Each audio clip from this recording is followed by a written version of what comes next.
Burlington City Council to order. The date is Monday, December 16th, 2024. The time is 5:40 p.m. The first item on our agenda is 1.1, a motion to amend and adopt our agenda as recommended on Civic Clerk. There are a couple recommended actions here. One is to add consent agenda item 6.30, request for amicus support from Vermont Leagues of Cities and Towns. The other is to remove from the deliberative agenda item 8.3 and place it on January 13th, 2025 City Council deliberative agenda, and remove from the deliberative agenda item 8.6. For the sake of clarity, items 8.3 and 8.6 are the emergency shelters ordinance, and 8.3 is a presentation from Town Meeting TV. Is there a motion to adopt our agenda as amended, as I just stated? So moved. Thank you, Councilor Shannon. Is there a second to that motion? Second by Councilor Broderick.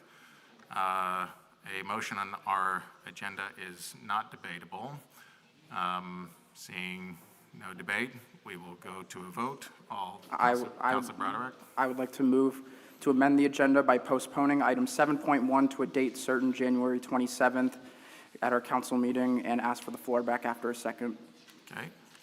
Councilor Broderick has moved to amend the agenda to postpone item 7.1, a resolution regarding March 4th, 2025 annual city meeting. And sorry, Councilor Broderick, is that to which date? Our January 27th council meeting. January 27th council meeting. Is there a second to Councilor Broderick's resolution? Seconded by Councilor Bergman. I will turn to the city attorney here. Is a motion to amend the agenda as stated debatable? I believe it is, but.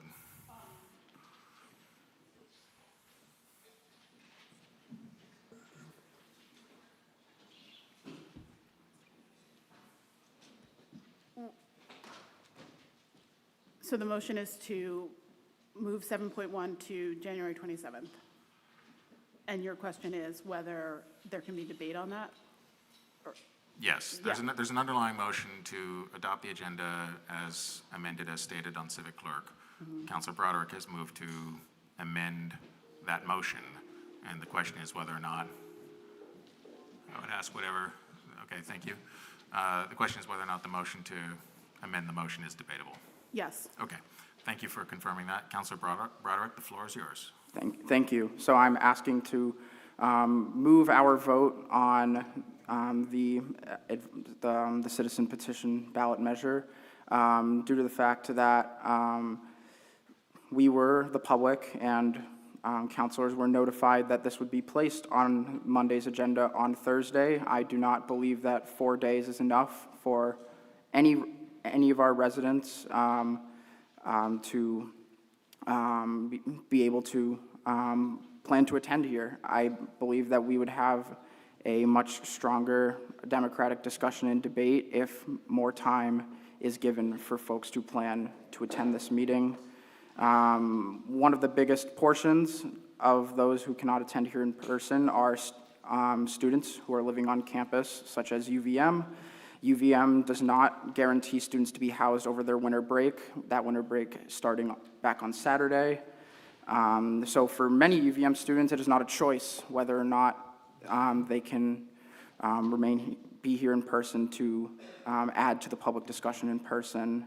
So postponing will allow these residents, along with residents who have already made plans more than a week in advance of this meeting, to be here in person and contribute to the public discussion. There's obviously the option to participate in the discussion on Zoom. So in the event that the item is not postponed, I'm hoping that the council will allow all folks on Zoom who could not be here in person, along with everyone here in person, to raise their voice and speak on this item. So thank you. Thank you, Councilor Broderick. And I would ask the police, I think, look, there are going to be multiple times throughout this evening where I'm sure folks either strongly agree or disagree with certain statements, and to keep the order of the meeting, I would ask that please folks keep any round of applause or other comments to themselves. Does anyone else wish to be recognized on Councilor Broderick's motion? Councilor Bergman. I just want to add that the petitions were brought in, and the request was by the petitioners to wait and not just immediately put it on. And I think that it is most respectful if we were to honor that request. I know that they are interested in spending a lot of time doing community dialogue, including with members of this council, and I just think it would be appropriate for us to give more than the 4 days or so that we've given, and it is a credit to the people and their interest in that despite that they have shown up in the numbers. This is clearly an issue of public interest that deserves the time that it merits on its merits. Thank you. Thank you, Councilor Bergman. Councilor Shannon. Thank you, President Travers. I'd like to note that we have the entire floor of Contoys full, and we've opened up the balcony here to accommodate more people tonight. While any night that we pick may not accommodate or will not accommodate everyone, certainly many people have gone to the trouble of showing up here tonight. And we also provide multiple ways for people to weigh in other than showing up in person. People can show up on Zoom, they can email us, they can phone call us. And with that, it does not appear that we have inordinately prevented anyone from showing up.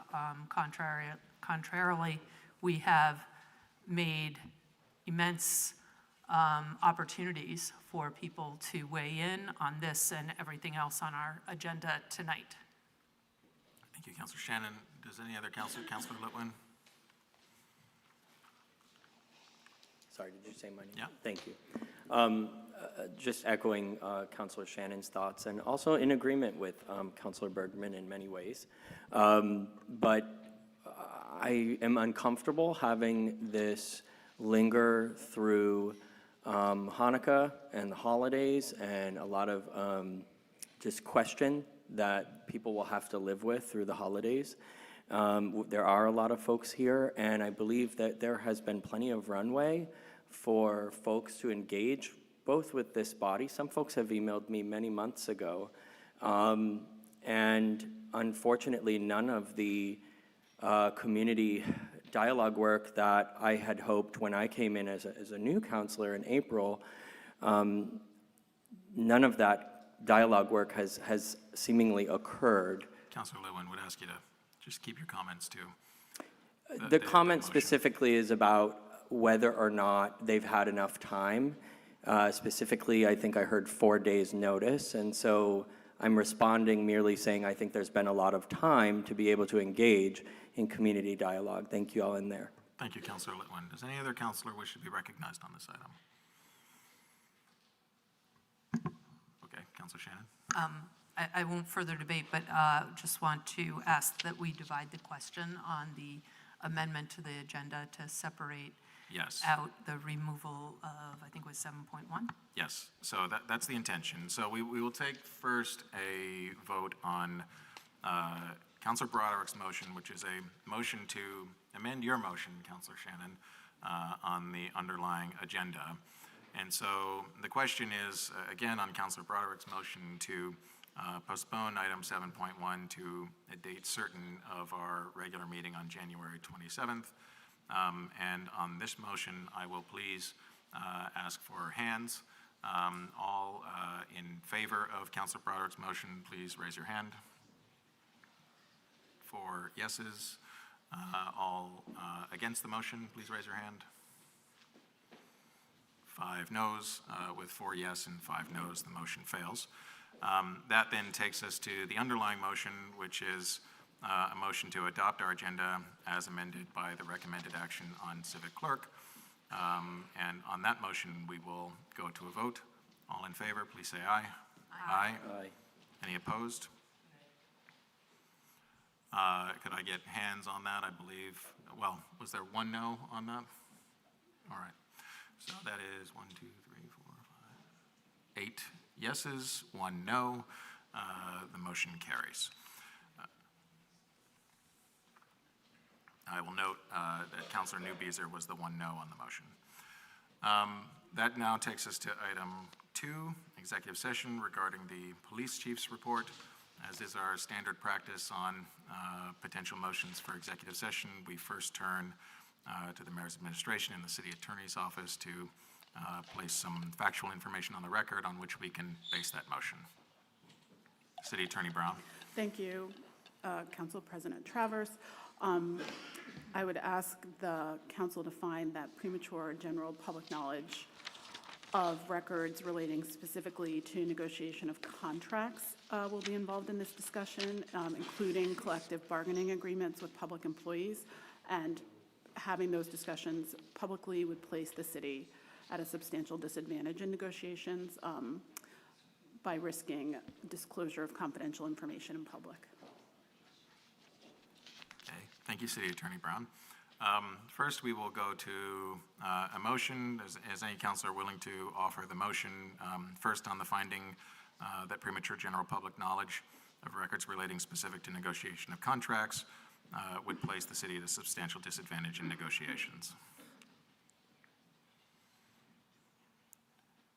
Any councilor willing to make that motion? Councilor Newbeezer, is there a second to that motion?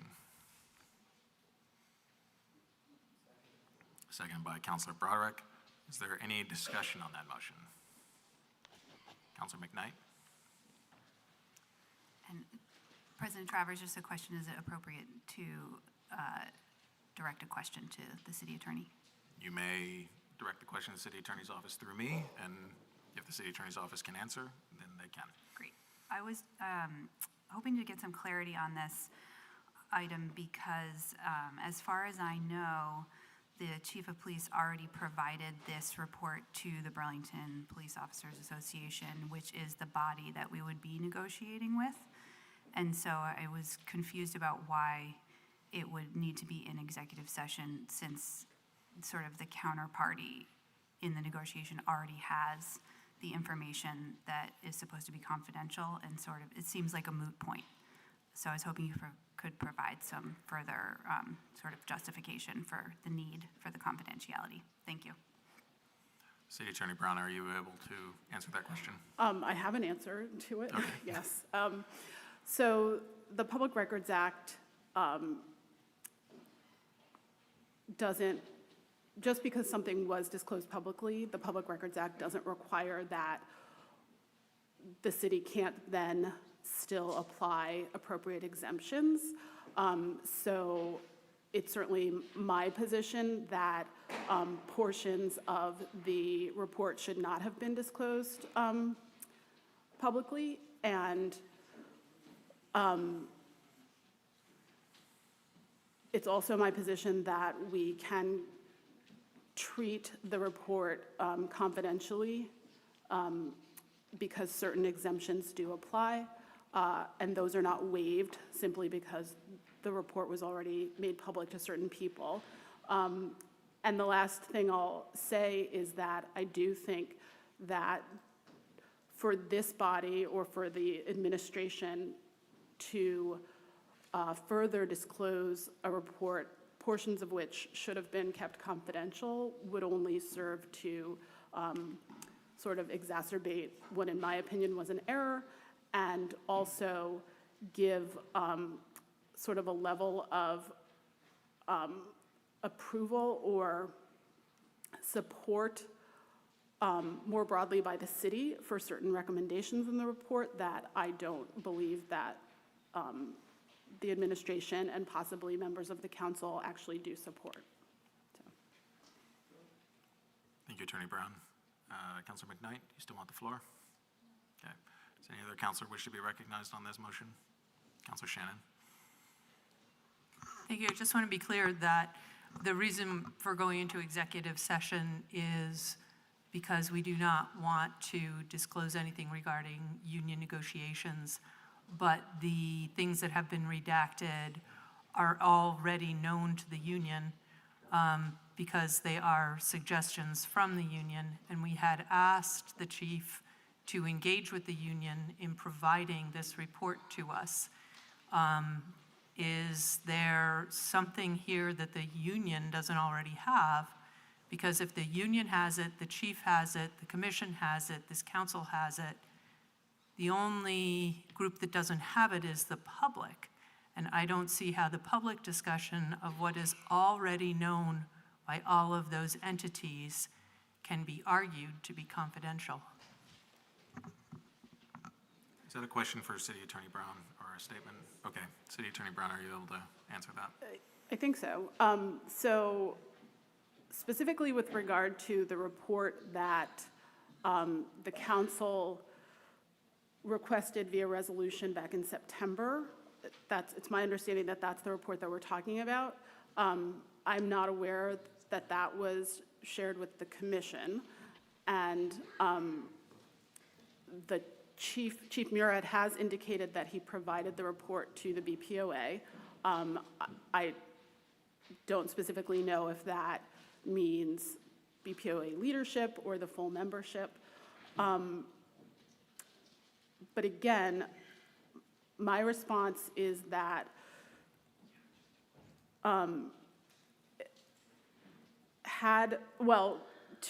one thing that I want to note is that in the council's resolution on September 9th, the resolution explicitly included a provision that indicated that if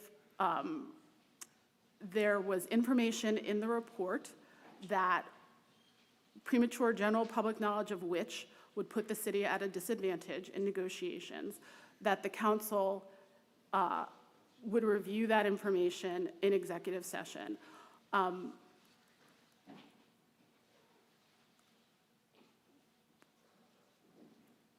Chief Murad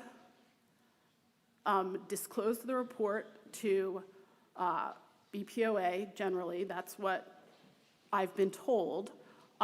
Without or prior to an opportunity for this council to review that information in executive session, and the advice that I am giving to the council is that regardless of who may have seen it already, that doesn't mean that the city has waived the right to review that information in a confidential executive session. The Public Records Act does not in any way say that if the information was disclosed publicly to some degree, that thereafter there is no basis to review the information confidentially. Yes. I take your correction that the Police Commission has not seen this, and also that we have the right to go into executive session as you've given that basis. However, the state statute that allows us to go into executive session and maintain confidentiality does not require us to do so. And I think it is the judgment of this council whether or not the public disclosure of what is already known by the union is in fact putting the city at a disadvantage. And in my opinion, it does not. And so I will not be supporting going into executive session. Thank you. Thank you, Councilor Shannon. Is any other, Councilor Bergman? So I don't have a question for the city attorney, but I would say that it's not just us getting a report that's unredacted, but it's our conversation about that. It's our assessment about where we're going to go with regard to these things, if you don't think that that puts us in a disadvantage, then I would advise us to rethink that. That is the nicest way I can say that. I could say that a lot more harshly, but it makes no sense to get confidential information in an executive session around bargaining, get confidential information, and you can't talk about it, and you need to talk about it. This is something that's absolutely essential, and it absolutely puts us at a disadvantage. I'm shocked that anybody could not see that, and that the narrow cobbled approach to this is being raised. And I hope that we will go into executive session so can we not only receive the information, but we can discuss it with our bargaining team, or at least the people who are going to be part of that, without that all being revealed. Thank you. Councilor Bergman, Councilor Newbeezer? My colleague was just being very kind. I want to be very clear for the public and for my colleagues on this council. Chief Murad violated the direction of our September 9th resolution, specifically lines 129 to 131, which read, "Let it further be resolved to the extent premature general knowledge of a position, premature general public knowledge of the position the city may take in upcoming negotiations for successor collective bargaining agreements takes place. The city places the city at a substantial disadvantage. The city council will place those confidential portions of the requested report being presented in executive session." And now it's being argued, to really my personal shock, that we should put taxpayers at a further, and the city administration at a further disadvantage, and not stop the bleeding. Thank you. Thank you, Councilor Newbeezer. Councilor Litwin? I'll be brief. I guess I approach this a little differently. I'm not opposed to going into executive session to discuss these important matters. I don't necessarily disagree with my colleagues on the other side of the table, but we have a lot of folks here tonight who have come with a very particular purpose. I'm wondering, City Attorney, I will direct this through you, President Travers, if there is some legitimate date concern that we could not have this executive session at our very next meeting after the holiday break, so that we can ensure that folks have an opportunity to speak and we don't cut too much into that tonight. Well, I believe the concern around it is that later on our deliberative agenda, we do have the police chief coming to present to us on this report, and therefore I do think that that was the reason why we had scheduled this expected executive session, was prior to the police chief presenting later this evening. But City Attorney Brown, I don't know if you have anything further to add to that.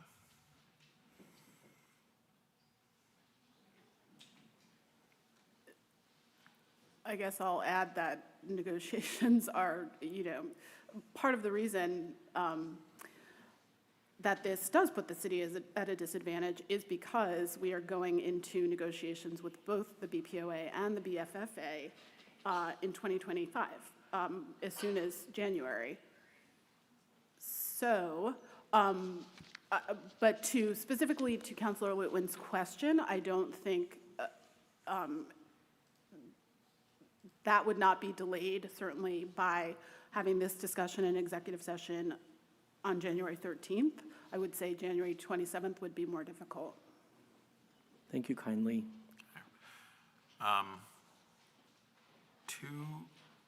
To Councilor Litwin's point, because it is 6:03 p.m., and because we did list public forum for a time certain of 6:05 p.m., I would, after these motions, if we do vote in favor of going into executive session, welcome a motion to suspend our rules to then place that executive session immediately after public forum.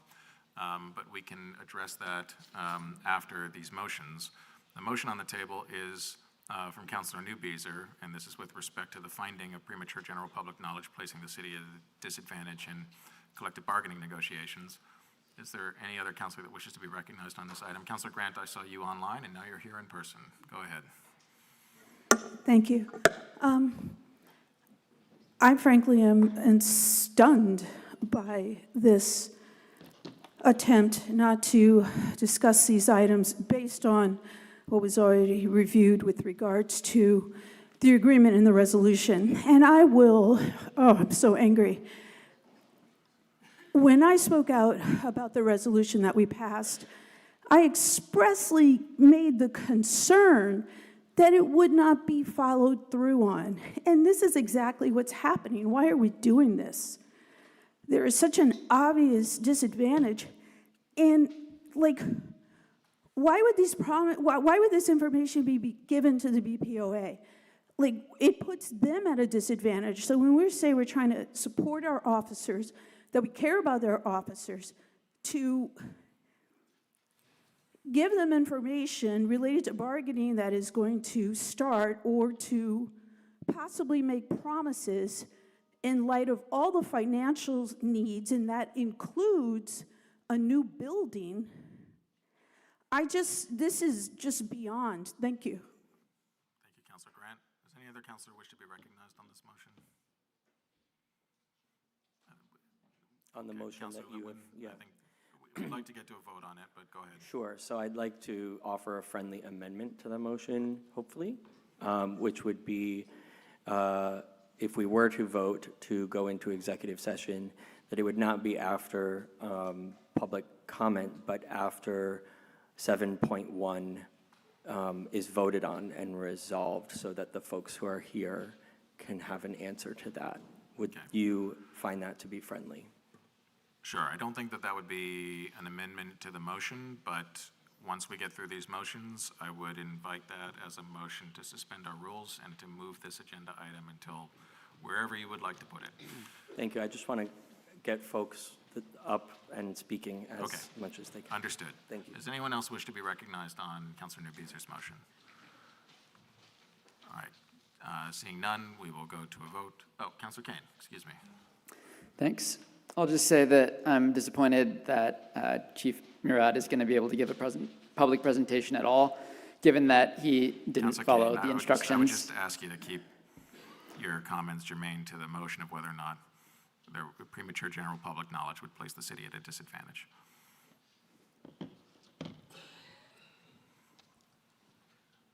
Is there anything on that question?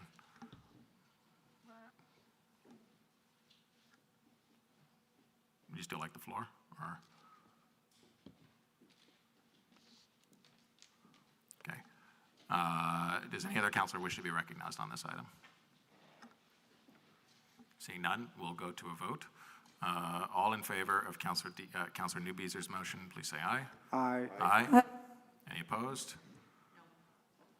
I will note Councilor Shannon and Councilor McKnight voting no, with 1, 2, 3, 4, 5, 6, 7, 8 yeses in the affirmative, 8-2. That motion carries. The second recommended action on civic clerk is that based on the finding of substantial disadvantage, that the committee enter into executive session under the provisions of 1 VSA 313A1B to include legal counsel, the city council, the mayor and her staff, the chief administrative officer, and/or her departmental designees. I would welcome a motion on that action. Point of order? Point of order, Councilor Shannon. Should we take that up after we vote on 7.1? Since we'd be going into executive session, or how did you want to? Well, sure. So my motion would be to suspend the rules, since we are now going to go into executive session, and have the executive session occur immediately following 7.1 on our deliberative agenda, which is to follow public comment. Okay. Thank you, Councilor Litwin. Is there a second to that motion? Second by Councilor Bergman. Any discussion on that motion? Seeing none, we'll go to a vote. All in favor, please say aye. Aye. Any opposed?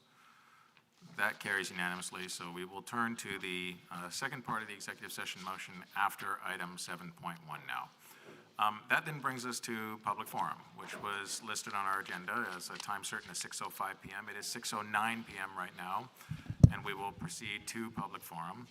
At the moment, we have 57 Burlington residents signed up to speak in person, and more coming. Okay. So we have approximately 60 individuals signed up in person to speak on public forum. We have approximately 15 individuals signed up to speak in public forum online. Under our council rules, we will first hear from Burlington residents here in City Hall, and then among those Burlington residents online.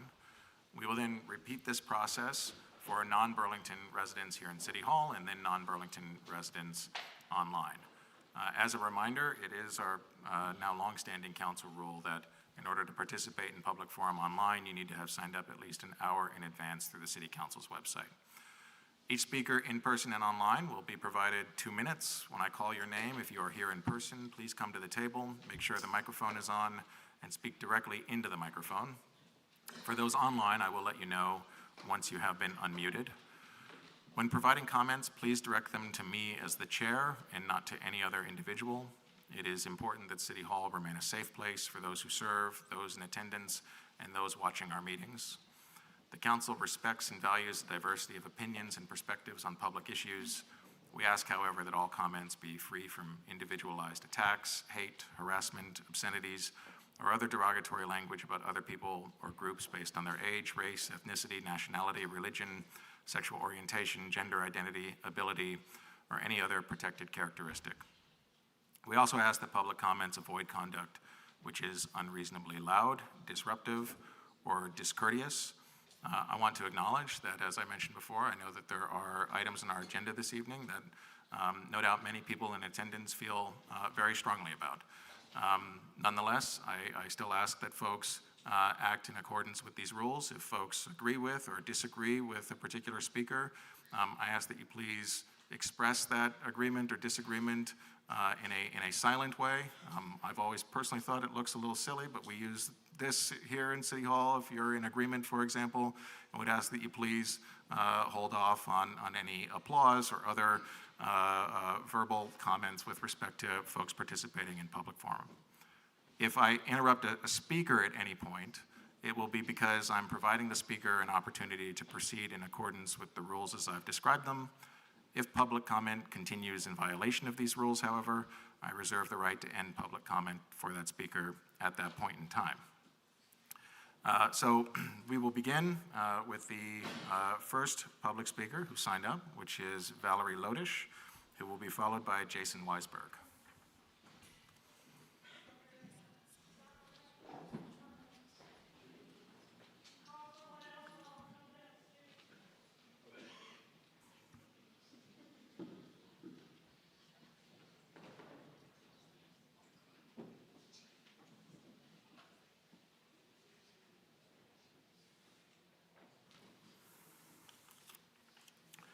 Just so folks will get lined up here, because I understand we may have some folks in the balcony, I'll list some more folks off in line here. So we do have Valerie Lodish first, who will be followed by Jason Weisberg, then Susan Leff, then Abby Kapelowitz. Thank you, Valerie. Good evening, Mayor, City Councilors. My name is Valerie Lodish. I live in Ward 4, and my family is part of Burlington's Jewish community. I'm here tonight, once again, to speak with you about a proposed ballot question that, once again, singles out and demonizes Israel, the one Jewish nation in the world. The language in this petition is identical to what the City Council wisely chose not to place on the ballot last year. Within the walls of the Burlington School District, where my husband and I both work, one of my boys has been called a white colonizer. Neither feels safe displaying the Stars of David around their necks.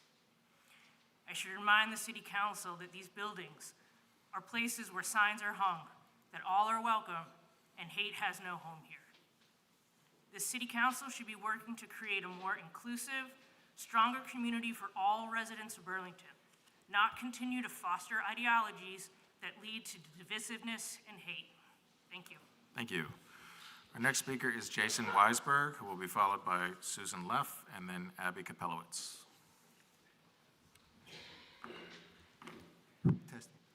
Testing. Good evening, Madam Mayor, City Councilors. My name is Jason Weisberg. I am a Ward 5 resident here in Burlington. I'd like to share with you some information about Vermont's small but mighty Jewish community. We've been here for 175 years and have grown from approximately 1,000 people in 1899 to 7,800 today, which is 1.2% of the Vermont population. We are a divisive people with many different ways of practicing our culture and faith, including how we dress, what we eat, our personal politics, and causes. We agree and we disagree with one another, and we regularly engage in debate.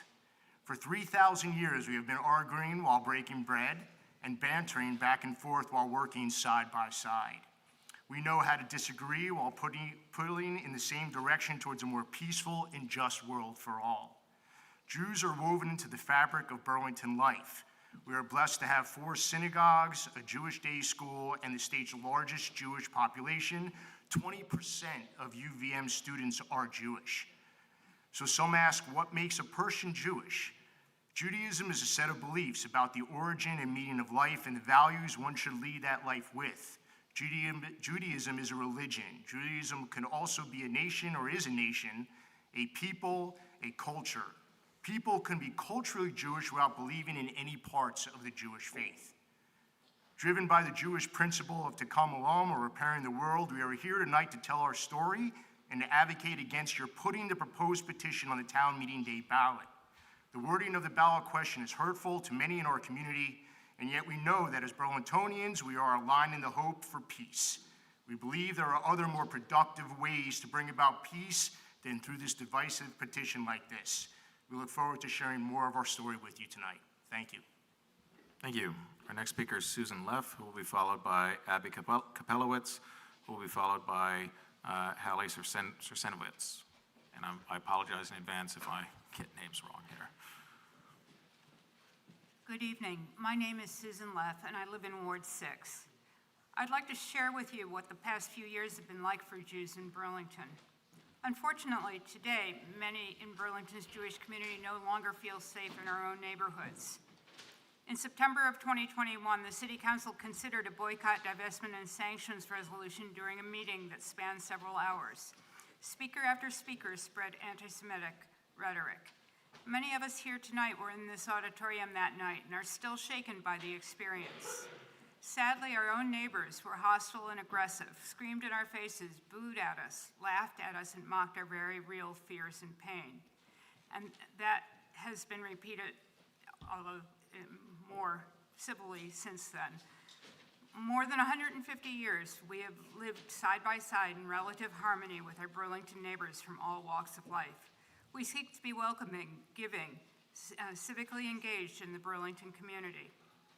Despite the good intentions of public forums like this one, these types of council meetings have consistently led to enhanced community division and increased anti-Semitism.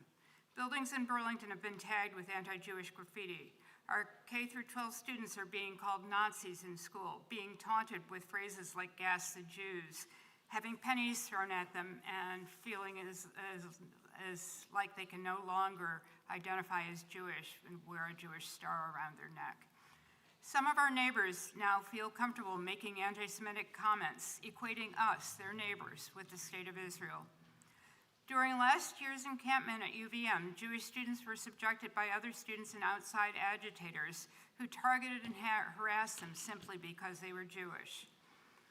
Actions like the petition before you foment anti-Semitism and do nothing to further productive dialogue in our community. This is not a Burlington issue, but the safety of all. Thank you. The safety of all. Thank you. Burlington citizens should be. Thank you very much. Our next speaker is Abby Kapelowitz, who will be followed by Hallie Sursenowitz.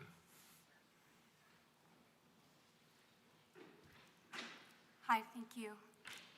My name is Abigail Koplowitz. I'm from Ward 3. I graduated from UVM last May, and I now work downtown in Burlington. Before graduation, though, in March, I found myself in UVM's Office of Equal Opportunity. I was with an investigator, and we were looking for the students that threw rocks at me and my friends while we were tabling for an Israeli club on campus. That day, we were raising awareness for the sexual violence that took place on October 7th. And while I was quite afraid to show up to this event, I find that this issue is deeply personal and familiar to me, so I set aside my fears and I tried to show up for my cause, but almost immediately I was faced with violence. My investigation should have been relatively easy: find my work clothes on the cameras, show the investigator all the text messages I sent to my girlfriend, but I found that I was too terrified to continue with my investigation, to the point where I ended up dismissing this case. I knew students, Jewish students in similar positions, who were getting doxxed, who were getting harassed, who even received very serious threats, and I was terrified alongside my Jewish students. And I was ashamed to tell you all that I was too scared to finish this investigation. But Jewish students here in Burlington on campus, we have several reasons to be afraid, and the petition tonight is one of these reasons.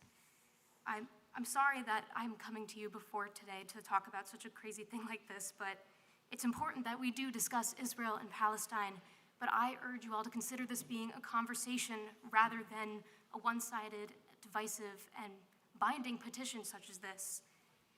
I really want to generate conversation and talk about these problems without putting Jews at risk. It is important to all of us here tonight. Jewish students ultimately, though, do not feel safe, and I urge you all to consider giving us a reason to feel safer in our community. Thank you so much for considering our cause. Thank you. Hallie, I'm not going to mispronounce your name for a third time in a row, so if you could please pronounce it, that would be great. And then after Hallie will be Max Abrahams, Melanie Needle, and then Chaim Lodish. Good evening. My name is Hallie Sissenwine. I live in Ward 1, and I'm a recent grad of UVM. I love Vermont and decided to stay here post-grad as a first responder and a healthcare worker. I want to start by showing everyone a picture of my lovely friend, Yanai Kaminka. Yanai saved an entire community, over 100 lives, on October 7th, 2023, in which morning I also received a text that he was blown apart by an RPG missile shot by Hamas. Yanai was thoughtful, kind, and sensitive. He was 20 years old. That week, a UVM classmate told me he deserved to be killed. Will you look me in the eye and tell me that Yanai deserved to be killed on an innocent Saturday morning? Just within the past year, Burlington has changed. The environment is harsh and toxic. I feel unsafe, and I don't feel proud to live here. Why? The fact that last year when I spoke here about Yanai, I was met with laughter and booing by the young people upstairs. That when a young girl spoke here last year, she was heckled, bullied online, stalked, had posters put on her door, and eventually transferred schools. That I was told I would fail a class if I didn't attend a speaker who denied the October 7th massacre. That a student wearing a keffiyeh pushed me to the wall as I walked to class last year. That high school students broke into the dorms and drew swastikas on doors, and swastikas were etched out in snow by my building. Is Burlington so hurtful that we drive others away? For many reasons, yes. So what can we do about this? We strengthen our community. We work on solving the opioid crisis I see constantly through overdoses and deaths at work. We work on mental health, housing, jobs, supporting those who are homeless, and you can vote no. We become the city I thought I was coming to my freshman year, kind, groovy, peaceful, accepting, and in all, a nice community. Thanks. Thank you. Next speaker is Max Abrahams, who will be followed by Melanie Needle, and then Chaim Lodish.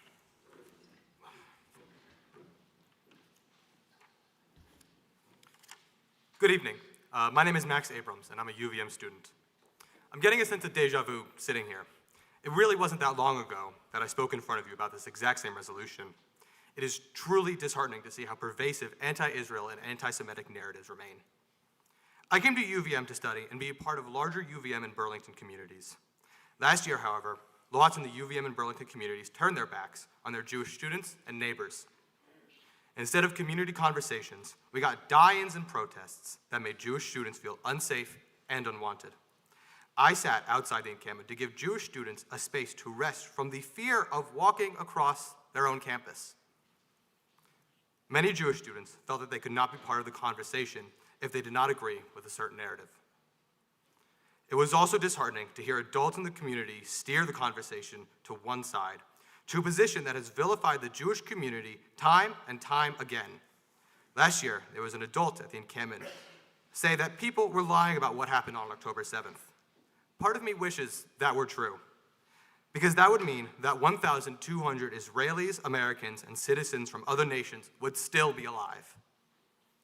The Burlington City Council has an opportunity to help repair this community and protect their Jewish constituents. The best way not to do that would be to vote for this ballot proposal.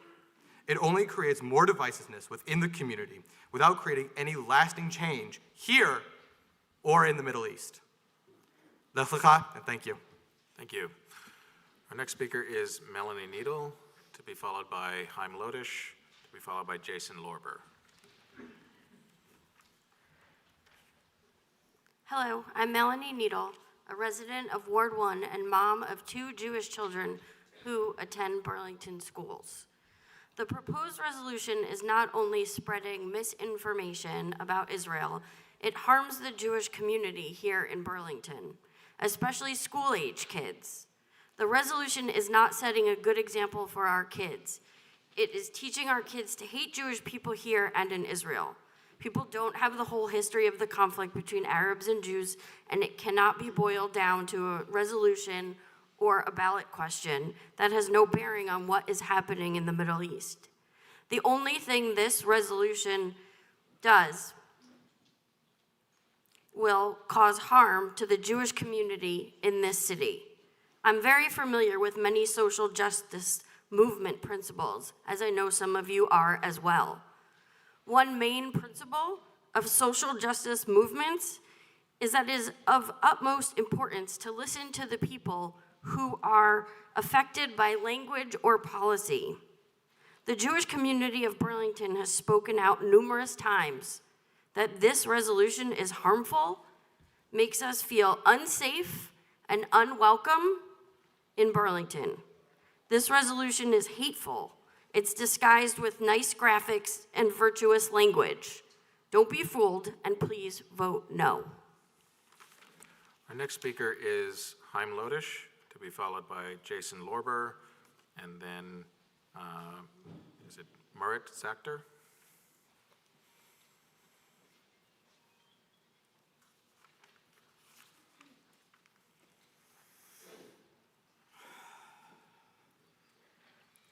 Good evening. My name is Chaim Lodish, Ward 4, Burlington High School mathematics teacher since the school year of 2004-2005. I don't know how long that's been. I was never good at math. The AFC pledge should not be on the ballot because it is full of lies and misinformation. The proliferation of lies is detrimental to the Jewish citizens of Burlington. First, there is no apartheid state in Israel. Arabs, Druze, Christians, Muslims, and Hindus all have the same rights. Second, settler colonialism is false. Jews have lived in the land of Judea and Samaria for over 3,000 years. How many countries speak Arabic? More than one. How many countries speak English? More than one. French? More than one. But how many countries speak Hebrew?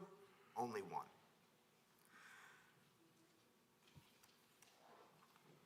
The Greeks, 3,000 years of Jewish history. This proposition is false. Here's why. 3,000 years of Jewish history. The presence in Israel has been there. Jewish people have been there. The land of Judea and Samaria, living for almost 1,000 years before Christianity. Then came the Romans, the Greeks. They invade, they kill and plunder. Titus's Arch is a nice picture of that horror. Then after the Greeks, the Hasmoneans, and they came, and actually next week we're going to be celebrating a victory over them and what they did in the destruction of the Holy Temple. It's called Hanukkah.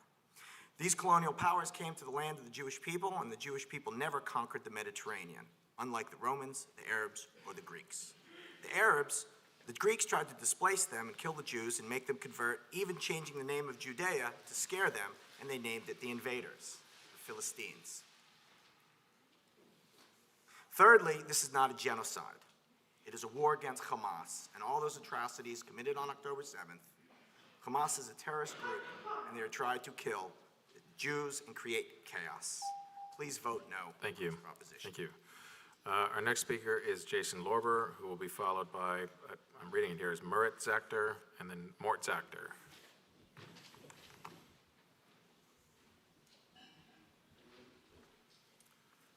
Hi, I'm Jason Lorber. I live in the Old North End with my husband and our son, although he's in Jerusalem for the year studying Torah. In LGBT plus spaces, Jews are often told that we don't belong.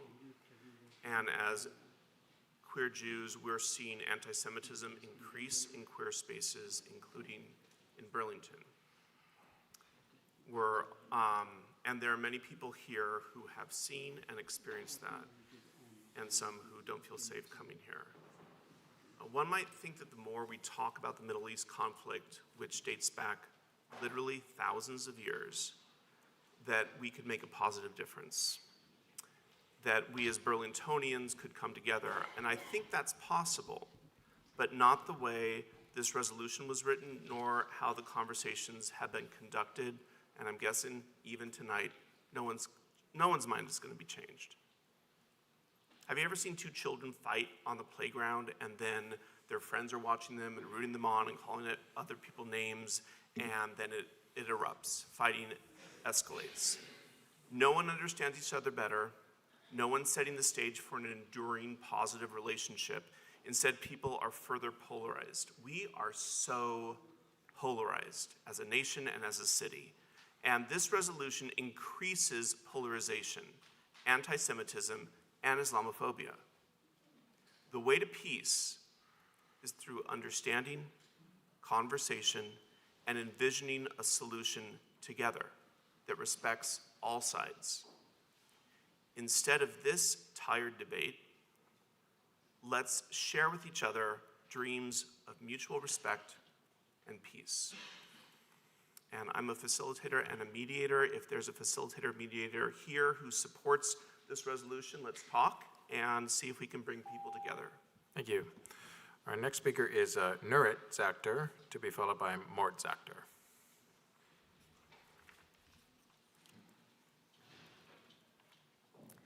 My name is Nurit Zakter. Burlington is my home, Ward 4. Hello. I grew up in New York City in the 1970s when the city was bankrupt and the streets sadly filled with the homeless and mentally ill. Living in downtown Burlington, as I did for 3 years, brought back familiar feelings and a strong belief that our city has a lot of work to do to help these people.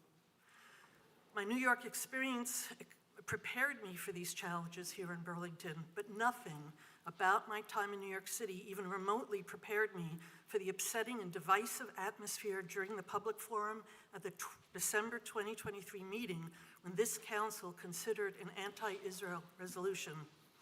The virulently anti-Semitic outburst of hatred on display when a vote on the resolution was finally taken late in the evening when I was one of the few Jews left in the room left me traumatized. It felt as if a pogrom was about to explode. And now this council will soon consider another anti-Israel petition identical to the one it considered in January of this year. This petition, if placed in the March ballot, will reawaken great division on an issue that has nothing to do with the real challenges we face here in Burlington.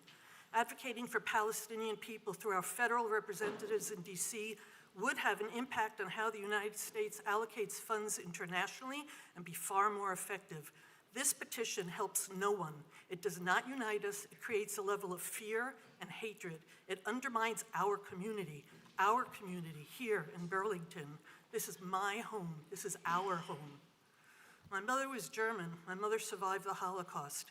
If ballot questions like this one will be passed, it's only the beginning. I can feel it. Thank you. Thank you. Our next speaker is Mort Zakter, who will be followed by David Kerman, then Rabbi Eliyahu Junik. Good evening, Mayor and City Councilors. My name is Mort Zakter. Burlington is my home. I live in Ward 4. This is the third time I'm attending a City Council meeting where the Council is spending considerable amounts of time discussing events that they have no ability to influence.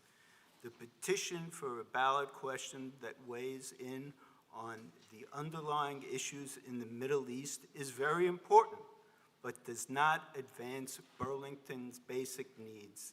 Individuals from outside of Burlington have decided to take up your time with a matter unrelated to our city's pressing concerns: lack of affordable housing, drug use, homelessness.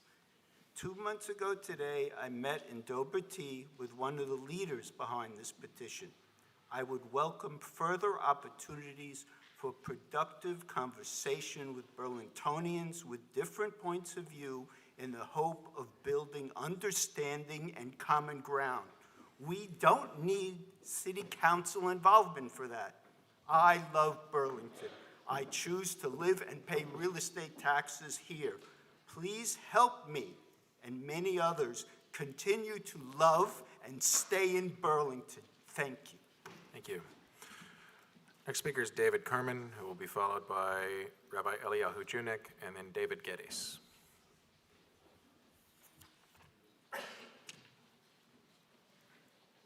Good evening, Mayor and City Councilors. My name is David Kerman, and I live in Ward 5.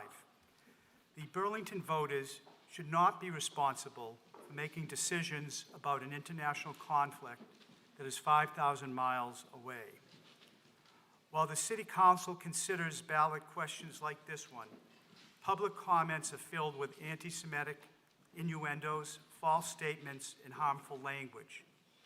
This leads to feelings of fear and a lack of safety for the Jewish community here in Burlington. It's not the type of environment we strive to have. The City Council is not the proper forum to move forward with a productive dialogue in which residents with different opinions can listen and learn from one another. The petitioners refer to a report by the Human Rights Watch group to justify their demonizing characterization of Israel. They omit the fact that this organization has found and documented civil rights violations in over 90 other countries. This ballot question would ignore all those human rights violations throughout the world. To single out Israel and condemn that Jewish state is discrimination. Burlington has already experienced a rise in anti-Semitic incidents. Putting this divisive issue on the ballot makes us feel even more targeted and more vulnerable to anti-Semitic incidents. As other speakers have pointed out, Burlington has better ways to engage in difficult conversations than using this City Council forum to advance divisive ballot questions. Please do not put this item on the ballot. It will only lead to harsh rhetoric and inflammatory claims that will both harm our community and our public schools. Thank you. Thank you. Our next speaker is Rabbi Junik, who will be followed by David Geddes, Jeff Potash, and Rabbi Aaron Filmus.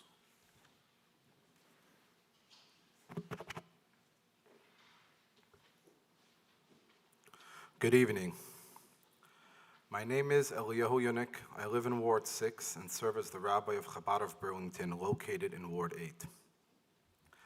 I want to take a moment to address what tonight's vote is not about. It is not about anyone's opinion on Israel, whether one views it as an apartheid state, a case of settler colonialism, or otherwise. It's not about evaluating Israel's actions or its treatment of minorities. Tonight's vote is about one thing and one thing only. As stated in the bylaws of this esteemed council, would this petition contribute to the betterment of Burlington? Would it foster peace, or would a 3-month period of demonstrations, walkouts, lawn signs, and public campaigns create division and unrest? I believe the answer is unequivocally clear. This petition will not foster peace or improve our community. It would instead invite conflict and tension, which is not in the best interest of Burlingtonians. I urge you to vote no. This community does not need a divisive campaign about what Israel is or isn't. Thank you. Thank you. Our next speaker is David Geddes, to be followed by Jeff Potash, and then Rabbi Filmus. President Travers, good evening. My name is David Geddes. I live in Ward 5. My wife and I moved to Burlington 9 years ago to be close to one of our children and his family. I never expected that I would also be moving into a hotbed of left-wing anti-Semitism. I'm also the board president at Temple Sinai, the largest Reformed Jewish congregation in Vermont. Many Temple members are like me, residents of Burlington. Many others come into Burlington for work, school, shopping, and entertainment. Tonight, I speak about the need for alternatives to divisive ballot measures. In recent years, events like COVID, contentious politics, and international conflicts have left many feeling isolated and disconnected. These divides have touched every corner of the country, including Burlington. The good news is Burlington has a history of building community. We come together for holidays, for social action, and for meaningful conversations. However, when issues as complex as the Middle East are raised in this council chamber, they lead to feelings of alienation, isolation, and even fear for members of our community. There is a lot of talking, but there's very little listening. Rather than putting a divisive vote on the town meeting day ballot, I urge the mayor and city council to create spaces for facilitated dialogue as we were promised last March. Bringing together Jewish and Palestinian community members to share ideas and find our common ground can foster understanding and strengthen relationships. Addressing complex issues in a single boisterous meeting leaves many feeling unheard, even angry. By prioritizing dialogue aimed at understanding, we can heal divisions, build a stronger community, and move towards peacemaking. In fact, the Jewish community brought together a rabbi and a Palestinian from the West Bank, from the organization called Roots, a peacemaking organization. Thank you. September. Thank you. Our next speaker is Jeff Potash, to be followed by Rabbi Aaron Filmus, to be followed by Logan Roots. Thank you. Good evening. My name is Jeff Potash. I'm a Ward 7 resident. I raised my children in Burlington and have lived in town for almost all of my 71 years. I'm here tonight as the board president of Ohavi Zedek Synagogue. Since October 2023, our diverse congregation, Jews and non-Jews who call OZ their home, have experienced a rise in hatred. We believe that hate comes from a lack of both information and civility within this community. Our focus has been on building bridges and building conversation amongst people with very different perspectives on what is taking place in both the Middle East and here in Burlington. Early on, we clearly stated our desire to be able to hold many different points of view on the war in the Middle East and to work toward creating solutions to the growing anti-Semitism that is impacting so many within this community. In that spirit, Ohavi Zedek has sponsored a variety of programming and support opportunities. We have and will continue to strive to foster opportunities for dialogue. For example, in September, as David referenced, we co-sponsored a speaking program that brought the leaders of an organization called Roots to Burlington. A Palestinian man and a rabbi, both from the West Bank, spoke about the need for their peoples to engage in dialogue and trust building as steps of peace and understanding. We believe that we can hold different points of view and still be a growing, rational, loving community.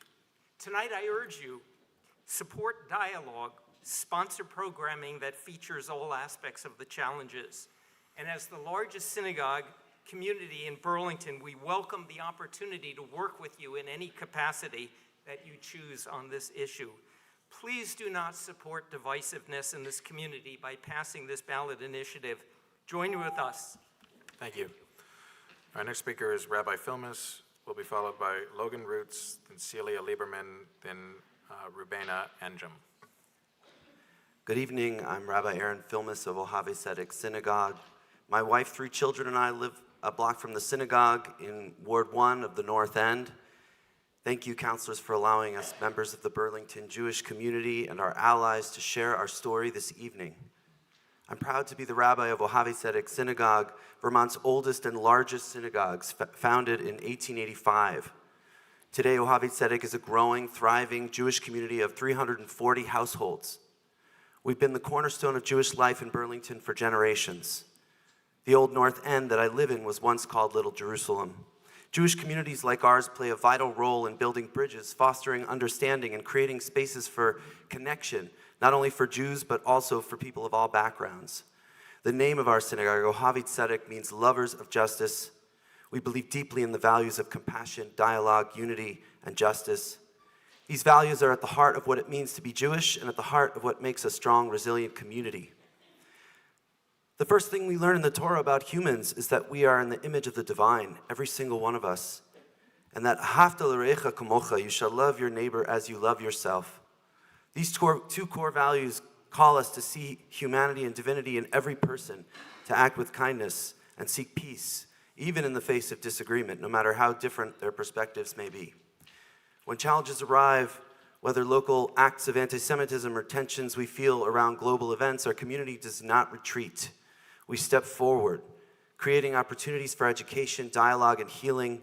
We open our doors to difficult conversations while never losing sight of humanity and divinity that all share.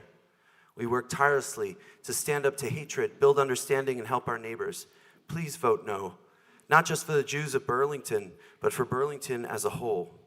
Tonight, I urge us all to remember that fostering unity and understanding begins with supporting spaces where dialogue and community can thrive. Thank you. Thank you. Next speaker is Logan Roots, to be followed by Celia Lieberman, and then Robena Anjum.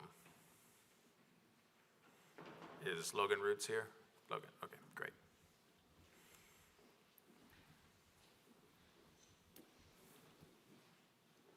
I just want to address the apparently fear that the apartheid-free communities resolution can or will lead to another Holocaust, I heard. That's a fear some people have. And the admission there that local government decisions can have an impact on genocide. So to that, I want to raise, what about the genocide going on right now in Gaza? It should strike you that nobody who has spoken that is concerned about bigotry allegedly baked into the community petition wants to talk about the genocide in Gaza. Only the conflict in the Middle East, or the tension or whatever. This is a local issue.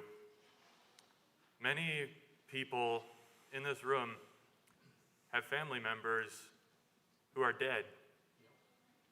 And many people who are not in this room but live and study in Burlington have family members who are dead. What are you going to do about that? Any of you worried about division in this community or the lack of dialogue?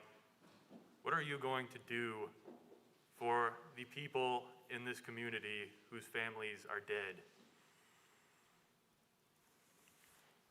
Thank you. Next speaker is Celia Lieberman, to be followed by Robena Anjum, to be followed by Crystal Cole.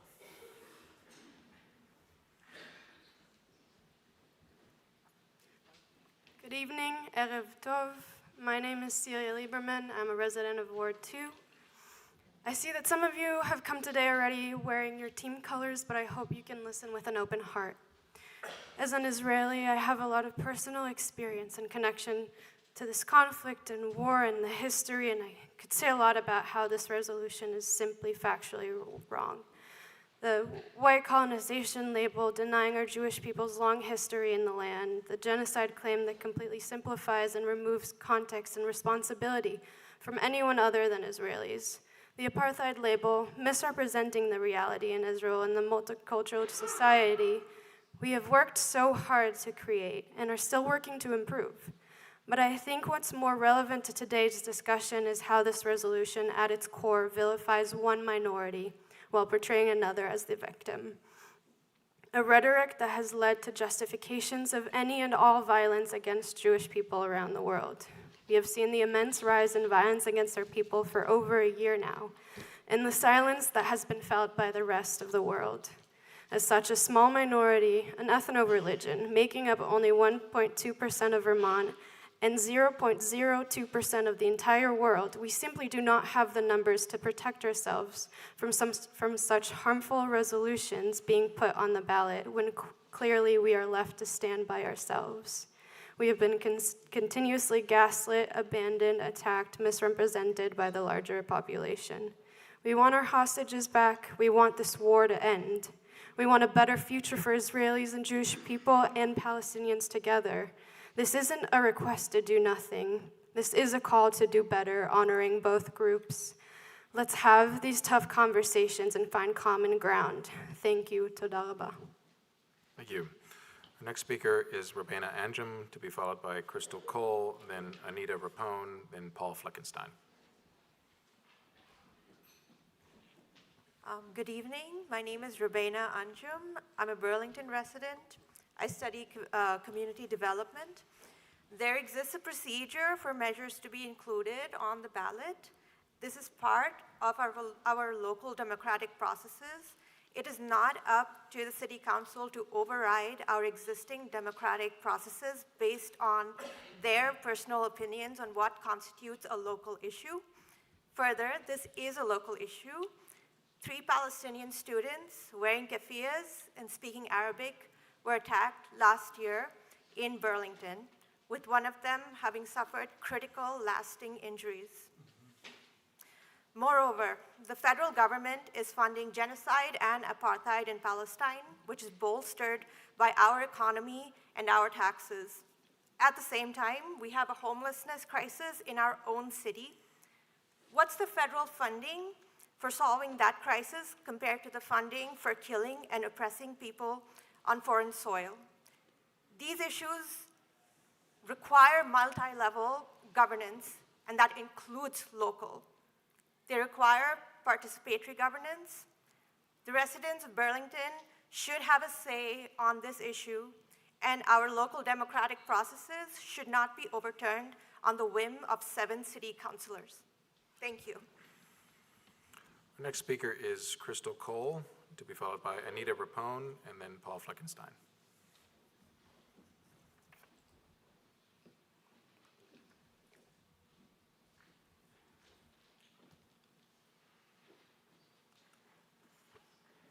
Can everyone hear me? Yes. Our city has a reputation for being progressive, and I would say we earned this reputation if it was 1985 when we divested from apartheid South Africa, or 1986 when we condemned the Contra War, or 1999 when we demanded our government make a nuclear weapons abolition treaty, or in 2005 when our city passed a resolution calling for an investigation into the use of our state's National Guard in the Iraq War. Today, however, I cannot say my city is living up to this progressive reputation. After Israel's murder of more than 40,000 civilians and its depopulation of 90% of Gaza's population, I can't even say my city is progressive enough to stop letting our businesses send military equipment to Israel's army, or even be willing to condemn these unthinkable war crimes in the first place. Now, I'm here today to address claims that calling Israel an apartheid state singles out Jewish people. Not once have the Zionists speaking tonight challenged any of the publicly information available about Israel's crimes. Rather, they just claim that criticism of Israel makes Jews unsafe, despite the many anti-Zionist Jewish activists here supporting the ballot initiative tonight. These dishonest attempts completely ignore the actual ballot question, and instead ask unrelated questions, such as, what about people struggling with drug use, despite the fact that supporters of the ballot, such as myself, work for the Howard Center? Or what about education, despite the fact that supporters of the ballot, such as myself, are actual teachers? Or finally, how many countries speak Hebrew, despite the fact that, I don't know, some of us want to actually discuss the ballot item instead of trivia. So let's get back on track. Let's not argue personal definitions or experiences. We're here to say if apartheid is a fair term. So I'll refer to the Rome Statute, which has defined apartheid since 2002 and was signed by 124 countries, including America and Israel. Apartheid, the statute states, is inhumane acts committed by a state that oppresses and dominates a racial or ethnic group. And includes the forcible transfer of population, severe deprivation of liberty, or persecution against identifiable groups on racial, national, ethnic, cultural, or religious grounds. Thank you. One final sentence to say, while we signed this in 2000, as did Israel, we backed out under Ariel Sharon and Bush because it defined what we were doing as apartheid and enabling of it. Thank you. Thank you. I will ask that folks please keep their comments to the 2-minute limit. Our next speaker is Anita Rapone, to be followed by Paul Fleckenstein, to be followed by Ashley Smith.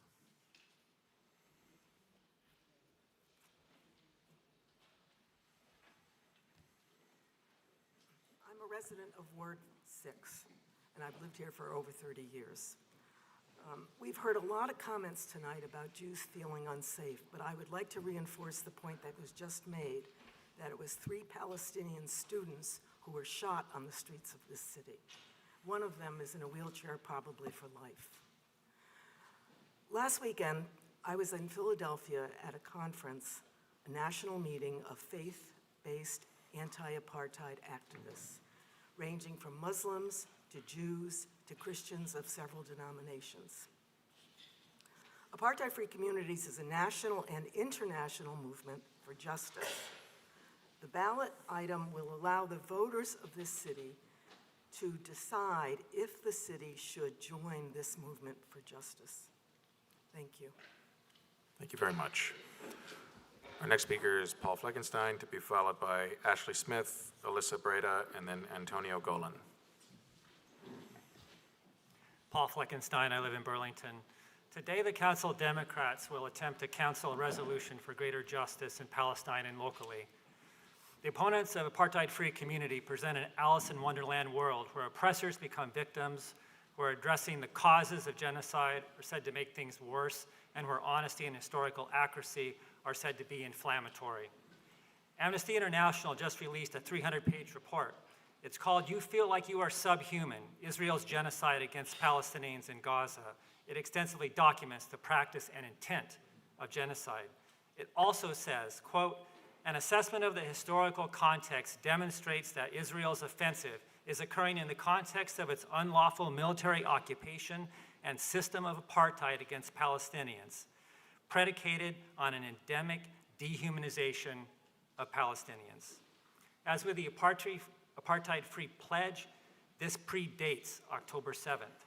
Israel is based on stealing land from Palestinians, restrictions on movement and ownership, and on Palestinians opposing being robbed are required to maintain the theft.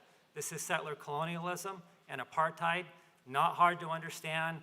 Thousands of people have signed a petition in favor of putting this on the ballot. It's also not hard to understand why the Democrats on the council want to counsel apartheid-free community.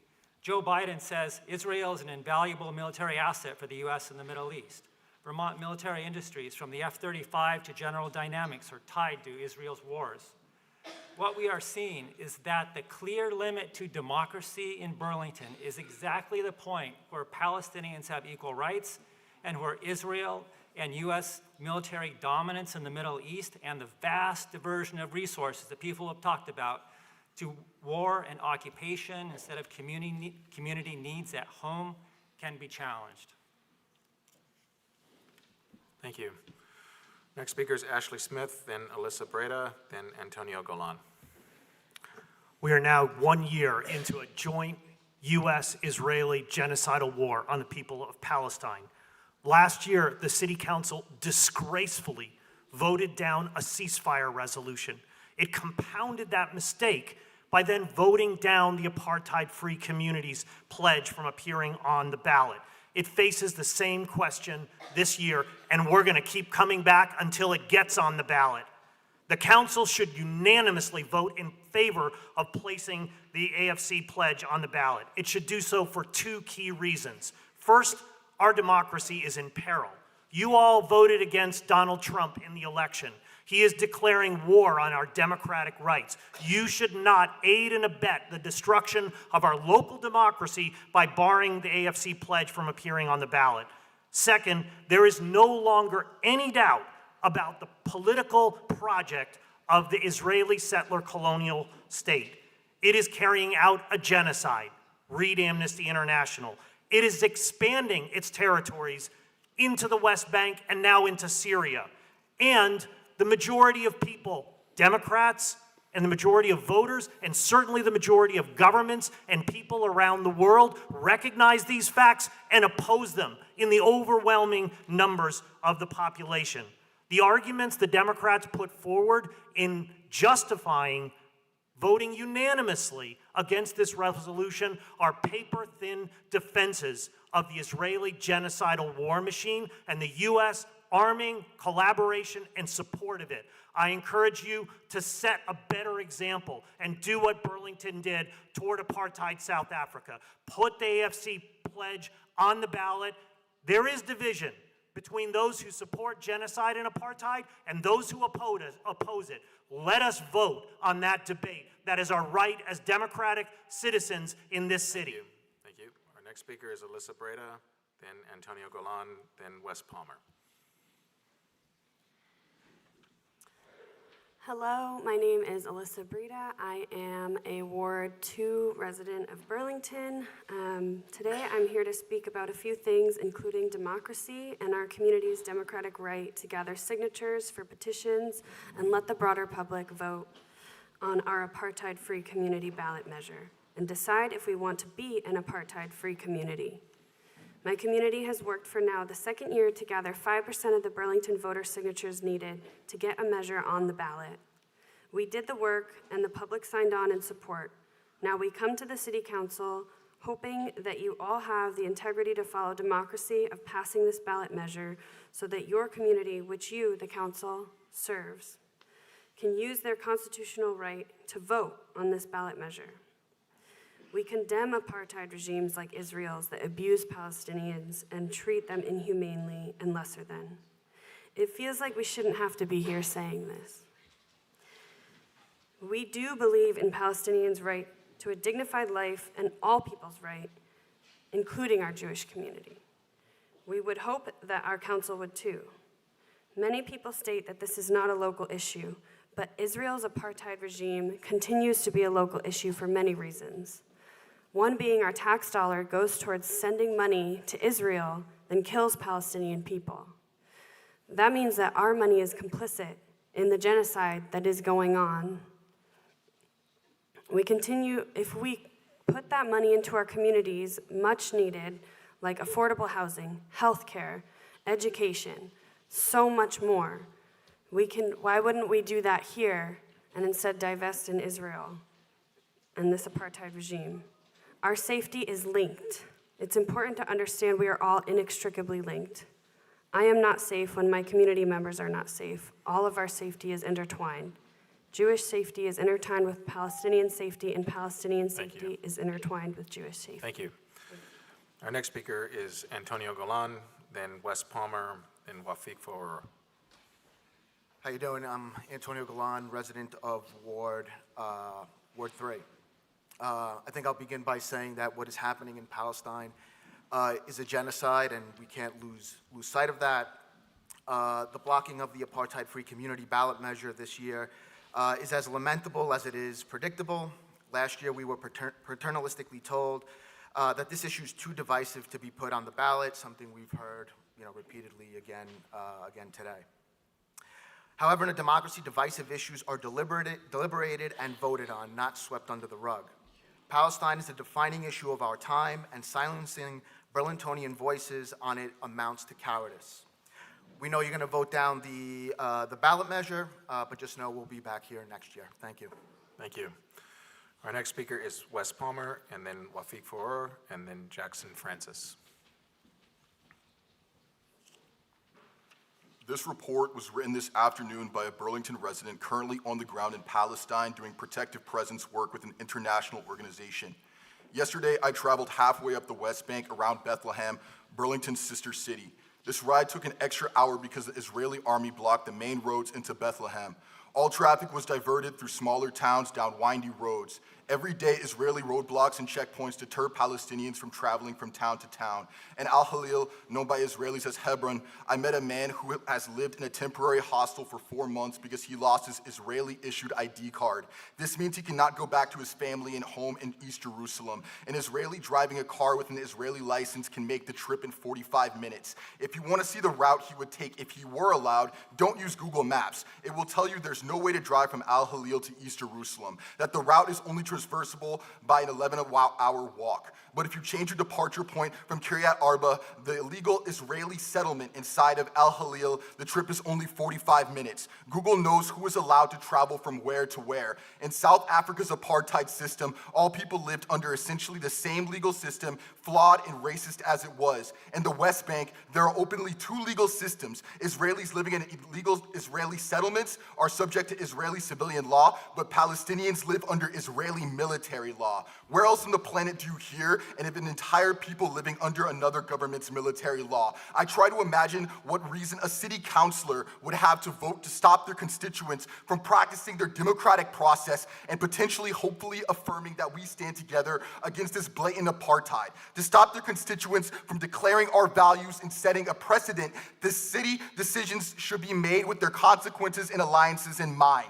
To stop their constituents from being good citizens of a sister city. The only reason I can think of are cowardice, heartlessness, and corruption. Having walked around Bethlehem, I see how life is there. I feel ashamed to live in a place that pretends to call that the city family and yet betrays them like this. Thank you. Excuse me. No, your time is up. I'm sorry. Your time is up. Your time is up. Thank you. Our next speaker is Wafiq Faour, to be followed by Jackson Francis, then Willem Cornish, then Allison Adams. I'm sorry, out of order. Please go ahead. Assalamu alaikum. My name is Wafiq Faour. I'm Palestinian. I am an Arab. I am a Muslim. It is an irony tonight that Israel killed over 50,000 Palestinians, injured 200,000 Palestinians, destroy every school, every college, every hospital, destroy all of Gaza, and only Israel and its supporters claim victims. What an irony. We didn't pick apartheid-free community from thin air. Amnesty International, Human Rights Watch, and the Israeli human rights organization B'Tselem call Israel apartheid state. Here in the United States, we have racism.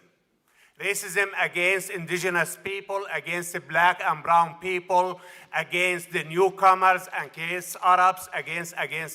We see it on hospitals, in education, in police department, and we see it in every corner. We call it racism, but we live under the same constitution where everybody is supposedly equal. In Israel, there is multi-laws, one for Jews and 4 for Palestinian Arabs. The Israeli Arabs, the people live in Jerusalem, another law, West Bank, another law, Gaza, another law. The expansion at Israel, it should be stopped. It's a local issue because you pay the money, our taxes, to that country to kill my people. Lastly, I will say,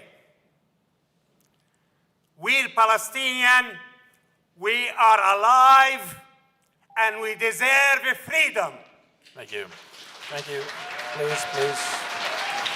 Please, I ask that folks please bring the auditorium to order.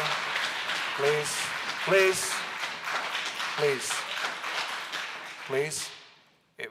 I ask that please folks stay in order here. If that happens again, it potentially impacts our ability to continue with public forum. Our next speaker is Jackson Francis, to be followed by Willem Cornish, Allison Adams, and then Andrew Simon.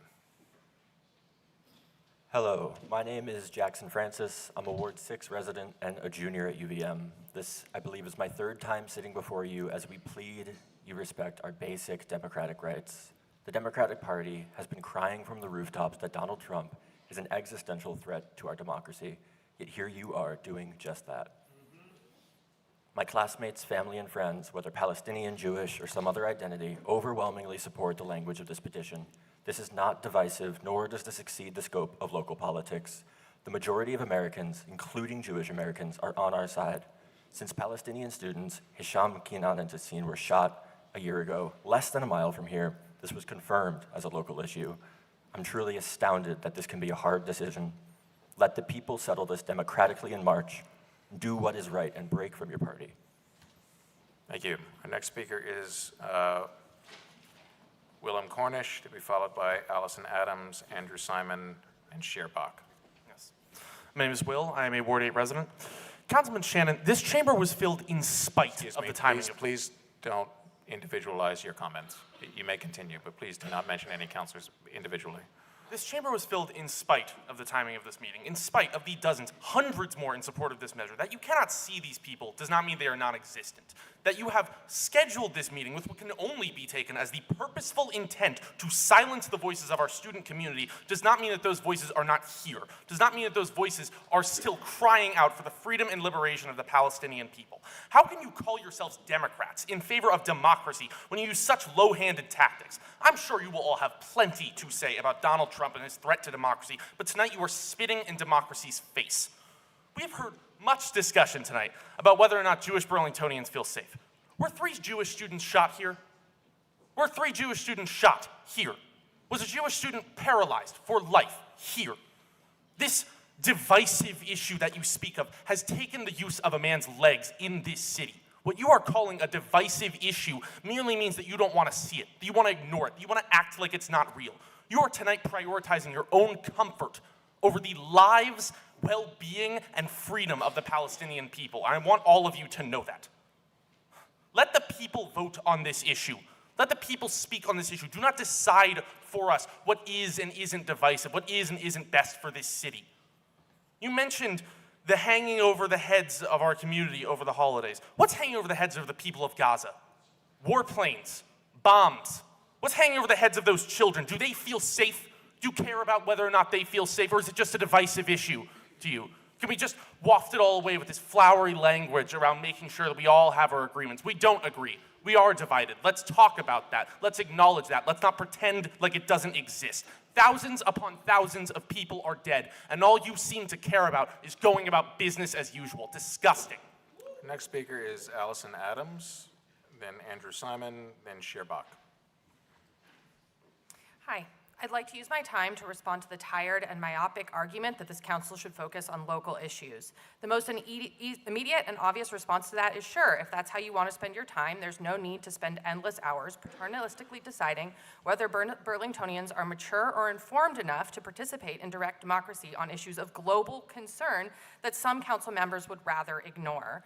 In addition, rather than taking an isolationist position that Burlington should focus only on the issues that occur directly on its soil, the members of the City Council should be proud that Burlington residents are concerned about those matters happening outside our city limits in which we are clearly complicit. It should be a point of pride that residents in this city care and that we wish to leverage the power we have, no matter how small, to address human rights abuses. Indeed, Burlington has a long history of divesting from atrocities and human rights violations abroad, and those actions make a difference by setting precedents and leading on important issues.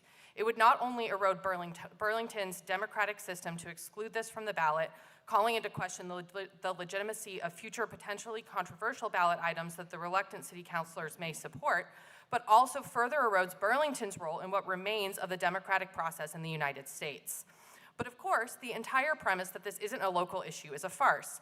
What money spent and earned in Burlington goes to support is a matter of deep local concern, and we spend millions of Vermont dollars to support Israel every year. U.S. citizens spend more money propping up Israel's apartheid and now funding its genocide than they do or have sent to any other country, and it's not close. That is why this measure names Israel and not other countries committing atrocities. Our funding of Israel means that in many cases, people are funding the slaughter of their own families. Can you imagine? Make no mistake, there is no neutral action available to you. Ending this ballot measure silences and causes real harm to Palestinians, anti-Jews, Zionist Jews, and others who also exist in our community. Thank you. The next speaker is Andrew Simon, to be followed by Shearbach, then Joy Meng Keng, and then Evelyn Hafin. Good evening. I'm here to speak as a Burlington Jew who does not think that condemning occupation and apartheid in Israel harms our community. I am also here as a resident of Burlington who believes that keeping items off the ballot is an affront to democracy and to the free and open exchange of ideas. I am here as a person who is eager to talk to any of the many people in this city who may disagree with me on Israel and Palestine, on shelters for unhoused people in my neighborhood, or any other topic. I am here before you to say that while I do appreciate the opportunity to speak at public forum, this does not represent real dialogue. And the tension in this room tonight could have been avoided. It could have been avoided simply by honoring the petition process in place. I am here yet again, and alas, probably not for the last time, to assert that anti-Zionism is not anti-Semitism, that the Jewish community in Burlington, of which I am a part, is diverse, querulous, and vibrant. I stand against any attacks on my fellow Jews as I oppose all racism, bigotry, discrimination, and oppression. Thank you. Thank you. Our next speaker is Shir Bach, and Joy Ming King, and Evelyn Hafeen, and Luke Ferrari. Good evening. My name is Shir Bach, and I'm a Ward 3 resident. I'm here today to ask you all to respect the spirit of democracy by not blocking the apartheid-free community's ballot item. Like so many Jews and others, I've spent the last year having heart-wrenching, emotionally charged conversations with the people closest to me about the horrific violence in Gaza. For so many reasons, these are not conversations that I enjoy having.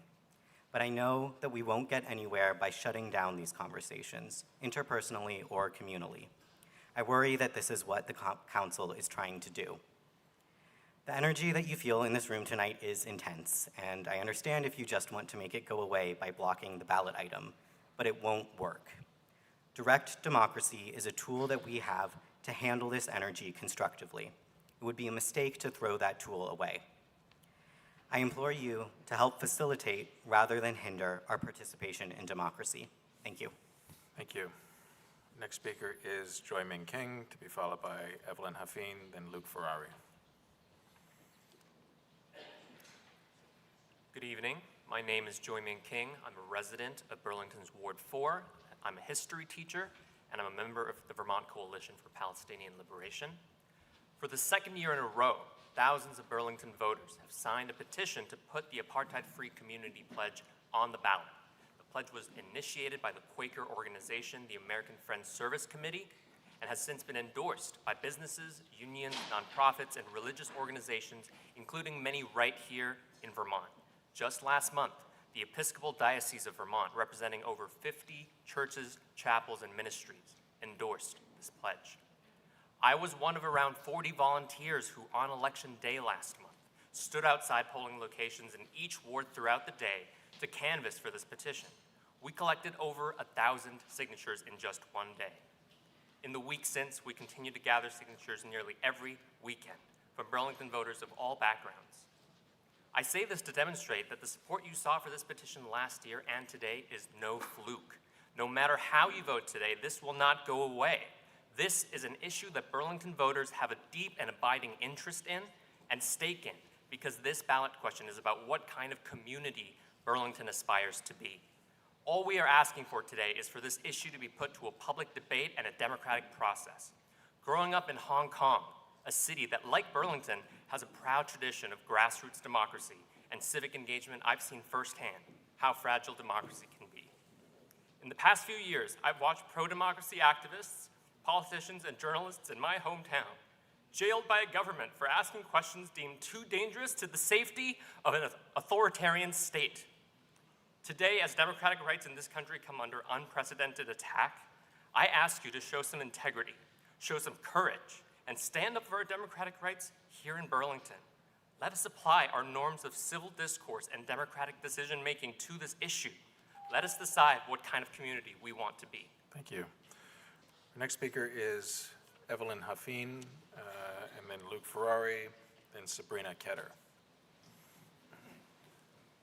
And Evelyn, I believe I also saw you signed up online. I'm going to take you off of there. Is I that right? wasn't sure if I'd be able to attend today. Okay, so yes, great. yeah. Thank you.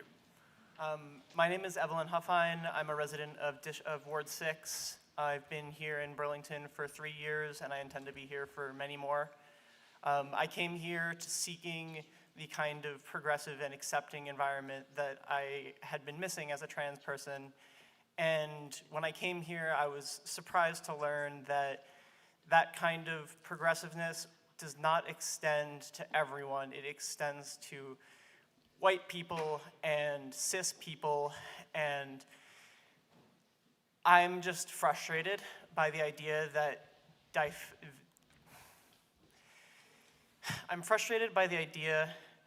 controversial topics, that things that are quote unquote divisive are not worth being talked about, are not important for our communities to discuss. And I want to take a moment to recognize that we are valuing the comfort of our communities, of our people, over the literal lives of Palestinians who are being murdered. We are trying to say that our uncomfortability to talk about this issue is more important than the funding we are giving to kill these people. And I'm tired of it, and where does it stop? Are you willing to shut down the voice of the people when it comes to anything that people are going to care about? Are you going to shut out people talking about queer issues? Are you going to shut out people talking about abortion? Are you going to shut out people talking about labor issues? At what point are issues too divisive to talk about? And the evidence has shown that it is when it comes to Palestinian liberation and talking about the genocide that Israel is committing. I'm beyond words that we think that something is, I'm seriously, I'm going to call it here, but what are you going to do when we... Thank you. I'm sorry. Thank you. Our next speaker is Luke Ferrari, then Sabrina Ketter, and Brett Yates.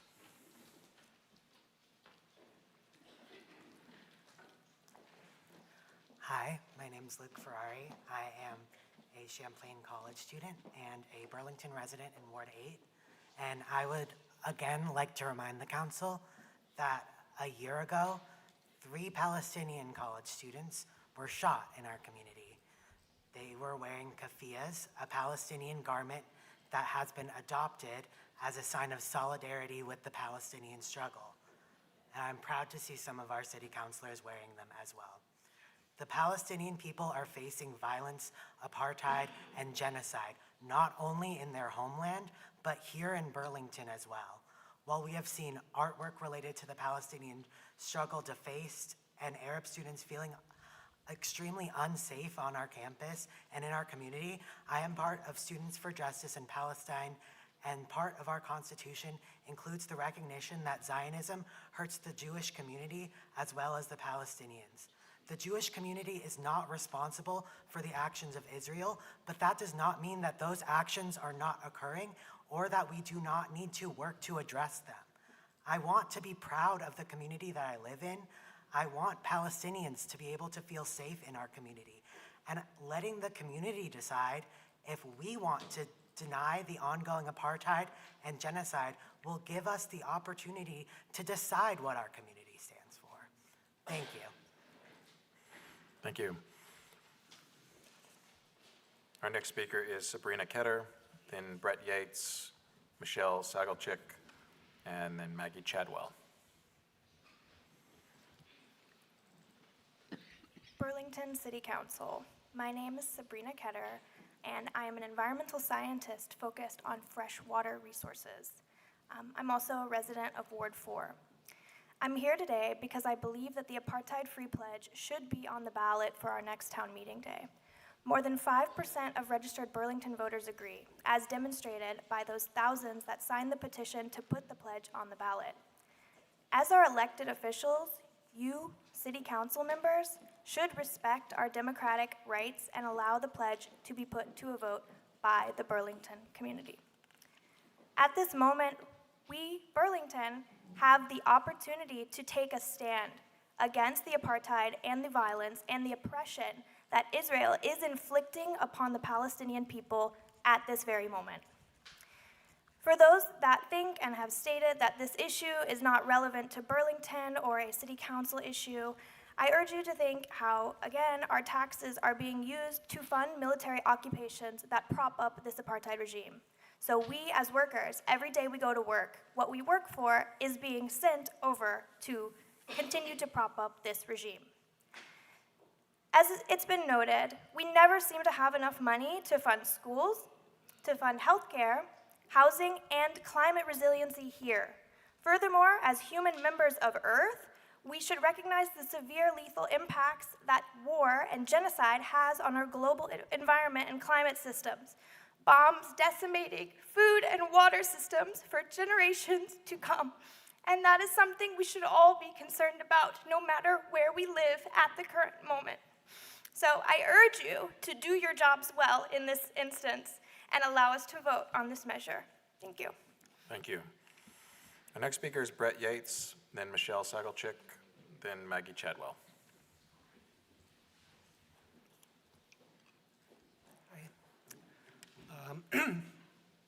Last time around, I was very disappointed by the quality of the discussion and the process that led to the council's decision on the Apartheid-Free Communities Pledge. Fortunately, a year has gone by, which means that the councilors have had plenty of time to develop a more systematic approach to determining whether to approve or reject voter-initiated advisory questions. I remember a lot of inappropriate discussion by councilors last year about whether they or their constituents personally liked or disliked the petition without any evident recognition that gathering signatures is a lot of work, and petitioners obviously deserve in all cases to be able to look to an established and politically neutral standard whereby they can judge with some reasonable certainty whether or not they are wasting their time. It shouldn't depend upon the shifting partisan composition of the council. Such a standard might derive from questions like, is the petition frivolous, or is the petition racist, sexist, or anti-Semitic? Please note that the latter question is very different from the question of whether a proposed ballot measure's political opponents say that it's racist or anti-Semitic. A responsible rejection would mean identifying the offending language yourself. Last time, the councilor's reasoning seemed to end at the understanding that the Vermont Supreme Court has given municipal officials the right to deny non-binding citizen initiatives. The discussion betrayed no thoughtful inquiry into how that power should be wielded without trampling Vermont's civic traditions. The process for popular referenda exists for a reason. It comes from a longstanding belief that ordinary people deserve a direct voice, and City Council should not exercise its power to thwart popular participation without offering a transparent, impartial, and principled rationale for doing so. We deserve a high-quality democracy on the local level. You are our elected officials. Please take your jobs more seriously. Please take yourselves more seriously. Thank you. Thank you. Our next speaker is Michelle Sagalchik, and then Maggie Chadwell.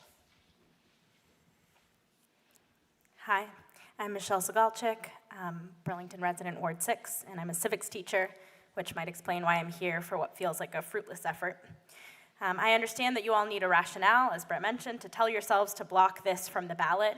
Again, you yourselves are not voting on the initiative, but you may be choosing to block it from the ballot. And I've heard people in this room and counselors claim the story of protecting Jewish safety and even of invoking Hanukkah, and it would be almost comical if it weren't so offensive. To be clear, equating the state of Israel with my Jewish identity is actually anti-Semitic. This political resolution is not. Instead, I would hope you're honest about what is actually driving your predictable decisions. Israel is a US ally. US dollars are funding this past year's bombing of Palestine. US dollars funded the occupation of the West Bank. US dollars fund racist settlements. I teach a class on US military history, and censorship during wartime is predictable. It's as American as apple pie.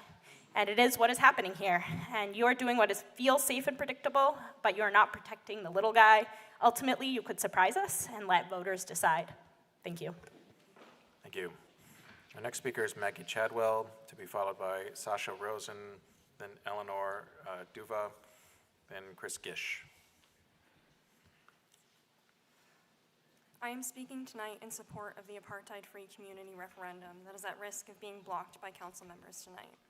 While it is not surprising, given the actions of this council in the past, it is deeply disappointing that we once again find ourselves having to defend the democratic process, the same democratic process that got you elected in the first place. If you don't support this pledge, first I ask you to explore why you reject it. What about pledging our solidarity with all oppressed people and declaring our opposition to apartheid and occupation doesn't sit right with you? If after this reflection you still can't find it in your humanity to support this referendum, I can't change that, but what makes you think you have the right to erase and prevent people from expressing their support for it?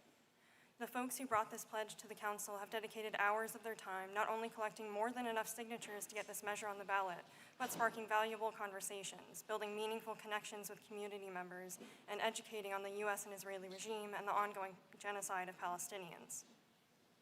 From the F-35s that fly overhead every day, polluting the air and bombing civilians in Gaza and Palestine, to our tax dollars funding the genocide while our community faces a serious housing crisis, to the 3 Palestinian students who were shot just blocks from here, you cannot argue that this is irrelevant to our community. You have an obligation to allow us to vote on this referendum. To take that away compromises your democratic integrity as elected officials. This feels absurd to have to do this, but I'm pleading for you to do what you were elected to do, uphold democracy and represent your constituents. Please know that if you block this pledge again, that will not stop the beautiful and ever-growing community that this movement has built from organizing around this issue that is intimately linked to all of us. Free Palestine. Thank you. Next speaker is Sasha Rosen, then Eleanor Duva, then Chris Gish. Good evening, everyone. My name is Sasha Rosen, and I'm a Jewish resident of Burlington, Ward 1. I'm an active member of our Jewish community here, regularly hosting Jewish ritual gatherings such as Shabbat and Passover for dozens and dozens of other young Jewish residents in our city. To start, I want to extend my compassion to those of you in the Jewish community here who have been targeted with legitimate anti-Semitism. This anti-Semitism, however, has undoubtedly increased due to the conflation of anti-Zionism with anti-Semitism, which has been perpetuated by the State of Israel, who falsely tells the world that their own views and violent actions are aligned with the beliefs of all Jews. At the core of Judaism, and something that all Jewish people can agree on, is our commitment to upholding Jewish values. The paramount value, tikkun olam, or repairing the world, is a driving principle that emphasizes our responsibility to social justice, human rights, and the pursuit of a better, more just society. These deeply rooted values, including justice, accountability, equality, and civic engagement, are also values that are imperative to sustain a democracy. Democracy thrives when individuals and communities are given the opportunity to participate in decision-making. The act of voting on an issue is a direct expression of democratic engagement. Regardless, Council, of your personal opinions regarding Israel-Palestine, to deny individuals the right to vote and to remove their ability to participate in decision-making around issues and initiatives in their own city is to diminish their role in the larger community and undermine the very foundation of justice that Judaism holds sacred. Jewish tradition has a long history of valuing intellectual debate and the exchange of ideas. The process of allowing Burlington residents to vote on an issue is in line with the Jewish tradition of dialogue and discourse. However, this necessitates that our ability to vote is not suppressed. Thank you for your time. Thank you. Our next speaker is Eleanor. I'm reading it as Duva. I apologize if I've mispronounced that. Then Chris Gish, then Jack Tiano. My name is Eleanor Duva. I'm a resident of Ward 2, and I'm also here to encourage you all to have some integrity and uphold the democratic process. By allowing this item to be voted on and the next town meeting day. Similarly, I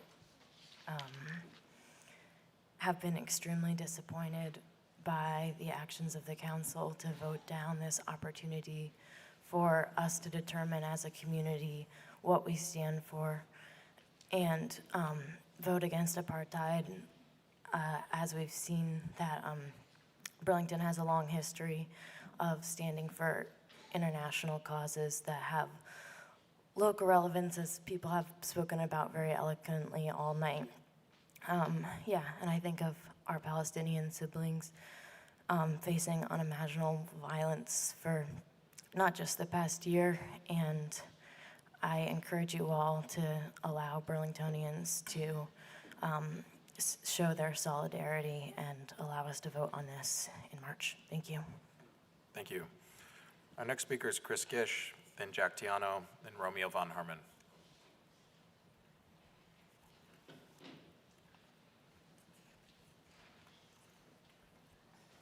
Chris Gish, Ward 8.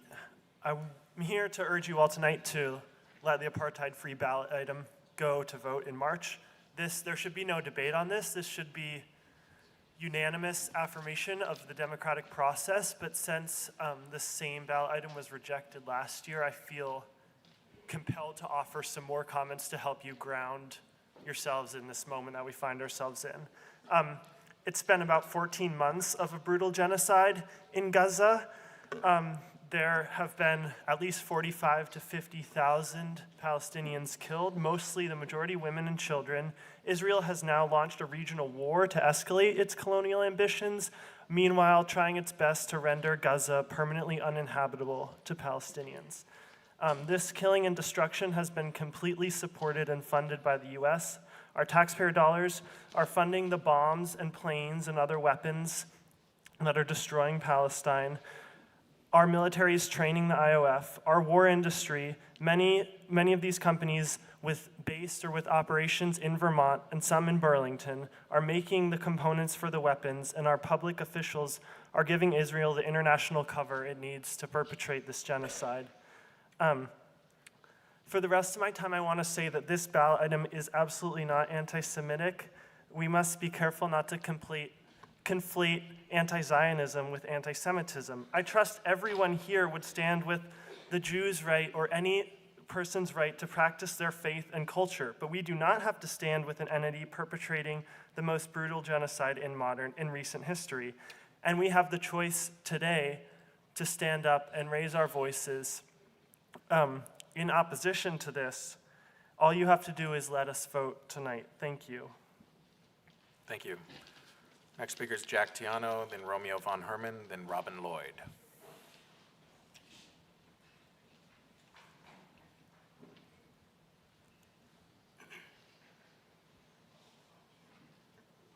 Hello. Jack Tiano, Ward 5.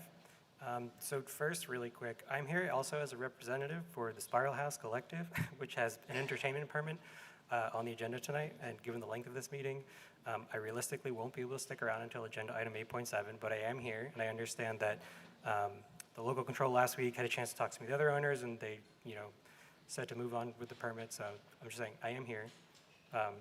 Second, I want to urge the council to place the advisory question on the March ballot. I personally believe that the stifling of difficult conversations is more harmful than having them. At a national level, I think that this impulse to smooth over discomfort and push it under the rug was directly responsible for this November's painful election results. Democracy is messy, and issues need forward movement and closure. If the city's leadership thought it had some responsibility to facilitate this conversation in some other way, and I'm not sure that it does, the past year of inaction has forfeit that option. Let people debate, vote, and work through the consequences of however the vote goes. Finally, I want to talk about the bridge. I sent you all a very long and detailed assessment, and I want you to know that if you haven't read it yet, it's still valuable even after tonight's meeting. The very short version is that the bridge vote tonight is a lose-lose choice and is a product of an institutional failure of transportation planning.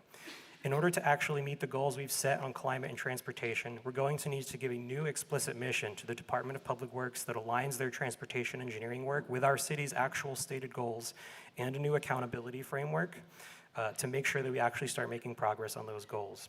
Our transportation system is the key driver in greenhouse gas emissions, and it is the sector we are making the least progress on. You should unfortunately still vote yes on the bridge tonight and the intersection, because the alternative is unfortunately marginally worse than not. But we have to learn the lesson of the failure of this project, and I do believe that it was a failure. Thank you. Thank you. Next speaker is Romeo von Herman, then Robin Lloyd, then Gabriel Nelson.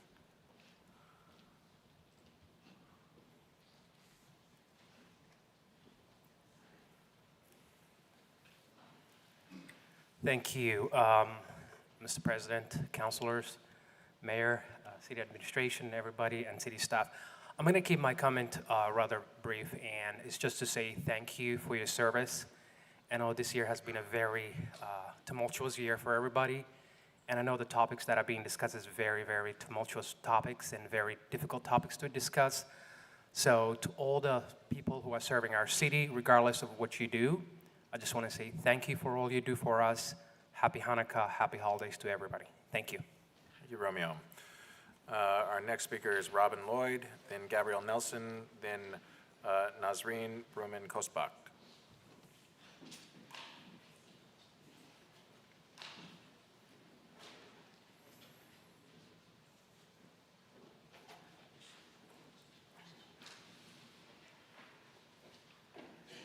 Yes, hi, I'm Robin Lloyd, Ward 8, and I was going to withdraw my subject for discussion tonight because I thought I can see how fraught this issue is, and then I realized that the issue I was going to bring up is very relevant, and that is the doomsday clock.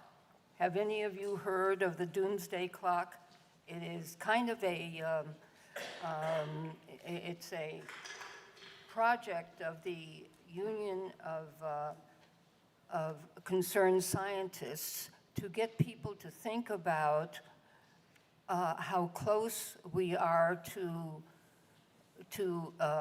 our world is in peril because of the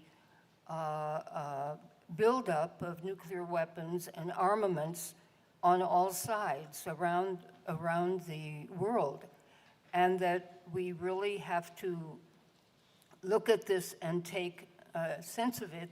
The fact is that according to the doomsday clock, we are now 90 seconds from midnight. Now, midnight is the 0 hour of the end, okay? So they vote, the Union of Concerned Scientists vote on this every year, this year, January 26th. And they will either move it forward closer to midnight, move it further away, or keep it where it is. And so it's an opportunity for all of us to think about these dangerous situations we're in, and to do our utmost to alleviate them. And in that sense, the connection to tonight, I totally support putting the issue on the ballot, because we have to discuss it. We shouldn't. Thank you. We shouldn't put it under the rug. So thank you. Thank you. Our next speaker is Gabriel Nelson, then Nazreen Bruman-Kostbach, then Sergey Spanner. Hello, my name is Gabe Nelson, and I live in Burlington. I'm speaking today in favor of allowing the apartheid-free community pledge to appear on our ballots. It is impossible to use words to express the devastation I have felt over the past 14 months watching the genocide of the Palestinian people happen in real time. During this time, the devastation has only been exacerbated by the responses of our government and leaders, ranging from apathy to indifference to full and unequivocal support. These reactions can only come from a dehumanization of Palestinians, a belief, whether conscious or unconscious, that they are less than human. The main response that I've heard from counselors opposed to allowing us our right to vote on this ballot measure is that it is not a local issue. But this response is not acceptable. On the contrary, the same dehumanization exhibited by our leaders is experienced here in our community every day by Palestinians, Arabs, Muslims, and every other marginalized group. By refusing to condemn apartheid, we are complicit, apathetic to, or even in full and unequivocal support of that very same dehumanization. In the face of unspeakable violence, it is the duty of all of us to speak out in opposition in any way we can. But I am not even asking the council to do that. I am merely asking that the council allows us the chance to vote on this matter. Thank you. Thank you. Our next speaker is Nazreen Bruman-Kostbach, then Sergey Spanner, then Gray Beretta. Hi, my name is Nasreen. I'm an Arab and Iranian American living in the East End. I'd like to request that all of you look up from your emails or whatever it is you're doing and hear what I'm about to say. Firstly, I am sorry to hear that some Jewish people in our community feel unsafe. That's awful, and it shouldn't be that way. However, many of the things that people have said in opposition to this resolution are actually not just lies, but actively racist and foster Islamophobia. It is really disappointing that I have to even point that out to any of you. As an Arab American, I do not feel safe in this space. Unfortunately, our small Arab community in Vermont doesn't just feel unsafe. We actually aren't safe. Last year in our own city, 3 young Arab men were shot just down the road for no reason other than their race, that they were speaking Arabic, and that they were wearing a keffiyeh, like I'm wearing now.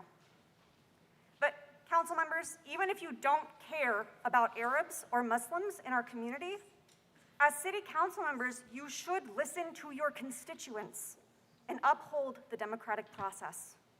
More than 5% of voters signed our petition. We should be allowed to vote on it. Thank you. Thank you. Next speaker is Sergey Spanner, then Gray Beretta, then Griffin DiMatteo.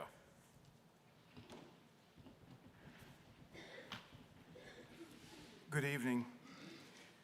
Every few months, we're yanked away from our families to answer why we do not acquiesce, to turn the proponents' toxic, one-sided labels into an official city-sanctioned yellow star on the collective sleeve of the Burlington Jewish community. This repeated targeting would not be tolerated for any other ethnic group or on any other subject, but bullying Jews is turning into a staple for the Burlington City Council meetings. Our community leaders, rabbis, time and again have voiced their concerns. Time and again, those were disregarded. The proponents have ditched the balanced options in favor of the one-sided, and here we are once more. It's time to ask, who appointed the proponents to be the arbiters of the Middle Eastern conflict? Have they run out of things to improve around the city? How do they claim to stand against bigotry while snidely lecturing rabbis and other members of the Jewish community who weighed in unanimously on each occasion? Our leaders have. What should and shouldn't be perceived as anti-Semitic? At what point does the repeated targeting of a local community cross the line from democratic process into oppression? Will this repeated bigoted assault on your Jewish neighbors go on with impunity? The proponents play with the wording of these resolutions, but their coprophagic recycling does not improve the message. It still reeks of ethnic hatred. And no clever editing will ever make it anything other than the evil that it is. Thank you. Please vote no. Our next speaker is Gray Beretta, to be followed by Griffin DiMatteo, and then Martha Carpenter.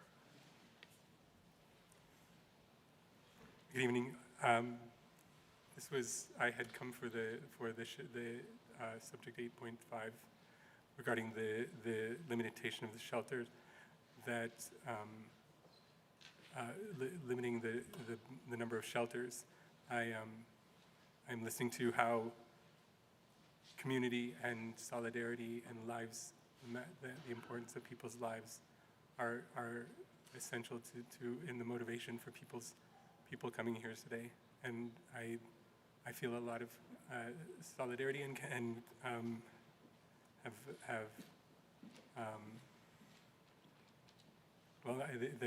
this is an essential conversation that is basically what I've been trying to bring for the houseless community. And so as representative of the Houseless Union, we were just interested in having a conversation with the mayor and city council regarding the continued escalation of these symptoms that we are discussing now, and of the dehumanization of community members of Burlington. And I think that is a thread that I've followed along through here.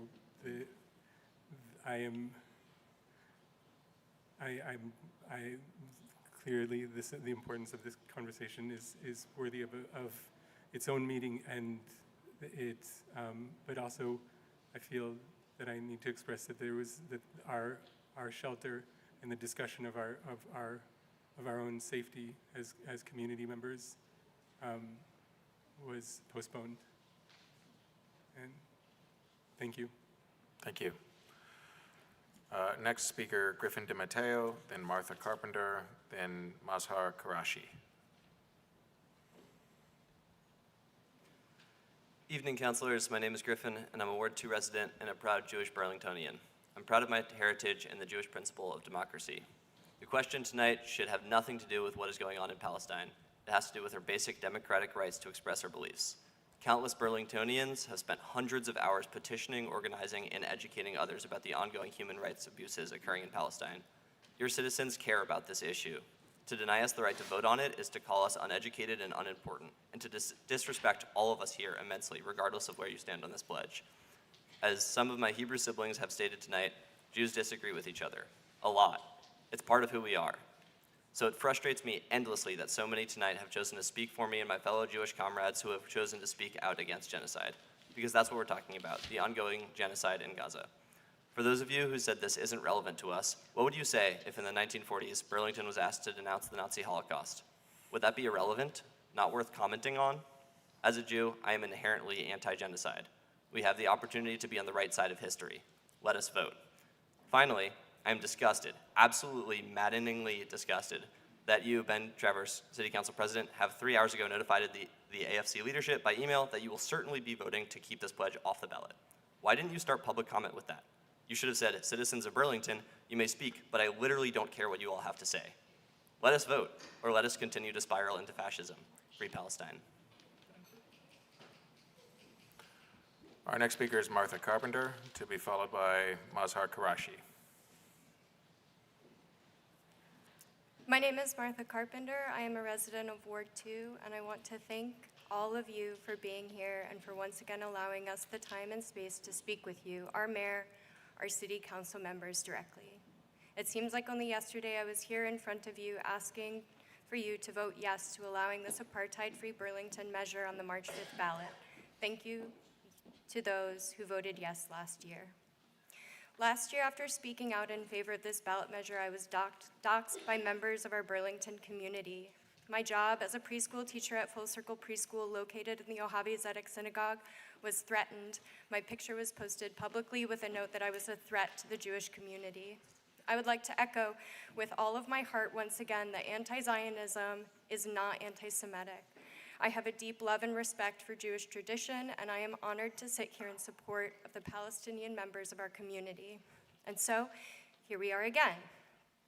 I am hoping that a year of witnessing the Israeli state's annihilation of Palestine and the genocide of its people has changed the hearts of those of you who have voted against this measure. And if not, I would like to echo the words of Ashley Smith, as quoted in The Rake, that some of you may not agree with all of this, and that is your right, but the matter at hand is not your individual position, but voters' democratic right to petition, place measures on the ballot, debate and discuss issues, and then vote for them. Please allow your constituents the opportunity to be heard. Please allow us the opportunity to decide how our money is being spent. Please do your part in ending the Israeli apartheid and freeing Palestine. Thank you. Thank you, Martha. Next speaker is Mazhar Qureshi, then Daryl Galloway, then Jason Hirsch. Assalamu alaikum. My name is Mazhar Qureshi. I can greet you in many different ways, but one thing I found that I've been going in last few months filling up this sheet for apartheid, and I come across with hundreds of the people, so I've got a message for all of you. I'm not making it. What they're telling you, that they are completely, totally destroyed by the attitude of our country, which is going all over the world using our taxpayer dollars and resources. These wonderful people, compassionate people in Burlington, I never discovered that there's so many people. They will be standing for their brother and sister on the other side of the world that they have never met, that from the different race, they speak differently. This is the beauty. What they're saying, that we are fed up. We don't want to keep on financing, taking billion-dollar bombs, dropping on the unarmed children and women, creating the starvation, destroying the hospitals. No. Our tax dollars should be going locally for jobs, healthcare, food, for housing, that we don't think about that, how many people are sitting on the streets here. So this is their message. They want you not to think as whatever party you belong, what you think, whatever religion you have, what color of skin you have got, but to stand as a human being for your other human beings.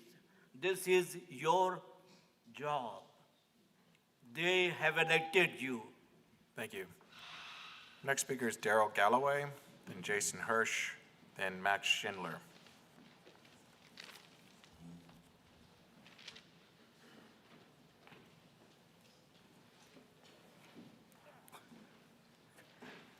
Good evening. My name's Daryl Galloway.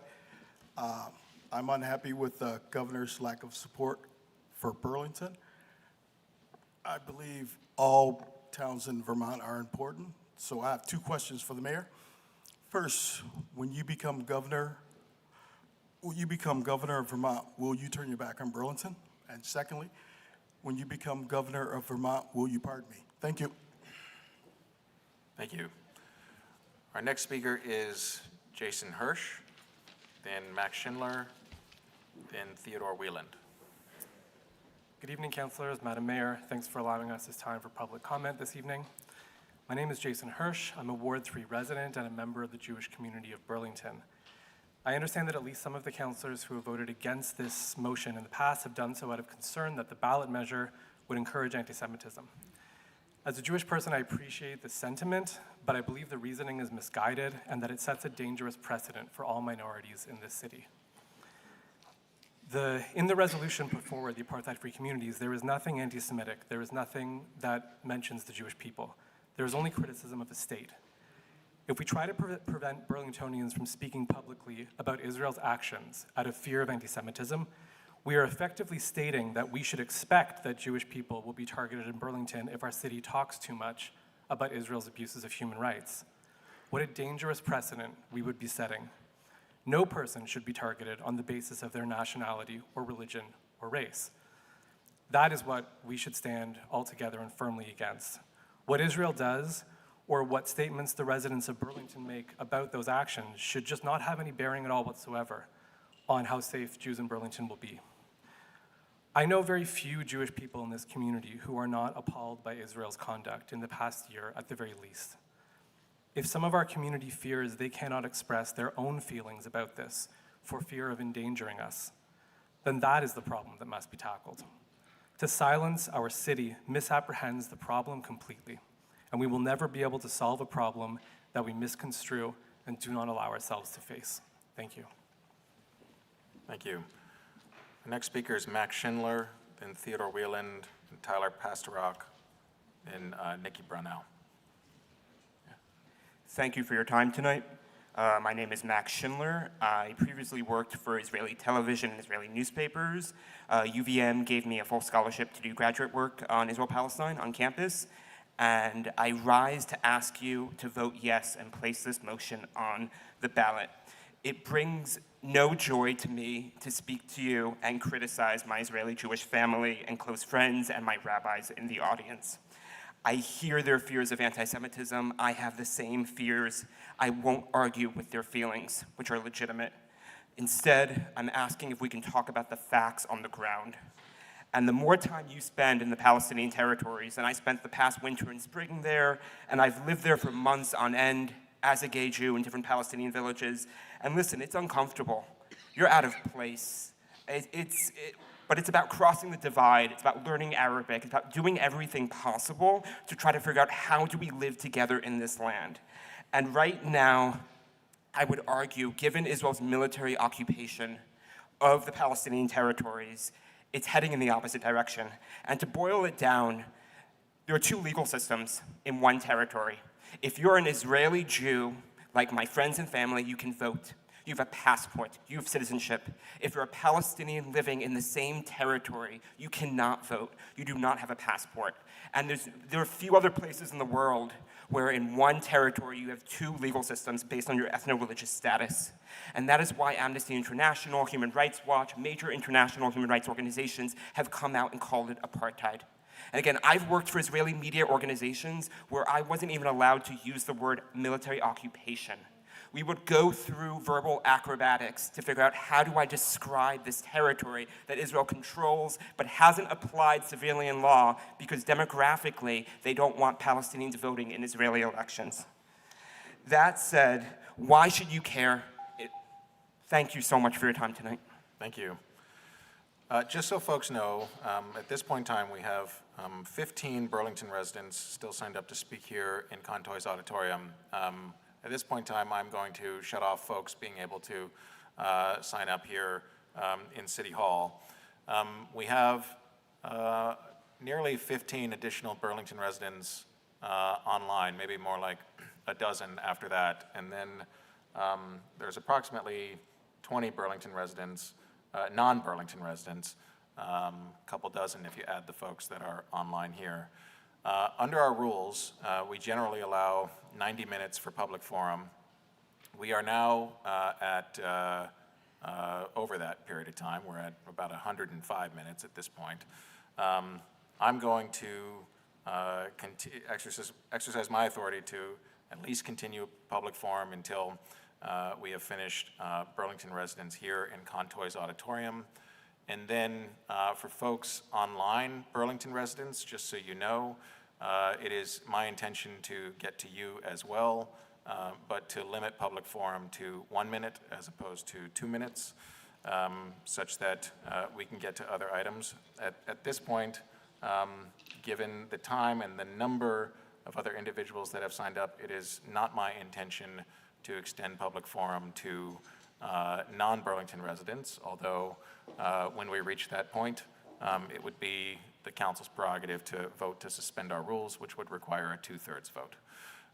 So with that, we will continue with the 15 Burlington residents. Point of information. Yes? Could we just get clarification on the 1 minute ruling that you just made? Yes, it's my intention to finish with the 15 Burlington residents we have here online, and then to try to keep the Burlington residents online when we turn to them to 1 minute as opposed to 2 minutes, and to end public forum at that point in time. So the 1 minute is for the people online, the Burlington residents, and the and non-residents would then be cut off. Is that's what you're saying? That is my intention at this point in time. Right. Well, with all due respect, I'd like to move to suspend the rules to allow public forum to continue beyond this 90-minute limit, to allow all speakers who have signed up to be able to speak for their 2 minutes. Second. There's a motion by Councilor Bergman, second by Councilor Broderick. Is there any discussion on that motion, or can we go to a vote? Councilor Newbeeser. I appreciate that being a counselor is challenging, and we have many late nights in this room, and no one wants to make those nights later. We have lots of conversations on this council about that frequently, but this is clearly an issue that is incredibly important to a number of folks in our community, a number of folks across our state, and obviously nationally. I would encourage folks on this council to, in principle, allow for public comment to stretch out. I know in 2020, we had a council president who extended public comment for days, which I deeply, deeply respected. Thank you. Thank you, Councilor Newbeeser. Does any other councilor wish to be recognized on the item? Councilor Grant and then Councilor Kane. And I will note. Point of order. Yes? I don't believe a motion to suspend the rules is debatable. Okay. There's a point of order. I'll ask the city attorney's office whether or not a motion to suspend our rules is debatable. It is not. Okay, it is not debatable, so we will go to a vote. The motion is to suspend our rules. It requires a 2/3 vote. I'm expecting a split vote on this, so I will please ask for hands on it. All in favor of suspending the rules to allow all speakers? Sorry, Councilor Carpenter. Just a clarification. Suspending the rules would extend the conversation or the public forum time, but if we want to limit it to Burlington residents only. Sorry, could you use the microphone, Councilor Carpenter? Excuse me. Excuse me. I understand suspending the rules would extend the time, and we're voting on that, but the president's proposal of then limiting it to just Burlington, is that part of that same motion? I guess I'm not. The intent was to allow people their 2 minutes. Okay. Got it. So the motion is to suspend the rules to allow all Burlington residents and non-Burlington residents, both in person and online, to complete public comment. And we will go to a vote then on that motion. It requires 2/3, meaning it will require 8 votes. All in favor, please raise your hand. Those are 5 yeses. All opposed, raise your hand. Those are 5 noes. The motion fails, and so I will continue to exercise my authority as council president to, again, extend public forum to complete all the Burlington residents here in Contoy's auditorium, and then to turn online. And we'll ask that online Burlington residents please intend on keeping their comments limited to 1 minute. And we'll note that that is an extension from the rules the council has agreed on, which is to generally keep public comment to 90 minutes. Our next speaker is Theodore Wieland, who will be followed by Tyler Pasternak, and then Nikki Brownell. Council President, I'd like to make a second motion. Councilor Newbeezer? I'd like to make a motion to extend, to suspend our rules to allow Burlington residents online to have their full 2 minutes, while the intention is then non-Burlington residents, both in person and online, be limited to 1 minute, so that we ensure that all Burlington residents do in fact have the standard 2 minutes. Second. Okay, there is a motion by Councilor Newbeezer, seconded by Councilor Broderick. The motion is to suspend our rules to provide all Burlington residents 2 minutes. Again, I will ask for hands. All in favor, please raise your hand. Sorry, Councilor Carpenter. Would that still allow non-Burlington residents to speak, or would they be ended?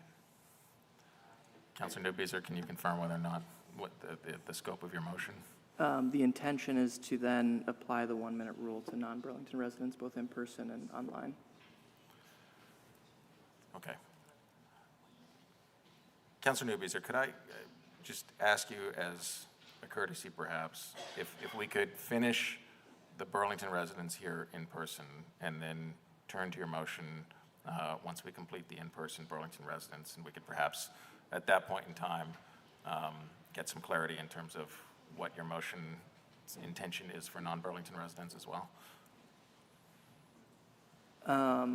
At risk of being difficult, I'd rather take the vote now. I think the intention is clear for non-Burlington residents, which is, okay. I'm asking that we limit to 1 minute in recognition that other folks on the council want a reasonable amount of time and for public comment to perhaps wrap up quicker. Okay, so to clarify, your motion is to complete public forum for all Burlington residents with 2 minutes each, and for non-Burlington residents, both in person and online, for them to be provided 1 minute each. Is that correct? Yes. Okay, and Councilor Broderick, that's the motion that you've seconded? All right, we will go to a vote then. Do folks understand the motion? Yes. Okay, we'll ask for hands. All in favor, please raise your hand, yes. 5 yes. All opposed, raise your hand. 5 noes. A suspension of the rules requires 2/3, which is 8 votes. And so we will continue now in person with Burlington residents. I'd like to make a motion. I'm going to, well, what is your motion, Councilor Kane? It'll be the one that I think Councilor Carpenter was hinting at, maybe favoring, which is to complete Burlington residents only. Okay, with 2 minutes all. Yeah. All right. If you will withdraw that motion, Councilor Kane, I will exercise my authority as council president to provide all Burlington residents 2 minutes in person here and online, and we'll end the public forum with Burlington residents. Thank you, Councilor Kane. Our next speaker is Theodore Wieland, to be followed by Tyler Pasternak, and then Nikki Brownell. 2 quick points. Black socialist Kwame Ture. If a white man wants to lynch me, that's his problem. If he's got the power to lynch me, that's my problem. Racism is not a question of attitude, it's a question of power. Racism gets its power from capitalism. Thus, if you're anti-racist, whether you know it or not, you must be anti-capitalist. The power for racism, the power for sexism comes from capitalism, not an attitude. End quote. Zionism, the unsinkable aircraft in the Middle East, gets its power from U.S. imperialism. Zionism began as a marginal tendency. U.S. imperialism and its anti-communism funded, propped up, looked the other way throughout 75 years of massacres, and now censoring and obstructing liberal democracy. The second point, overstating harm causes harm. This evening, a handful of Burlington Zionists said, quote, "I don't feel safe," but failed to produce any evidence of danger other than unsubstantiated allegations, let alone substantial, objective evidence beyond a reasonable doubt. It's no surprise that, quote, "feeling unsafe" has replaced objective evidence of danger. Subjectivism is used to confuse the working class. Postmodernism's rolling back of the scientific worldview and the democratic rights of the individual, the dissenter, the anti-imperialist, the organizer. Last year, a Burlington citizen shot 3 young Palestinians. This is an objective fact. This is public evidence of danger. Asserting, quote, "I don't feel safe," or, quote, "Jews don't feel safe," without any evidence, or only appealing to the warped sense of fear of the Zionist, obstructs the process of reconciliation. Was Emmett Till a danger?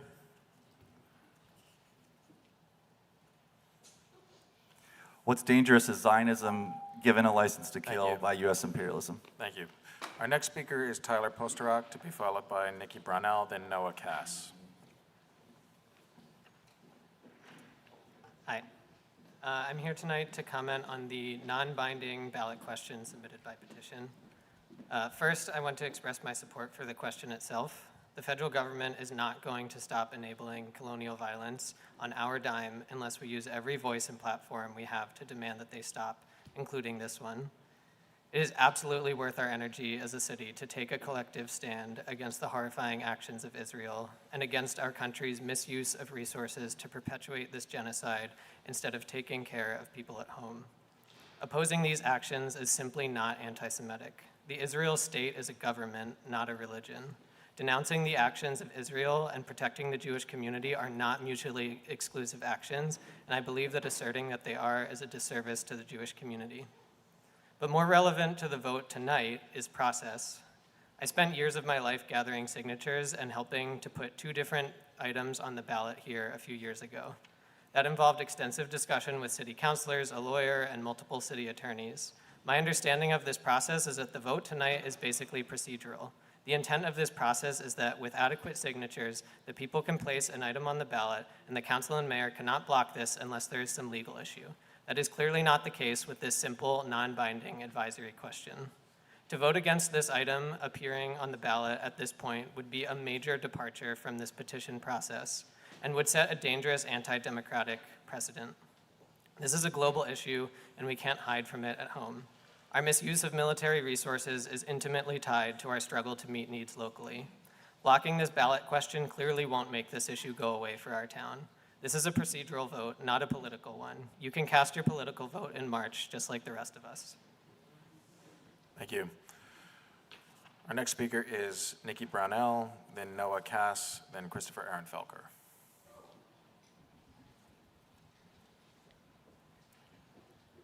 Hello.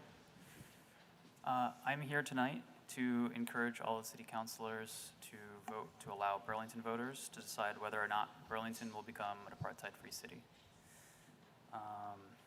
We live with the echoes of 3 Palestinian men's pain. Islamophobia, if it wasn't obvious already, has taken root in our community. I know friends who have been targeted for wearing keffiyeh, shouted at, death wished upon them. They've been insulted for their physical appearance, their mental capacity. As a trans woman, I know the feeling all too well for being targeted for how you look and feelings you feel in public because of it. Since October 2023, over 40,000 Palestinian people have died, of which most of them women and children. People's homes reduced to dust, their lives uprooted with no answer in sight. Tonight is not a question of voting on the ballot measure itself. It's about ensuring our democratic process, something that we all are entitled to. Tonight, we must allow Burlington voters to make the right decision, to make the decision, and to put forward this resolution on Town Meeting Day. Thank you. Thank you. Our next speaker is Noah Cass, then Christopher Aaron Felker, then Mirza Karaskic. Noah left, okay. Then Christopher Aaron Felker, then Mirza Karasnik.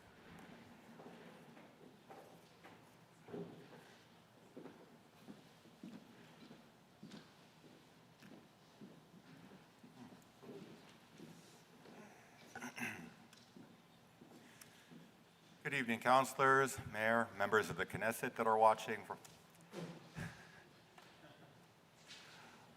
We're here today to talk about something that we've already discussed a few different times this year. My opinion and on this has not changed. I don't believe this really falls under the purview of our cities. So with all this extra time, I think I'll take to, I am a proud Zionist in that I believe that Israel has the right to exist and as a sovereign nation, the right to defend itself.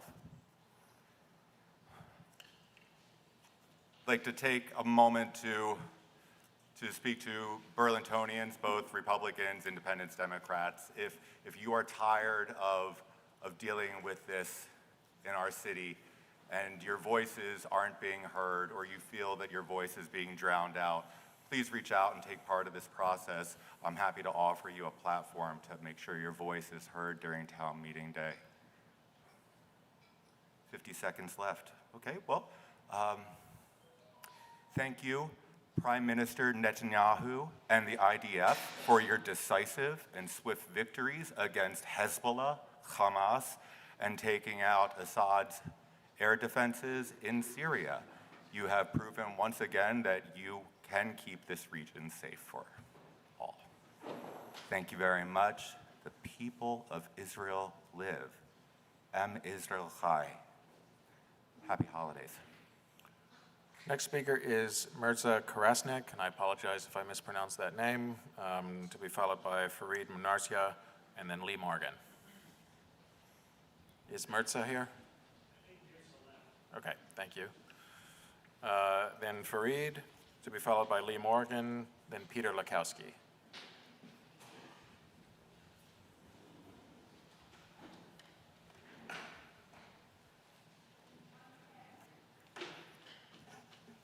Assalamu alaikum.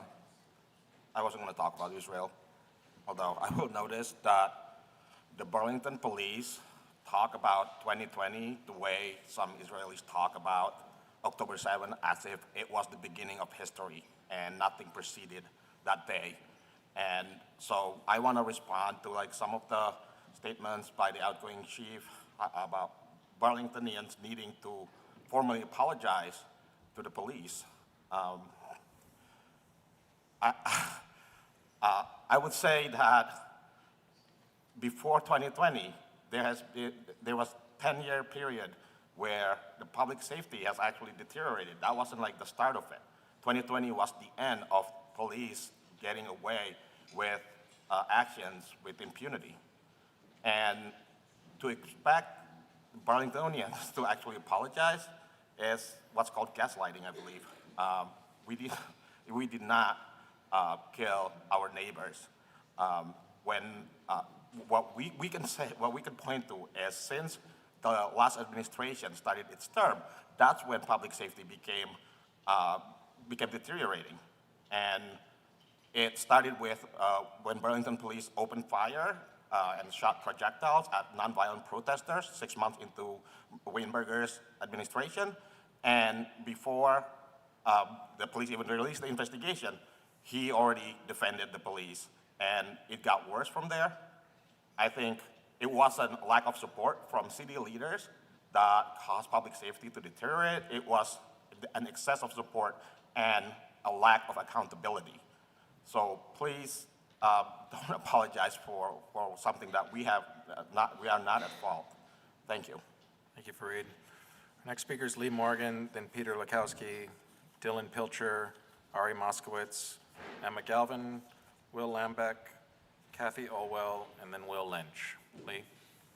Hi. Good evening, Council President Travers. Always have a hard time with your name. It's no problem. It's sincerely good to see you tonight.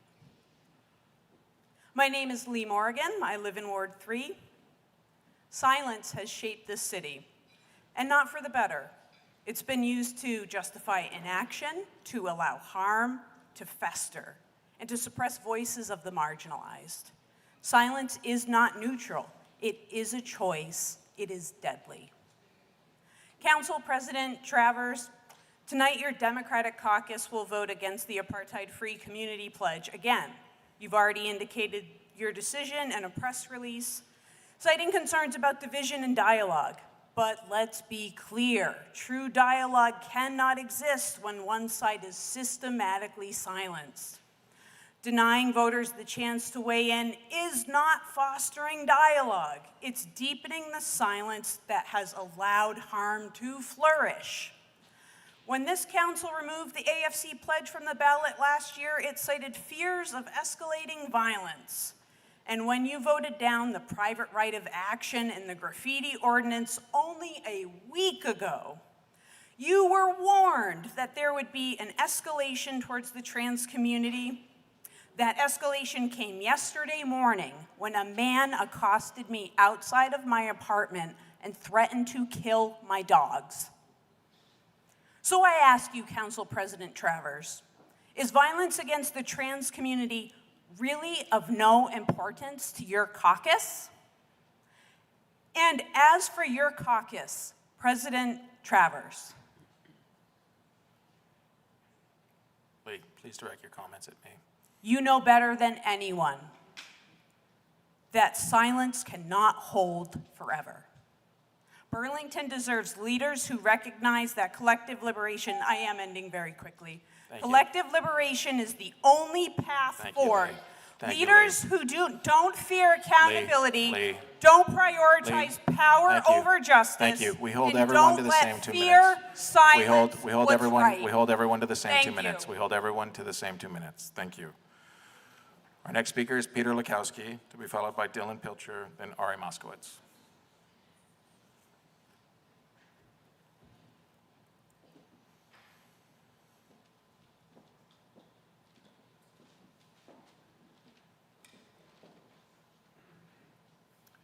It's not easy to carry out a genocide. The Germans could keep it secret. Back in those days, you could do that, but you can't do it now. It's on television all the time, and people see it, and they're disgusted, outraged. So what happens? Well, if you want to keep doing it, you got to deal with that outrage, and so you suppress it, keep it quiet, get the government and the media work together, and they do a pretty good job of keeping us diverted, keeping us looking the other way. Then we have to debate. Well, there are two sides, really. Is genocide somehow, it's not really genocide. There are two sides, aren't there? But there really aren't. It's a hard job to keep it going, to keep it quiet, to keep attention down. I passed around these petitions. Believe me, if we were able to vote, it would pass. And it might even make a tiny little difference. I mean, how much difference could it make? But it could. But now's a chance. Now's a chance to let that difference maybe happen. Let's see what happens. Which side are you on? Thank you. Thank you. Next speaker is Dylan Pilcher, then Ari Moskowitz.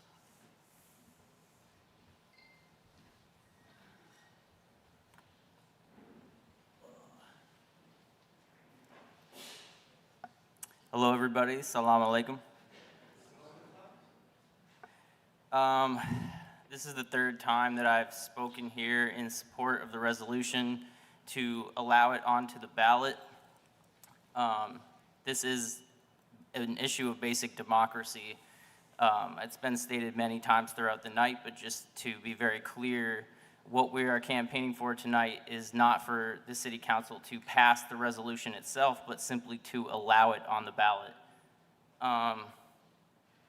And as it comes to most of the opposition that has come to the proposal tonight has been on behalf of alleged fears in the community, accusations of anti-Semitism, harassment, and et cetera. And I just want to say, from my vantage point, having followed this issue globally for over a decade and also in the Vermont community, I haven't seen any evidence of those claims whatsoever.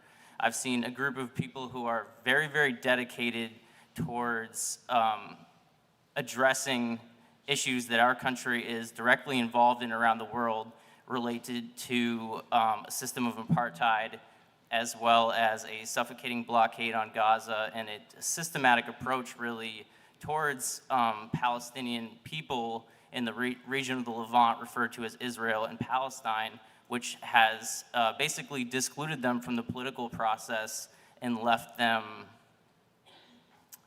degraded, degenerated, insulted. So the heart of this movement is to support human rights and progressive values, and to recognize the actual legitimate history of the region and the settlement of Israel, rather than supporting the military occupation and oppression of those people. It has nothing to do with attacking Jewishness or Jewish identity, and I think you guys should allow this to pass. Thank you. Thank you. Should pass it for democracy. Thank you. Thank you. Free Our next, Palestine. thank you. Our next speaker is Ari Moskowitz, then Emma Galvin.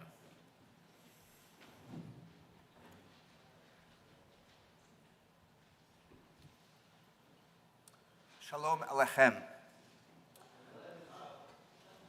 My name is Ari Moskowitz. I live in the South End, and I'm here to tell you on 2 separate occasions in this town I have been assaulted by Palestinian protesters.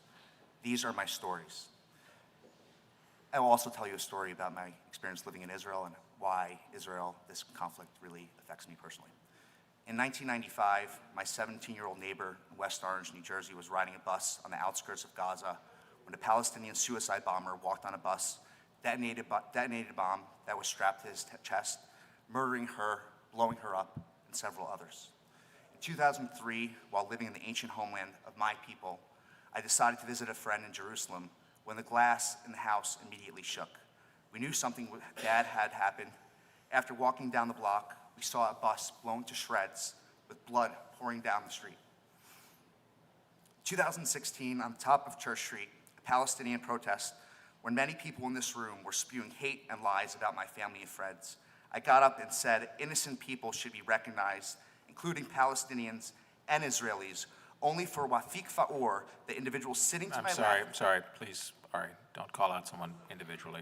Started screaming at me in line and physically pushed me down Pearl Street 200 to 300 feet. All right. Ari, please. It's not slander if it's true. No, okay, folks, please, I'm gonna ask that we stay in order here. Ari, sorry, I'll pause the time, please, no comments from anyone else. No, Ari, we'll pause the time on your timer. Excuse me. I got assaulted on the street by an Ari, please just give me a moment. Please, we are going to allow the speaker to continue. We do have rules, Ari, about calling folks out individually when they don't have an opportunity to defend themselves. So if we could move on to the next portion of your comments, we will start the timer and allow for you to finish. Thank you for your understanding. Can I get 38 seconds? Yeah, I understand. Yes, we'll go a little bit beyond. Outside the city hall, after holding a sign that said stop targeting Jews, I was charged by a Palestinian protester with a fist closed. I remember specifically speaking to the chief of police and telling him before this happened, please protect me, I'm going to be assaulted. Every person in this room, including many council members wearing the kafia or Palestinian flag, know that you are supporting a movement that actively pays terrorists to kill my family and friends. How can you justify that? How can you justify flying a symbol that actively pays suicide bombers' families in perpetuity when they blow up a pizza cafe or discotheque and name parks after them? This is Palestinian society. This is who we are expected to make peace. All right, please stay in Syria, order. Yemen, Ukraine, Africa, where millions have been killed, millions have been displaced. Please stay in order. Where is the genocide? Where are your protests? Where are your petitions? Thank you. I'm going to ask that, please, I'm going to ask that the auditorium stay in order. Please. I'm going to ask that the auditorium stay in order or we will end public forum. We'll proceed with the next speaker, Emma Galvin, to be followed by Will Lambeck.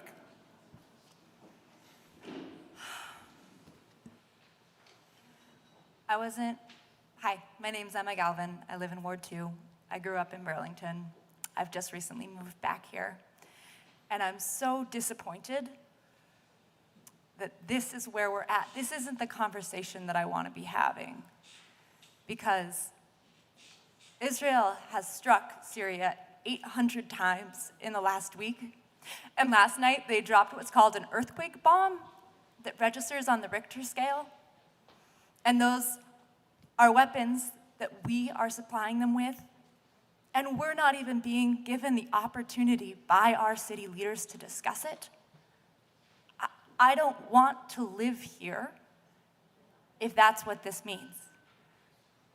Let the voters vote. We're being told that our vote is our voice. Let us use our voice.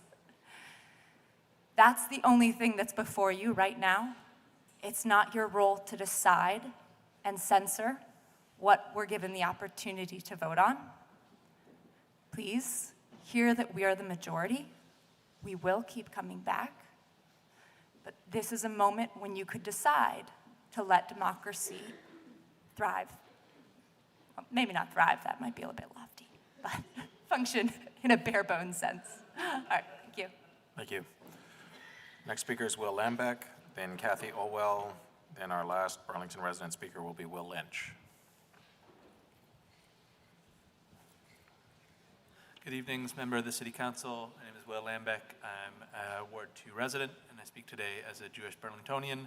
I have some prepared remarks, but I just want to respond to the speaker who spoke to before me by saying that I know Wafik Faour. He's a brother. I've heard him speak countless times out against anti-Semitism, and I think it's shameful that that person was allowed to defame and slander Wafik. Well, I'll ask you please to not individualize comments against him either. So please continue. So you've heard tonight from some that putting this issue on the ballot harms Jews in Burlington, and I want to say that nothing could be further from the truth. As a Burlingtonian and a Jew, I wholeheartedly reject this false proposition. The proposed referendum is not anti-Semitic. Denouncing Israeli apartheid is not anti-Semitic. Opposing genocide is not anti-Semitic. None of these things harm Jews. What does harm Jews is slaughtering tens of thousands of Palestinians and starving millions in the name of Judaism and Jewish safety. I know that not all Jews agree with me on this. In fact, many would vehemently disagree, and that is the point. Nobody who has testified tonight is the sole arbiter of anti-Semitism, and no single person can tell you what is and isn't in the best interests of Jewish Burlingtonians. As a people, we have historically had a wide array of opinions on the matter, to put it mildly. And that's why we put it on the ballot. Let the voters decide, and the majority of voters may vote against the referendum. I have no idea what could happen. But what I do know is that there's no possible justification for the Burlington City Council to intercede and deny voters the ability to make our voices heard on the matter. Certainly, it cannot be justified in the interests of the Jewish people. Nothing could be further from the truth. Thank you for your time. Thank you. Our next speaker is Kathy Olwell, who will be followed by Will Lynch, and then we will be turning online. Our first online speaker will be Mark Leopold.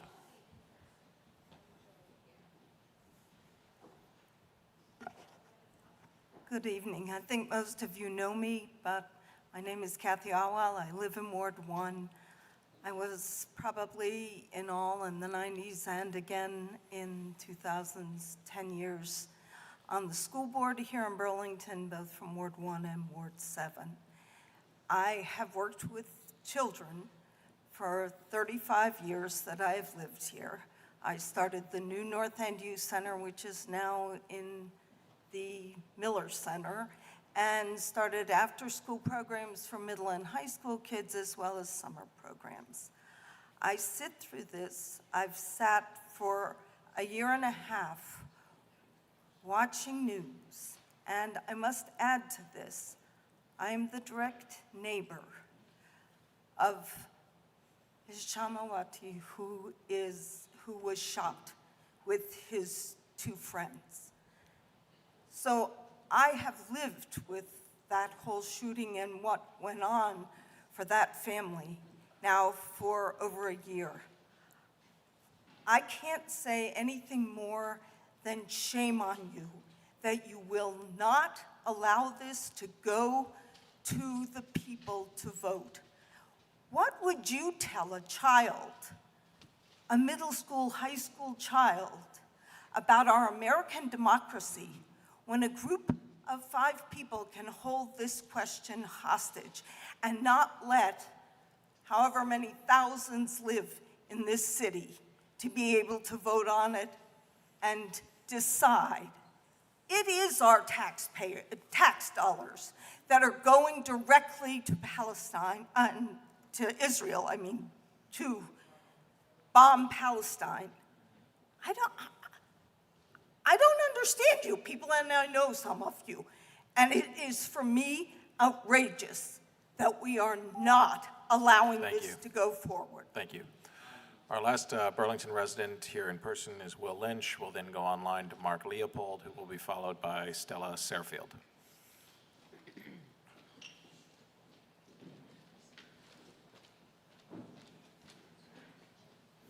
Good evening, all. My name is Will Lynch.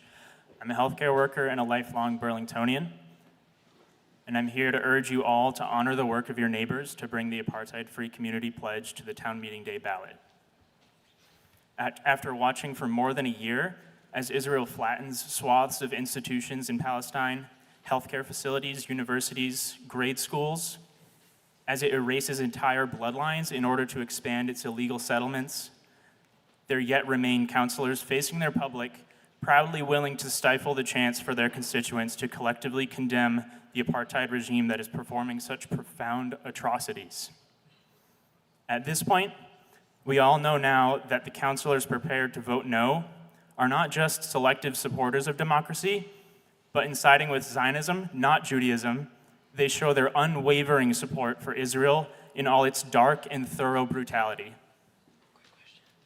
Nations, sovereign or not, do not have the right to bomb, starve, and dispossess an entire population. Yes, so-called defense.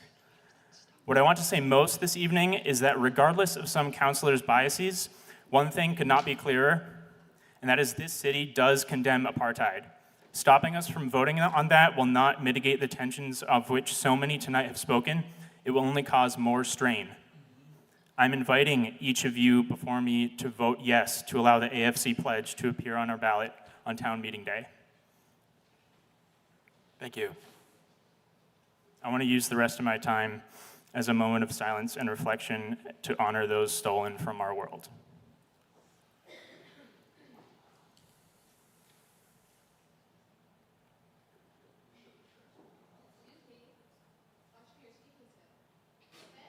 Okay, please. No, please. I'm going to ask. Okay, thank you. I'm going to ask that, please, the auditorium stay in order, please. We're now going to turn online. We are going to finish public forum with the Burlington residents who are online. Our first speaker is Mark Leopold. Mark, you should be able to go ahead and unmute yourself. I'm going to share the timer up on the screen. Thank you, Councilor Trump. Sorry, could you please hold on a moment? I'm going to ask that folks please take their conversations outside of the auditorium if they're going to continue.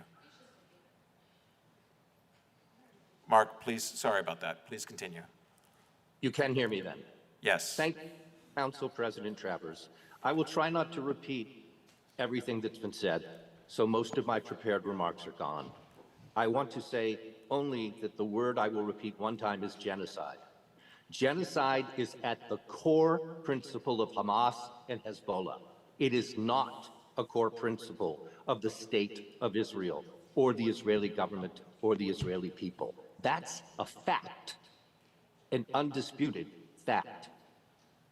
Therefore, on that basis, I will remind the Council words that I have heard in previous public forums, that words matter.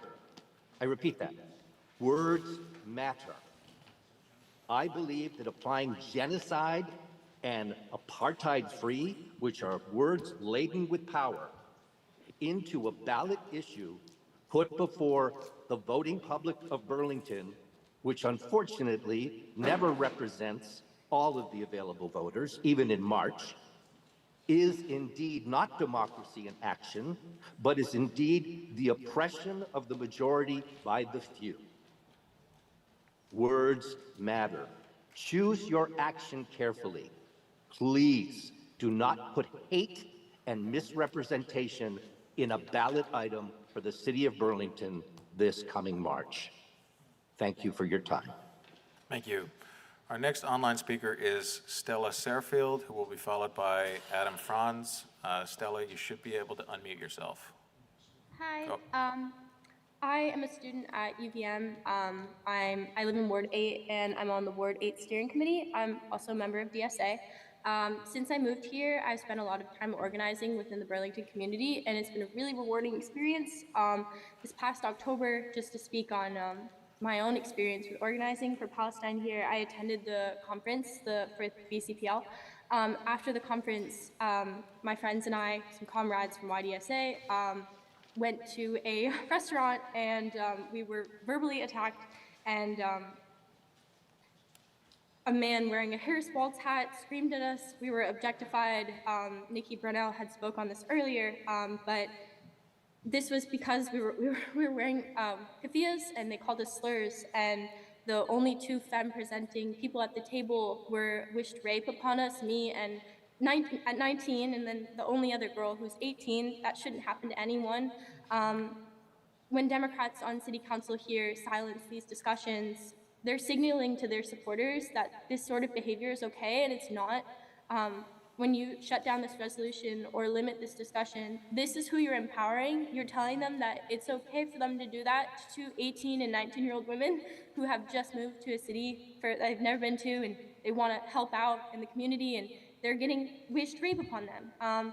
This is a local issue because this happened here. This happened in Ward 2, and nothing happened because of it, because there's no safety net, because we don't have a pledge like this. And the city has weighed in on a number of different non-local issues before, and in the last 40 years, Burlington has a number of sister cities. This is a local issue. Burlington has had experience with non-local issues, and we should have the right to speak in here. Please let the Burlington people vote on this issue. Thank you. Thank you. Our next speaker will be Adam Franz, who will be followed by Ambrose Moore. Adam, you should be able to go ahead. Hello, this is the fourth time now that I have appeared before the City Council to discuss something related to Palestine. And so it's clear to me now that most of the councilors here have already made up their minds and are not listening to the public comments, but I still think it's worth putting out our arguments into the public realm. So there are some people who think that the people of Burlington are not mature enough to discuss important issues, and that it's the responsibility of our city councilors to protect us from having to consider anything that might cause division.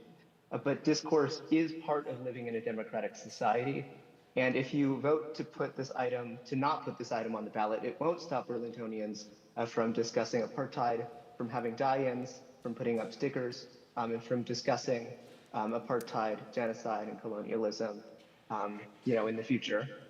So I'm used to seeing the same arguments time after time. I know that others have different opinions from me, but I would encourage them that they should be trying to win over their neighbors to their view rather than preventing them from voting. And I agree that this council meeting, as some others have said, is not the appropriate venue to be having this discussion over and over again, but we should instead be having this debate in the public and letting the voters make up their own mind.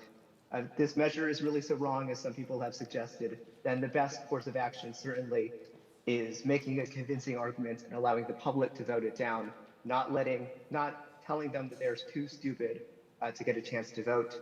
I'm also disappointed that we're having this discussion at a time when many students are not here, many of whom signed this petition and will vote. It's hard not to see this as intentional. I see this as part of a very long, troubling history of declining democracy in the city. I hope that you will surprise me by putting this ballot measure on the ballot this March. Thank you. Thank you.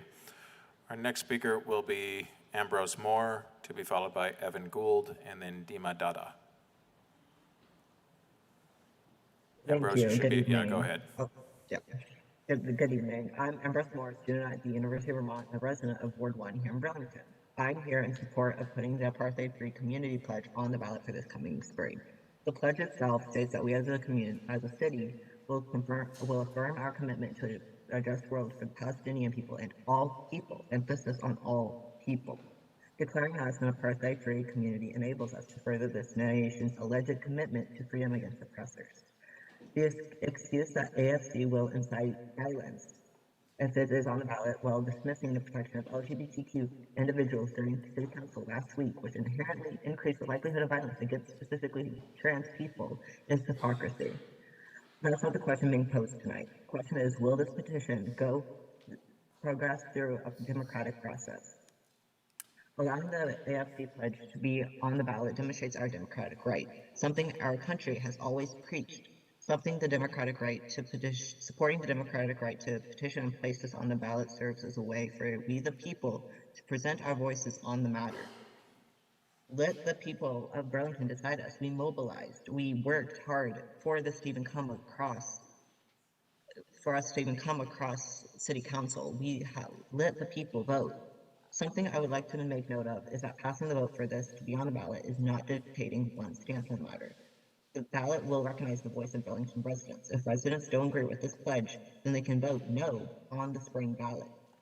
Whether or not you as an individual are pro or anti this pledge shouldn't be made up by you, the council. So I urge you to vote in favor of this pledge to be on the ballot. Thank you. Thank you. My apologies, but my computer just died. But I believe our next speaker, if I'm not mistaken, was Dima. Is that right? Or Evan Gould. Evan, excuse me, Evan Gould. Evan, you should be able to unmute yourself in a moment. And then if I remember correctly, Dima Dada is the next speaker after Evan. Evan will, I saw Evan up there. Can we try to promote Evan again? Evan, you should be able to go ahead and unmute yourself, and the timer's down because my computer lost battery, but we'll ask you to keep us honest on 2 minutes. I'll be keeping it on my phone. Okay, can you hear me now? Yes. Sweet. Hi, councilors. I've said my thoughts on the bridge, but I wanted to reiterate the public engagement process felt terrible. The priorities in the design of the bridge do not map to our goals as a city. We need to think in the future how we can move towards our mode shift goals and towards safer streets. Level of service was the primary determinant of design, prioritizing the flow of cars over all other concerns. If we keep doing this, we'll never see a measurable shift in transportation or a meaningful reduction in greenhouse gases or in our pedestrian deaths. That said, the design before you is marginally better than the existing conditions, and so I encourage you to vote yes, despite being a very loud voice against the vision of this project. My second comment is on the emergency shelters. Research has shown that people with access to low-barrier shelters have a 50% higher chance of recovery and are 3 times more likely to remain stably housed 6 months following their initial low-barrier housing. If we want to address our visible, unsheltered homeless population and drug use, we need to start making housing viable and available. We've already heard stories of homeless individuals dying in the cold already this year. I hope that you will support Councilor Bergman's resolution to allow emergency shelters in all districts within a certain distance of a fixed transit line. These folks are already in every district of the city. In our parks, I see them every day on my rides to work to drop off my son. We should allow our organizations to shelter folks where it is viable and where they have access to transit to the services they need to help their recovery. If you disagree with the distance, I encourage you to work together to change that piece and not limit shelters where even today they are allowed conditionally. Thank you. Thank you, Evan. Our next speaker is Dima Dada. Dima, you should be able to go ahead and unmute yourself. I'm sorry, the timer's not on the screen, but I'm starting it now. No worries. Can you hear me before you start the timer, just to make sure? Yes. Okay, thank you. Marhaba, my name is Dima. I live in Ward 1. This has been my home for 8 years. I am a UVM class of 2020 graduate who studied communication and community and international development.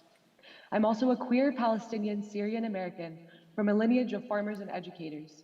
I used to leave my core identity out of conversations such as this one, not only out of fear and biased and selective listening, but to avoid a repeat of past events of being harassed and followed in our town, or now possibly being shot.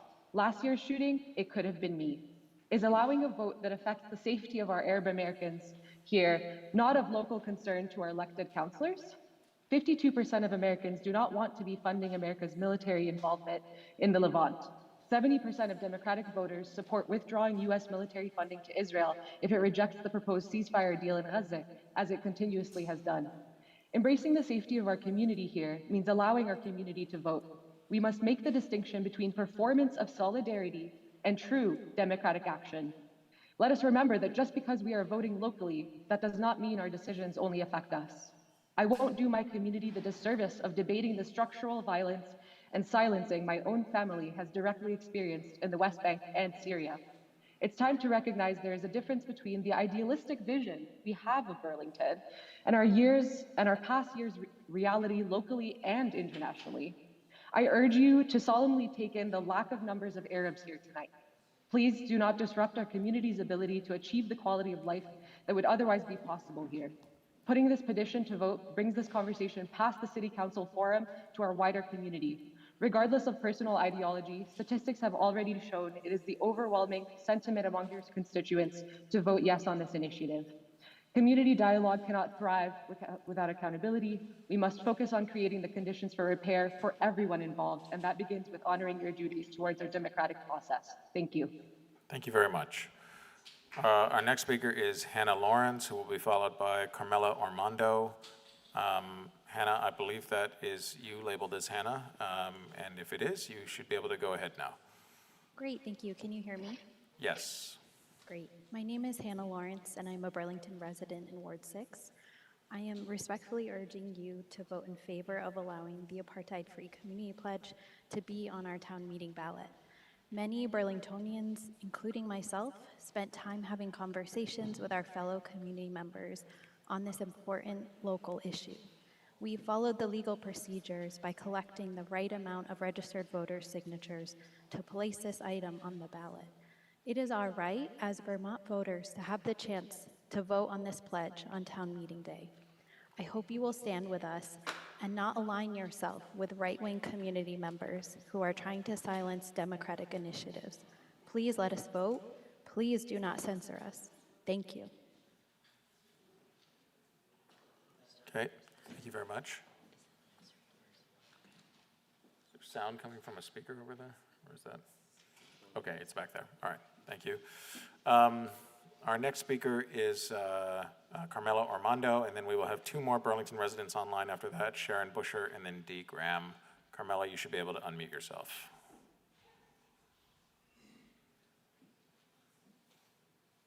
Carmela, you should be able to unmute yourself. You're still showing as muted.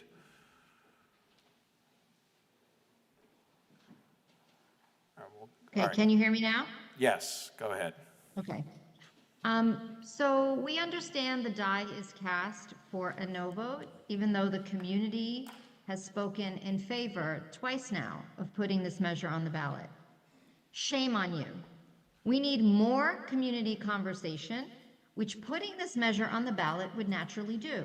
Does avoiding difficult conversations make us safe, closer knit, more caring, less polarized? I would say no, that it fosters more isolation and division and does not make safer, more connected, or better listening community. I can tell you about my interest in this issue, my informed thoughts and feelings, but it's not about me and my opinions. It's about the democratic process, which a no vote impedes. We are in a global slide toward fascism, a backlash moment, a moment that threatens further division and disempowerment. And I believe that the recent US election results had a lot to do with the ongoing genocide in Gaza. Do you think squashing the democratic process here will make for a stronger Burlington? It won't. Paternalistically telling us what is good or not good for us, you are making this community less safe and less connected. You sit there not because you know what's best for me, but to represent me and the voices of this community, who for the second time in a row have said we want this resolution on the ballot. Difficult moments are not meant to get us stuck, but meant to keep us open and give us all an opportunity to learn and grow. While I sadly don't expect democracy to prevail tonight, and that's really disgusting, please know that a community of caring organizers informed by those in oppressive conditions will continue to grow strong. Thank you, thank you. Our next speaker will be Sharon Busher, and then our last speaker will be Dee Graham. Sharon, you should be able to unmute yourself. Yes, I can. Thank you, President Travers. Sharon Busher from Ward 1. I wanted to, first of all, thank Megan Moyer and her staff for working to reduce the size of the $200 million wastewater bond. And I know that is really difficult, and I appreciate all the work. I hope that there is more savings to be gained. At this point, I still can't afford the number, but I appreciate the work. The second thing is I wanted to let you know that I do support moving forward with Winooski Bridge, Barrett, Riverside, Colchester Avenue intersection. There's time for improvements. Access to in and out of Mill Street is still a problem, and I am not satisfied with the safety between the barrier between pedestrians and bicyclists on the bridge. I feel that that's detrimental. The last thing I wanted to say was that on the news this week, I watched a woman and her son get evicted from housing. I'm not taking sides, I don't know all the circumstances, but I was surprised to see evictions were allowed in the winter, creating a woman and a child now becoming homeless. We used to have policies that you couldn't turn off the heat or the lights in the winter. I was shocked to see evictions could occur. I'm hoping that those of you on public safety, those of you on ordinance, the administration, look at this and see if there's something we can do. Eviction may be required and necessary, but I don't think it's appropriate in the winter, and especially in the situation we are with housing. Thank you so much.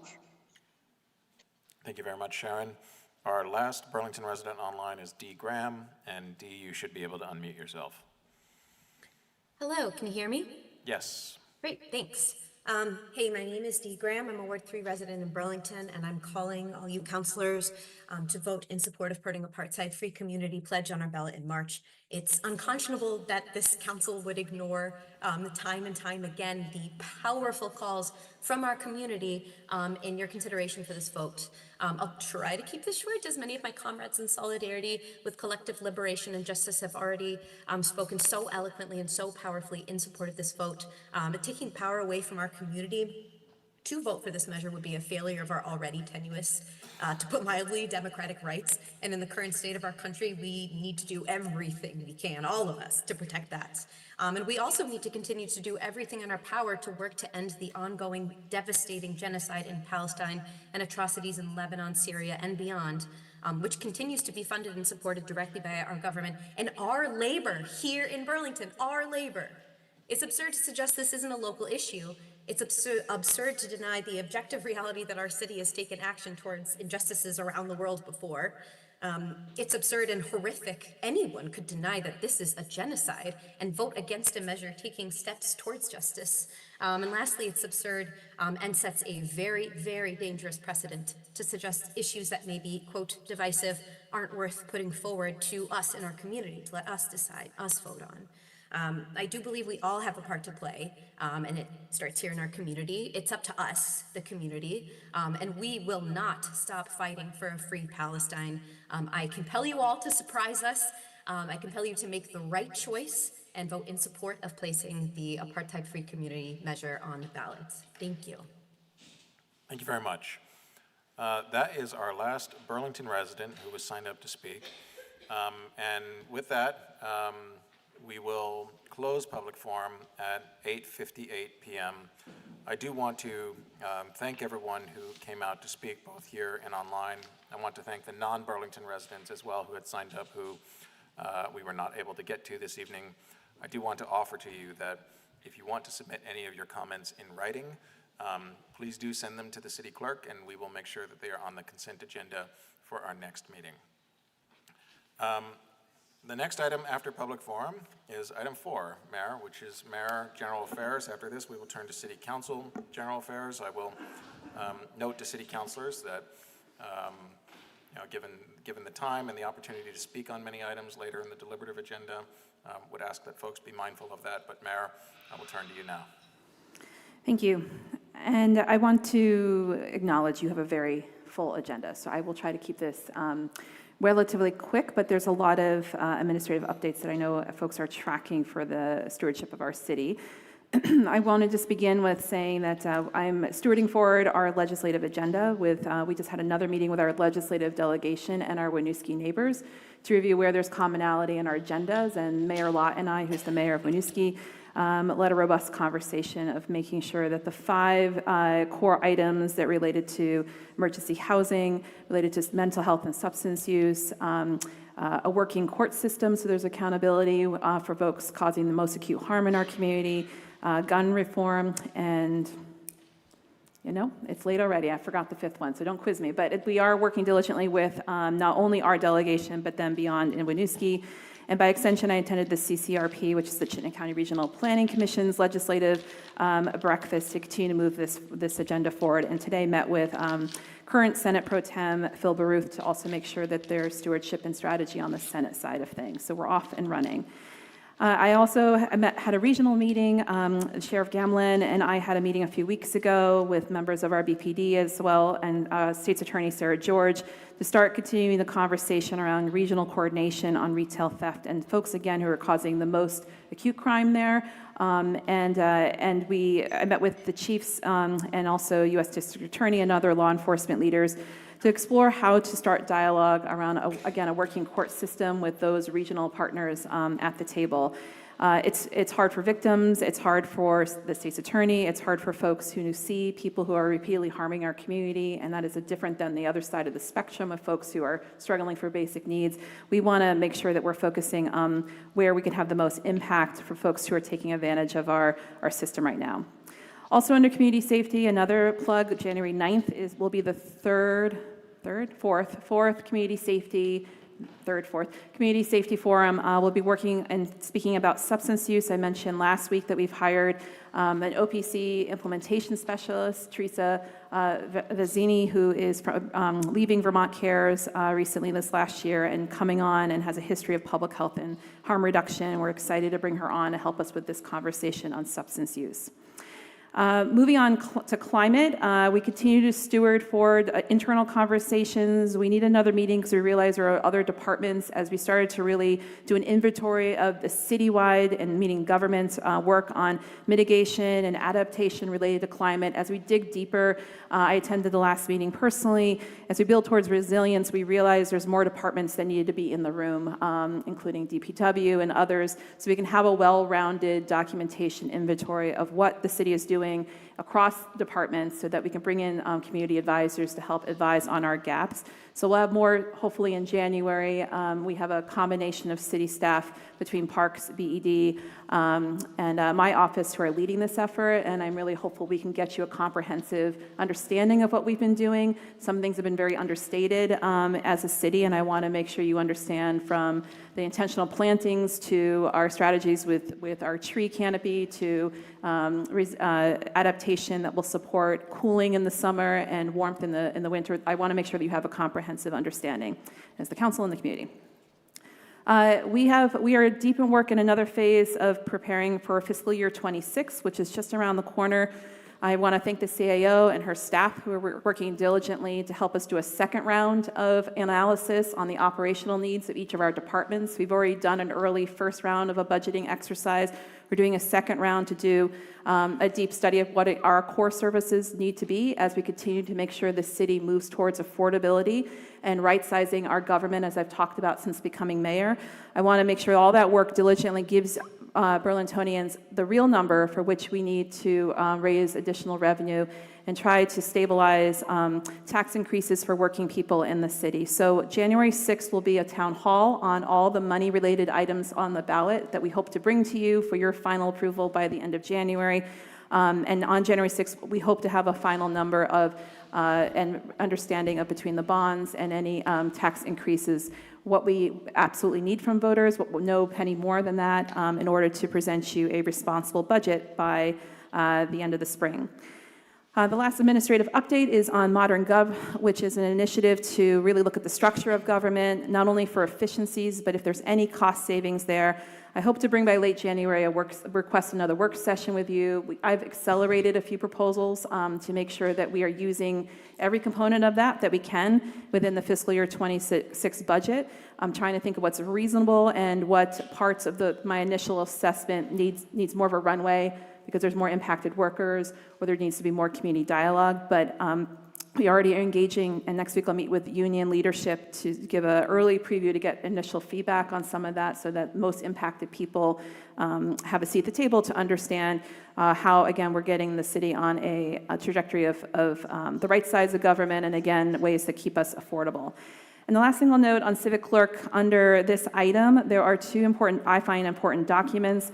One is a signing statement. I did sign the ordinance amendment that you presented to me late last week related to your council action to the graffiti ordinance, to document and continue to repeat my expressed disappointment around the lack of action within that ordinance amendment. I hope you will read it as a council and a member of the public, because I think we have failed our responsibility of keeping this community safe with a vetted tool that should be put on the table to help individuals take a private right to action if they have been harmed and targeted with a hate-based message and hate-based graffiti. So I hope you will reconsider.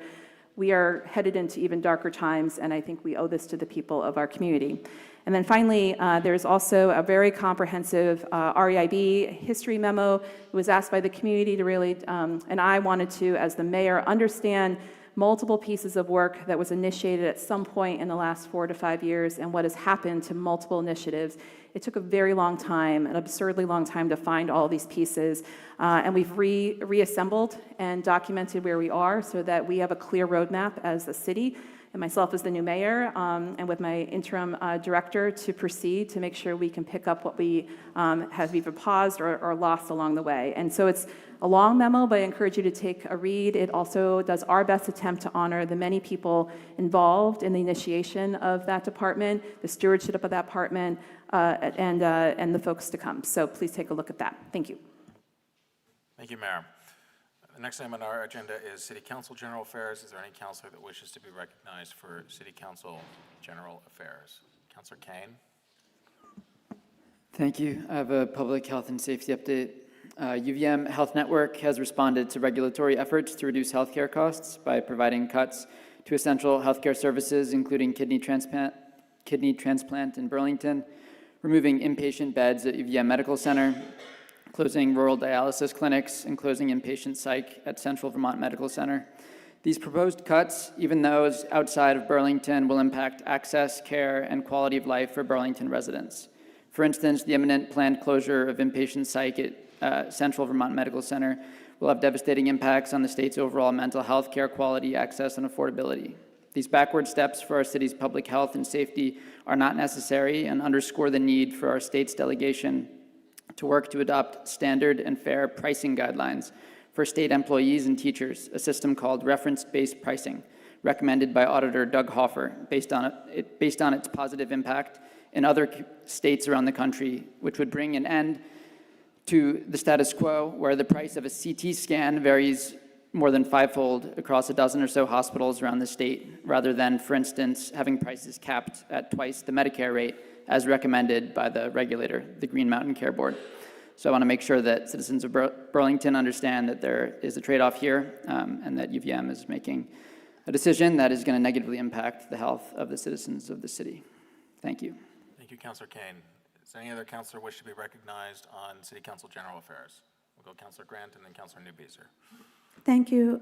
Just a reminder, there'll be a Public Safety Committee meeting Thursday evening starting at 5:30. It is remote. Two things we're putting on the three things. We'll have a first discussion about the Public Safety Hub. Second, we have a drug house in the Old North End. It's been hot before, and now it's really hot, and so I'll be offering people who are being affected an opportunity where there'll be an agenda item that's not public forum for them to discuss what's happening there and how they're being affected, and I'll be sending out a front porch forum notice on that. The other item is that we recently had an article in VT Digger about a survey that was done by our police department's union, the BPOA, And I requested what was sent to VT Digger as a result of their FOIA request.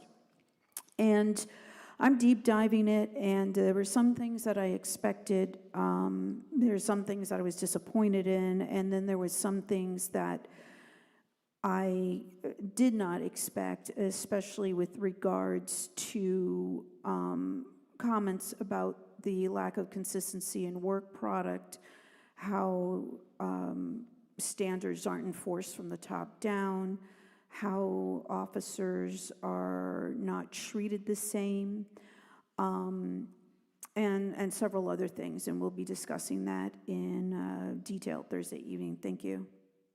Thank you, Councilor Grant. Councilor Newbeazer. Just a reminder that CDNR, the Community Revitalization, Community Development and Neighborhood Revitalization Committee, which I chair, is coming up this week. We'll be providing an update on a resolution regarding the MPAs and clarifying the role that the MPAs moving forward will play in relation to city government and city decision-making. Additionally, we'll be focused on a resolution regarding our Affordable Housing Trust Fund. We are going to be investigating and hopefully in the next few months bring to this council a resolution that asks city staff to identify a variety of pathways to invest at least another $1 million into our Affordable Housing Trust Fund, because it is a world-renowned model to build, maintain, and protect affordable rental opportunities, affordable home ownership opportunities, and we have not adequately funded it. For context, we had, I think, a record amount of money move through it this past fiscal year, and we were at about $2 million, which we were able to allocate this year. So I am looking forward to speaking with city staff and other folks on this council and hopefully moving that forward, but would encourage folks to tune in with comments and to learn more. Thank you. Thank you. Councilor Shannon. Thank you, President Travers. Since our last meeting, we've been notified of a gunfire incident on Buell Street and South Union Street, in which the Burlington police responded and a Burlington police officer was struck by the vehicle of the suspect. Thankfully, the suspect was apprehended later by the Essex police, but I want to extend both my thanks and condolences to the officer that was struck, as well as the other officers that responded to that very frightening incident. Additionally, there was a shooting, and just a reminder, when no one is struck, we call it a gunfire incident, and when somebody is struck, we call it a shooting. There was a shooting downtown on Church Street after bar closing, and on December 14th. And in that case, the officers are looking for additional information from the community. A woman was held up at gunpoint. Her purse was stolen. Her purse had a gun in it. And later at 6:25 a.m., a male showed up at the hospital who had been a suspect in this incident with a gunshot wound to his hand. And the police are looking for additional information about that incident, should anybody have information. And thank you again to our officers who respond to these very dangerous situations in our community. Thank you, Councilor Shannon. Is there any other councilor that wishes to be recognized for City Council General Affairs? Seeing none, we'll move to item 6 in our agenda, which is the consent agenda. Is there a motion to adopt the consent agenda as amended and to take the actions indicated, noting that this now includes item 6.30? Thank you, Councilor Bergman. Is there a second? Seconded by Councilor Newbeazer. Is there any discussion on that motion? Seeing none, we'll go to a vote. All in favor, please say aye. Aye. Aye. Any opposed? That carries unanimously. That now takes us to item 7, an advisory ballot question, 7.1, resolution March 4th, 2025 annual city meeting. And on this item, Councilor Bergman, I will turn to you for a motion. Thank you. I'd like to move the waive the reading and adopt the resolution and have the floor back after a second. Is there a second by Councilor Broderick? Councilor Bergman, the floor is yours. Don't start. There you go. Sadly, we are here again some almost 14 months after Hamas's attack on October 7th and the Israeli revenge that continues to this day. It's sad to me because the war on the Palestinians continues unabated, with over 45,000 dead in Gaza, with settler expansion and increasing administrative detentions on the West Bank, intensifying the apartheid nature of the occupation there, with a widening regional war and no end in sight. It is sad because the majority in Israel feel so threatened and traumatized that they feel compelled and justified to support the Netanyahu's government's war, to the point reputable observers have characterized it as genocide. It is sad because so many of my fellow Jews in America say they oppose Netanyahu, but have not joined with so many other Jews in groups like Jewish Voice for Peace to work to end the U.S. military support that enables his war and his coalition's desire to make a reality of the original Zionist goal of a Jewish state from the river to the sea. But we are here tonight because we are petitioned by over 2,000 Burlington voters to place a question on the March ballot, as is their right. They are asking Burlington voters if they want to take a public stand against racism, oppression, to commit to support equality, justice, and freedom for Palestinians, and to declare Burlington an apartheid-free community, and pledge to work with others to end all support to Israel's apartheid regime, settler colonialism, and military occupation. People have strong positions on the petition question, but what is clear is that it is a debate that is happening here in Burlington, and of course throughout the nation and the entire world. It is a political and a moral debate. It involves our tax dollars, it involves our representatives, it involves policies and laws and standards of justice and the conduct of war and conflict that affects each of us. This debate is exactly what the democratic process is for. I think it's high time to have an open and spirited debate about whether or not Israel is a settler colonial state, is engaging in apartheid, especially in the occupied territories. It is high time to debate why focus on Israel and Palestine and not every other atrocity or bad government in the world. I believe in the voters, in their ability to discern the news and the competing arguments, and I can accept their judgment even when they didn't vote like I did. November is a stark example. I believe in democracy. I believe it is anti-democratic to deny the petitioners the right to place this petition before the voters and campaign for its passage. One argument against allowing voters their say is to say we should focus on only local matters, not international ones. Well, we are clearly devoting time, virtually all of it, on pressing matters of local concern. Just look at our agendas and the work of our committees. But this is a matter of local concern because over 2,000 voters asked us to let them and their neighbors vote on this question. Democracy is about the right of people to have a real and meaningful say on the issues that matter most to them. When 2,000 verified voters ask for an issue to be brought to a community vote, it means the issue matters, and voting is real and meaningful. Denying that right is anti-democratic. It weakens our democracy. Another argument is that it is divisive. Well, contested elections are divisive. Tax increases are divisive. That's no reason to prevent voters from telling us what the majority believes on a question of clear local interest. There is no reason why a campaign debating this initiative cannot address the collective traumas. Keeping this off the ballot only elevates the trauma of one side while minimizing the trauma of the other. We should reject the continuation of the cycle of violence and trauma. Another way is possible if we are brave enough to choose it. A similar argument is that a vote will have no impact on the conflict, and this is a very narrow view of impact. We were just one of a handful of towns that put a petition on the ballot to freeze nuclear weapons in 1981, but that action rippled across Vermont, the U.S., and the world, and it helped to lead to significant armed treaties at a time when many thought global nuclear war was imminent. It had an impact. There is an argument that putting this on the ballot will fan the flames of anti-Semitism and threaten Jews. As a Jew, I reject that. It and the movement that has brought it to us does not make me or my family feel we are hated or unsafe.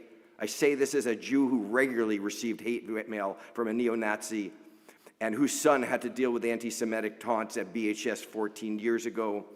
As I said last year, the occupation, the rejection of a Palestinian state, the scorched earth conduct of the war itself are main drivers of increased anti-Semitism, along with the conflation of Jews and Israel, the unchallenged identification of the Israeli state and its actions with all Jews. If anything, the Israeli war on Gaza over the last year has only intensified this, but let me be clear.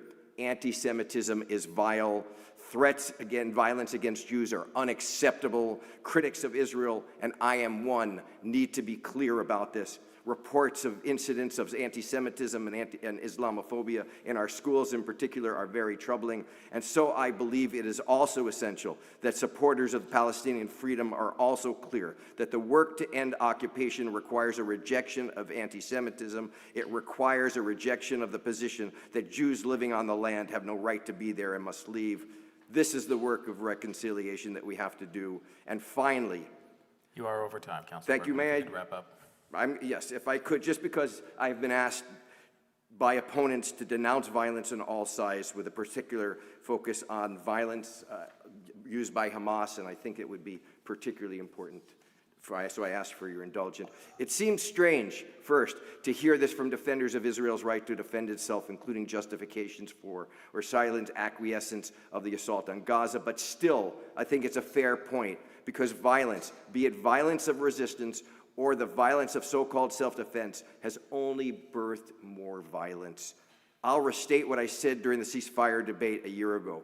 It is not okay to kidnap or murder 3-year-olds or 85-year-olds or use sexual violence as a weapon of war, as was done in the Hamas October 7th attack, no matter what the rationale or justification.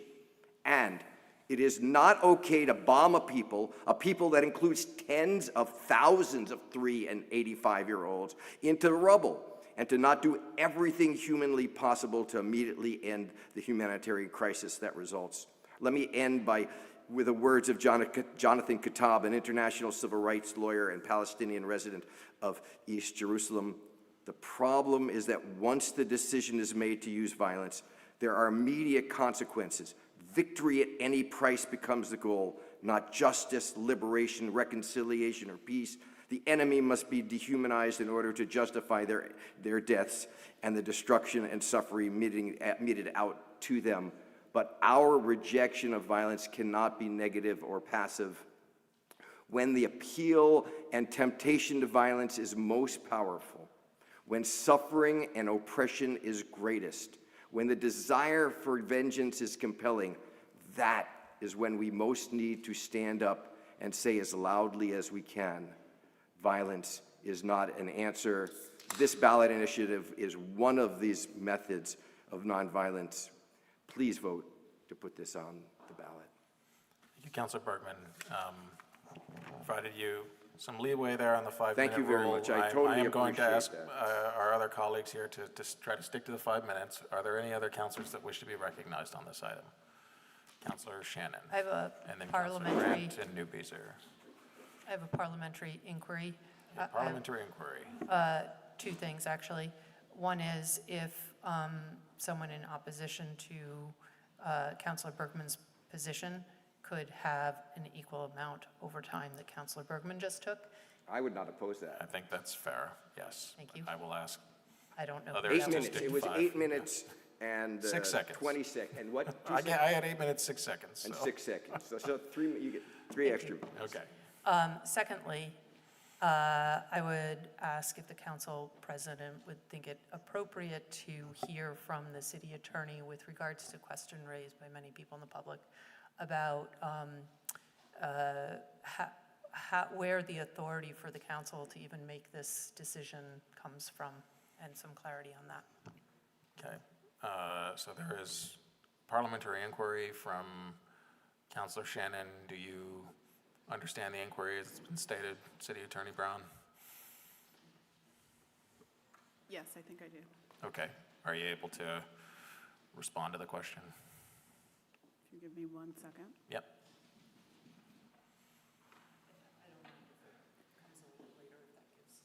That's fine. Would you like some time to look it up and then we'll, or? Sure, why don't you? Okay. Yeah. So why don't we, Councilor Shannon, the floor is yours, and then when you're comments are finished, then we'll turn to you, City Attorney Brown, for a response to the parliamentary inquiry. I'd prefer to speak after hearing that, so if somebody else wants to speak. Okay. Councilor Grant, you were next in queue. Are you prepared to go, or would you rather respond to the parliamentary inquiry first? I can go. Okay, so we'll go to you, and then City Attorney Brown will go to you, and then Councilor Shannon, and then Councilor Newby's there.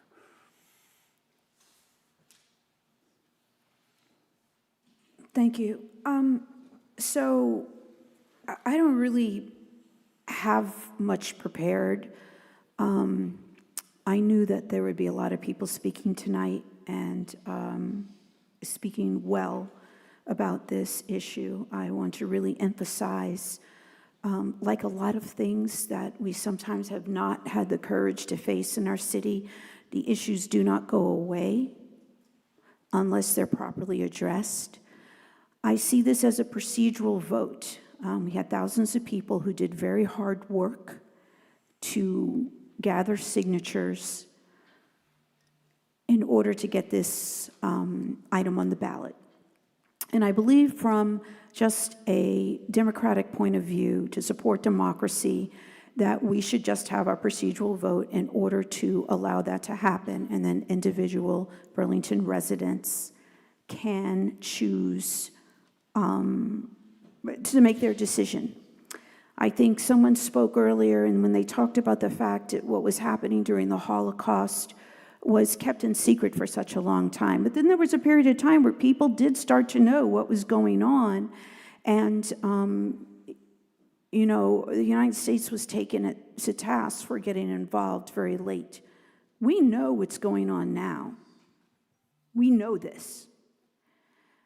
I would ask, what is the number of dead and the number of injured? Like what's the body count that someone has in order to recognize that we have to take a stand on this?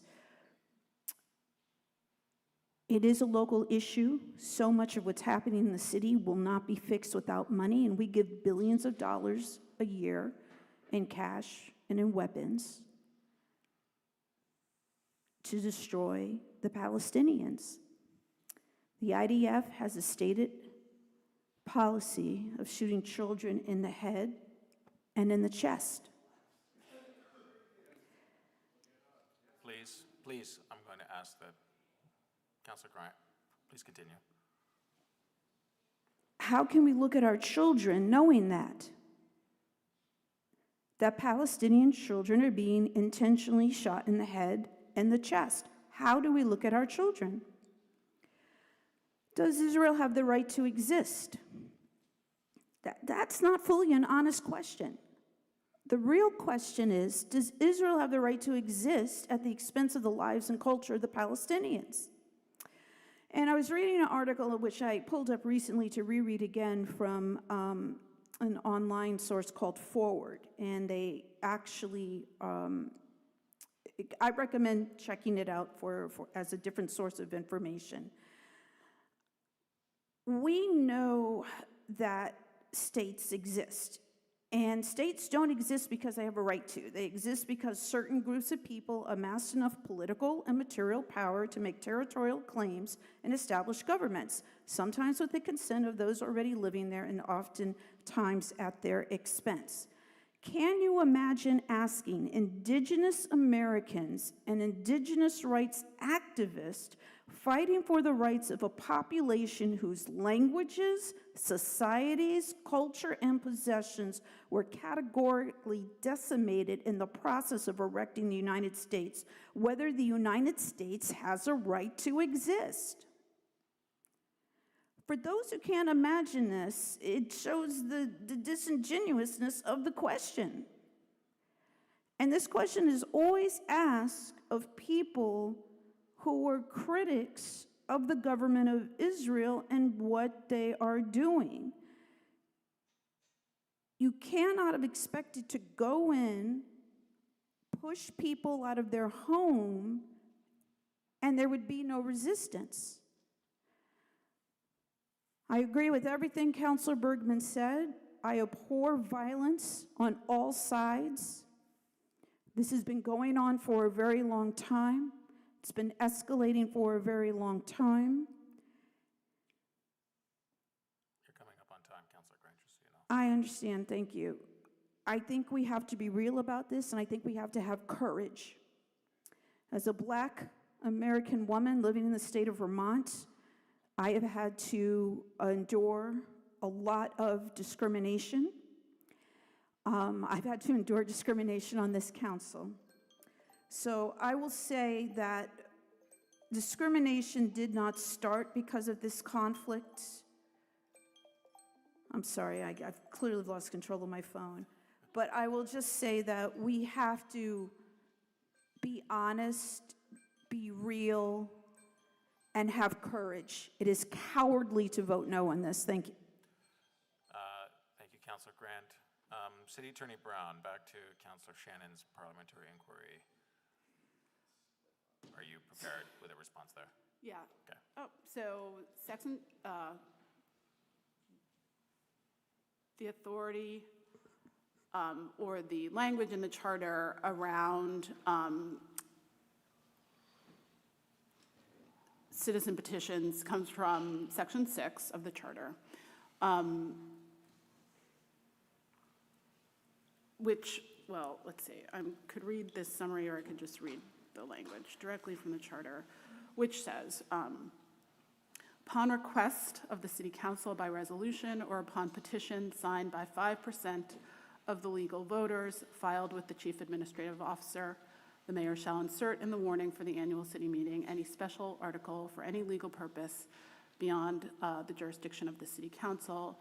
It goes on, and I just want to read a brief summary of, or explanation of this,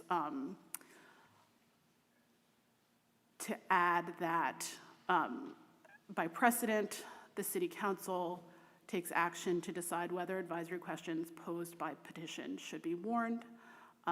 Again, the authority for this is in section 6. Historically, the language for any legal purpose beyond the jurisdiction of the City Council has been interpreted to apply to citizen petitions such as this. The question whether to call for an advisory vote is within the jurisdiction of the City Council, and so the mayor should place an advisory question on the ballot if requested to do so by the City Council. Thank you, City Attorney Brown. Does that answer your parliamentary inquiry, Councilor Shannon? I'm not sure, but I'll take it Okay. So as stated. The floor is now yours, Councilor Shannon. So some people have said that it is not our role to make this decision, and according to our city attorney, it is our role to make this decision. I have talked to people representing both sides of this debate, those who want the question on the ballot, those who feel that it is harmful to the community to put this question on the ballot. And what I heard from those who want to put this on the ballot is a strong desire for a community discussion, that we not ignore the horrors of what is happening in that region. And to that, I say, I don't believe that a binary accusational question is an opportunity to discuss. I think that that is an opportunity to divide, to draw lines in the sand, and to take positions. I do think that there is a great need for discussion, and appreciate that the mayor, as early as the campaign, had committed to engaging the Community Justice Center in having those discussions, and we've had a communication from the mayor about the challenges in making that actually happen. But I would implore the mayor to continue pursuit of those discussions. Also note that former Representative Jason Lorber came here tonight to note that he is a certified mediator, and that there may be a certified mediator representing an opposite view to Jason's that could also be engaged in that discussion. I do think that this is an important discussion, and I don't think that condoning U.S. funds going towards this war is not a position that I want to take. Nonetheless, I do feel a very strong obligation to protect our local community, and we have heard horrific stories tonight from our local Jewish community and how they have been impacted by this ballot question coming forward, and even just the debate of the ballot question. That debate continues if we put this ballot question forward. And it will continue whether or not we put the ballot question forward. I want to be clear. I understand that. But the way it continues, I believe, is different if we have a facilitated community conversation versus we have a binary leading one-sided question on our ballot. For these reasons, we were also asked, what would I tell a child? I think a lot about the children in our Burlington schools who are experiencing an increase in anti-Semitism, and I have heard that over and over again, including from a progressive who ran against me, that she's taken her children out of school because of the anti-Semitism that her children are experiencing. That breaks my heart. That should not be. And many people who are supportive of putting the ballot question forward have said the same. It's not acceptable. But I do believe that these actions are linked. Whether or not we want them to be linked, they are linked. So I am not supportive of putting this question on the ballot. Alternatively, I am supportive of that community discussion that still needs to happen. And I ask the mayor to renew efforts to make that happen, and maybe to take up Jason Lorber, and maybe there is somebody else here from the other side who has the mediation skills or facilitation skills to hold the kind of conversation our community needs to have. We need to have it not with yelling, not with flag waving, not with threats, not with rock throwing, not by destroying one another's signs, not with negative stickers placed all over town. We need to have it civilly. It's complex. We all know that. It's not a binary, simple question. Thank you. Thank you, Councillor Shannon. Next in the queue, we have Councillor Newbeezer. I will be temporarily passing the gavel to Councillor Shannon here as Councillor Newbeezer begins. I will be back in just a moment, but so we can keep the meeting going. Councillor Shannon, you are now presiding. Councillor, well, I'll be back. Okay. Councillor Newbeezer has the floor. Thank you, Council President. I have met with and spoken with a number of folks about this issue and heard a wide range of views on this conflict. I hope moving forward that we as a community can do our best to see each other's humanity and seek to understand one another's experiences rather than to ensure we are understood. This approach is critical to any healthy democracy. Community members collected the required 5% of signatures needed to place an item on the ballot. Per our city charter, we as a council then must entertain this position. This is a process that we ask folks to go through. The reasoning being that we need to show there's substantial enough interest from the community to have a conversation on a given topic. Then the democratic process ensues. Whether myself or another member of this council would vote yes or no on the ballot item itself, whether we personally think an issue is divisive, whether we believe it is the role of a ballot item to touch on international affairs, are all completely irrelevant to the vote tonight. At one point, this power was pro forma that I described, and this process was pro forma. But in the last 5 to 10 years, this council and the previous mayor took a huge departure. And within the last few years, we decided it was this body's right to litigate the content of ballot items brought by citizens rather than just making legal and technical changes. In my view, this decision degrades our local democracy. I've been very vocally critical of the previous mayor and some of my colleagues on this and past councils for blocking measures on a wide range of issues that have met the threshold, that 5% threshold, in the past, and I will stay consistent in my view. People have the right to place items on the ballot and vote. Community members got the 5%, and that alone is enough reason for me to vote to place this on a ballot.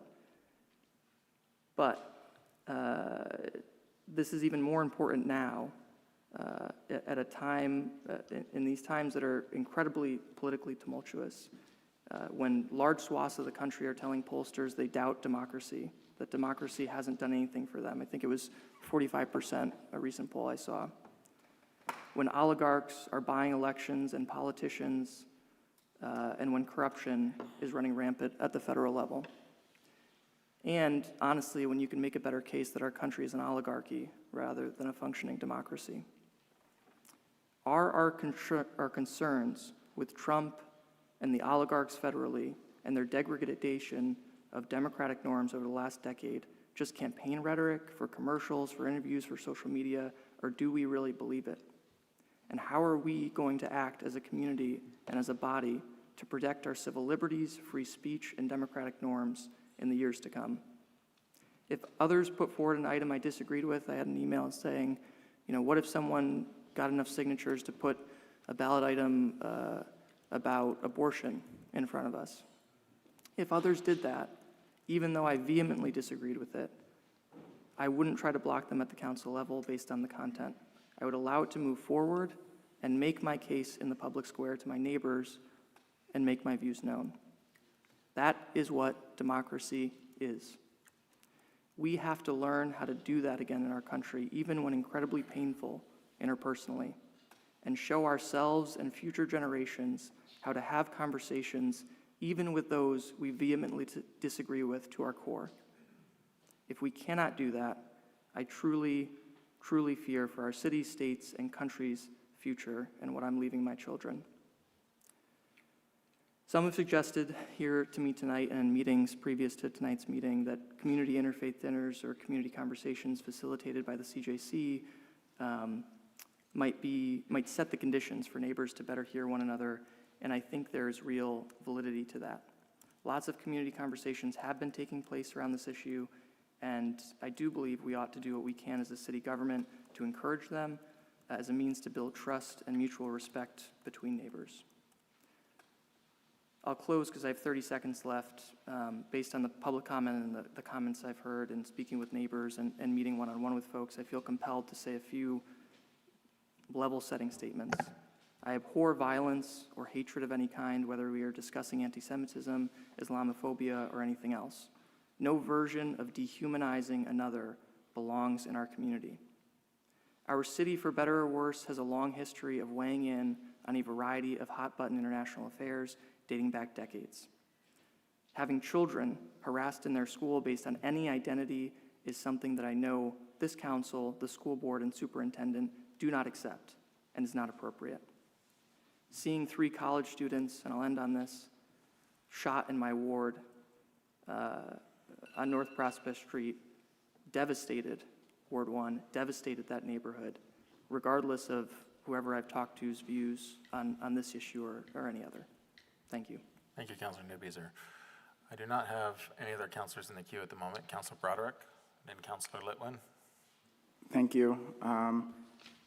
Most of what I planned to say tonight has been said, so I would like to echo the comments of my progressive colleagues and echo the comments of the people, most importantly, the comments of the people, because when it comes to measures like citizen petitions, that is who we should truly be listening to and who we should be giving the power to vote on what their city should stand for.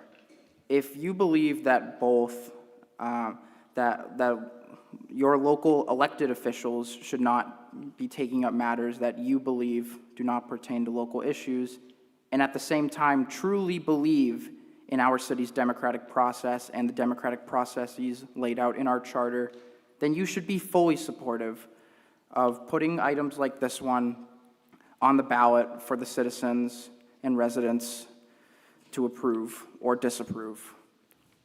To disagree with that would once again silence the thousands in our community who twice now have tried to place AFC on the ballot and deny residents full access to our democracy. I, for one, believe in the right given to the people in our charter to decide what our city should stand for.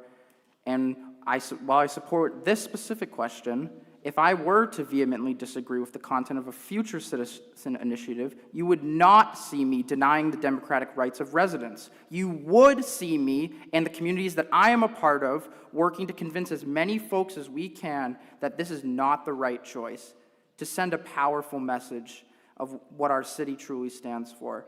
That is what democracy looks like, and it is shameful that we are even considering, once again, keeping this off the ballot.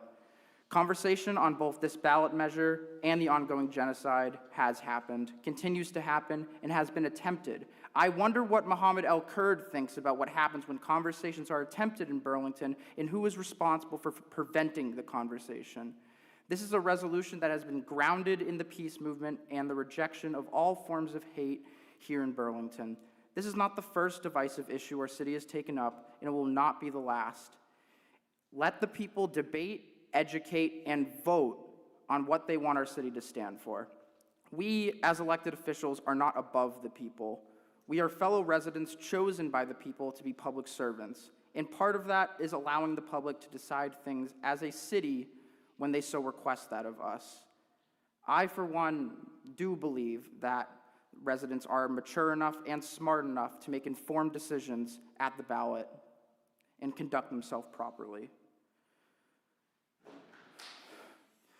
Voting no to put non-binding resolutions like AFC on the ballot is an affront to the democratic rights granted to the people in our charter and says to the people that we, the elected representatives chosen by you, either do not trust you to decide what our city stands for, or that your voice, your say, your values do not matter outside of when our names are on the ballot.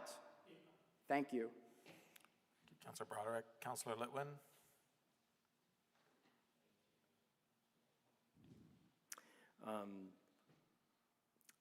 I'm sorry to see that we're here again tonight with no progress made in the 9 months since I joined the council. This previous vote was taken before I joined. I watched from home. It was painful to hear the pain from both sides on this issue. And so I had high hopes, as high as they could be, that our newly elected leaders and the administration particularly would help convene constructive, restorative, facilitated dialogue as quickly as possible. And for 100 reasons, we have a busy city with a lot going on, that did not happen. And instead, the signatures were gathered and submitted, no language was changed, ahead of the administration being able to provide that service. I have spoken with the Community Justice Center.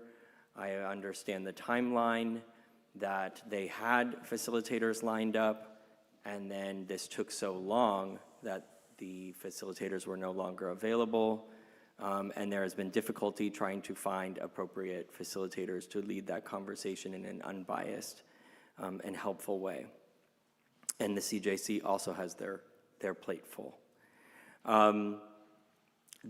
Speaking to this pledge, we talk about the importance of the democratic process.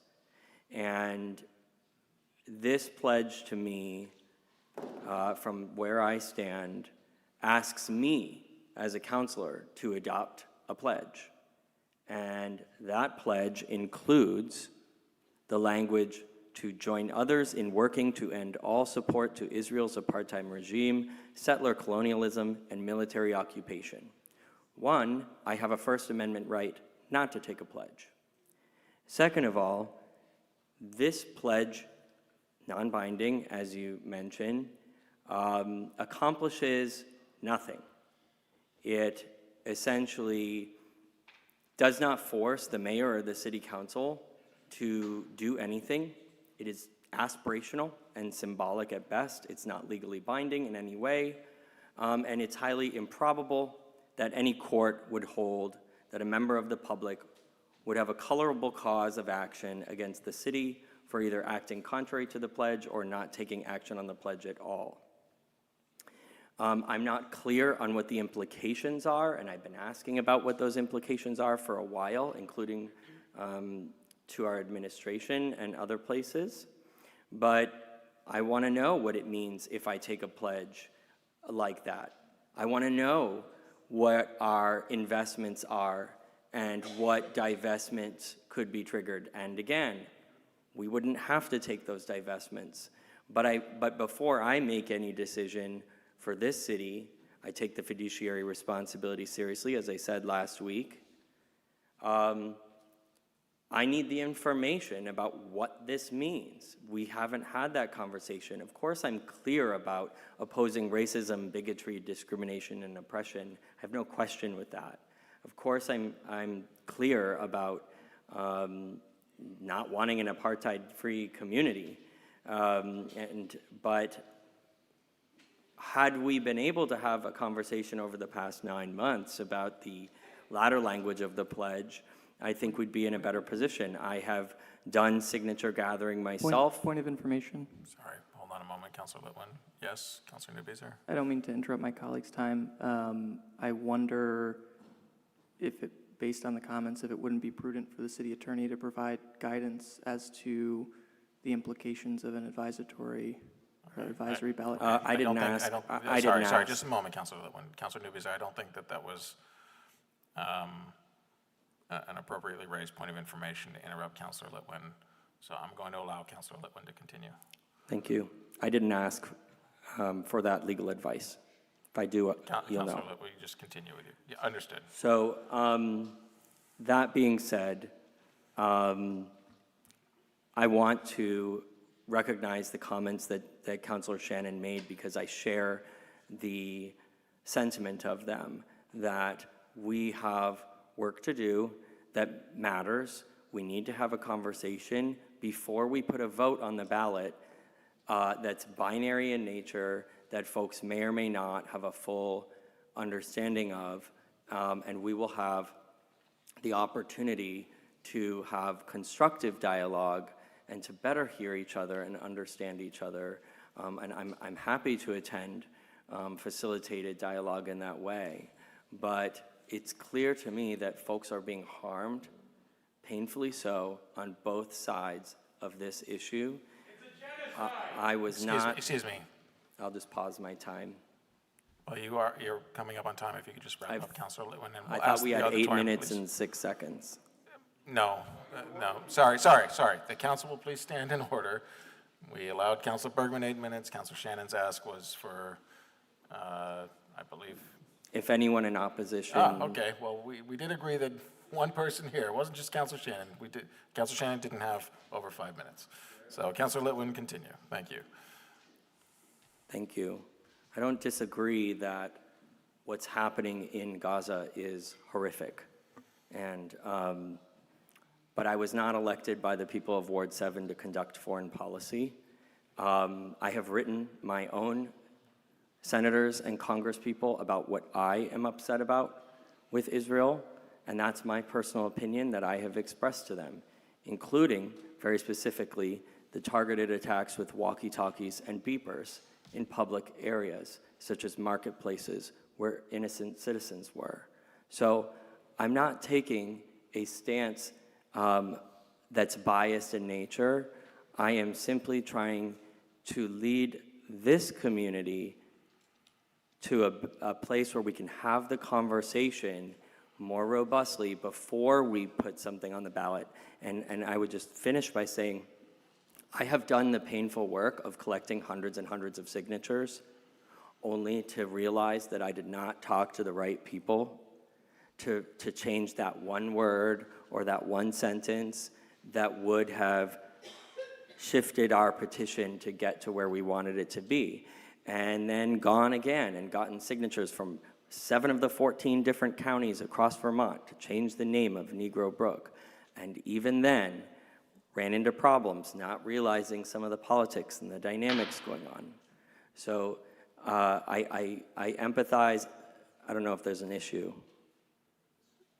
I empathize. Please continue, I empathize with the work that goes in to collecting hundreds and hundreds of signatures. And I think it's important to engage the administration and engage the council and engage folks who have differing viewpoints ahead of time, so that maybe there's some language that folks can agree on. And I'll end there. Thank you for the extra time. Thank you, Councilor Litwin. We have Councilor Kane, and then the mayor, and then Councilor McKnight and Carpenter.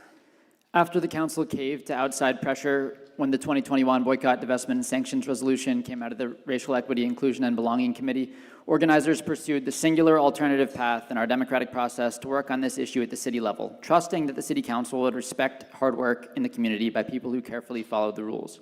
And I was naive enough to believe that would be the case until the moment of the city council vote last December. As a result of last year's vote and everything I've seen about the inner workings of the council, I find it hard not to feel cynical. So cynical that when people who worked on this campaign asked me if they should come speak tonight, my answer was that the only value is in supporting other community members. I'm reminded today of former Councilor Hightower's comments from the police oversight debate last winter, where, as I recall, she said, "It feels like the council often seemingly intentionally tries to wear down the public until issues can, in effect, be dismissed." Councilor Hightower told us the police oversight process was one of those things where we try to make people feel better by saying that there's a process in place, but ensuring that the process has the same outcome as the status quo. Councilor Hightower challenged the status quo to give up. The barrier for rejecting a citizen petition should be especially high for the singularly most censored topic in politics, the topic that caused AIPAC to spend tens of millions of dollars to oust Reps Jamal Bowman and Cori Bush in their primaries last summer. I often assign Nancy McLean's book, Democracy in Chains, in my teaching. The book covers how uncomfortable the civil rights movement was for communities who felt like their world was ending and resisted as much as they could, for instance, in paving over and filling in public swimming pools to avoid integration. Governments demonstrated that the commitment to justice was a higher priority than protecting communities from the discomfort of social progress. The widely lauded Sanders administration certainly didn't prioritize minimizing discomfort, and in any case, nothing endangers the Jewish community even a fraction as much as the Zionist effort to equate themselves with Jewishness. I actually think it would be rather healing for the Jewish community and for a lot of the community overall to have door-to-door knocking campaigns on this ballot item. People might trade stories, podcasts, news source recommendations. So here we are, looking at a pledge written by the Quakers, the American Friends Service Committee, who won the Nobel Peace Prize in 1947 for helping Jewish refugees. There are no controversial words in this pledge, according to the highest independent human rights expert in our system of international law, UN Special Rapporteur Attorney Francesca Albanese, who in her latest biannual report from October matter-of-factly documents occupation, apartheid, and settler colonial nature of the Zionist project, all in one sentence on page 4. U.S. Senator Lindsey Graham recently argued that UN International Criminal Court rules don't apply to the West and Israel after arrest warrants were issued for Israeli leaders. Graham threatened anyone who enforces rulings he doesn't like. Would the city enforce UN arrest warrants? I would like to think that I choose to live in a city and in a state where modern international law still has respect, where decades of international criminal court rulings against Israel matter. But it is difficult to maintain that illusion with votes like tonight. And when, for instance, the Community Justice Center director of all people publicly stated last year that she was at a loss to understand why Burlington would choose to engage politically in this particular conflict over any of the dozens of unjust occupations, acts of genocide, authoritarian regimes, and brutal massacres. Zionists clearly feel welcome in this city in a way that, for instance, transphobes do not. I would like to think we live in a city where citizens who follow our process to request that we poll voters free of cost on a particular issue are empowered, if not encouraged, to do so in accordance with the law. Part of the reason I ran for council is because I got the sense that this body didn't adequately appreciate our greatest resource, our unusually engaged community.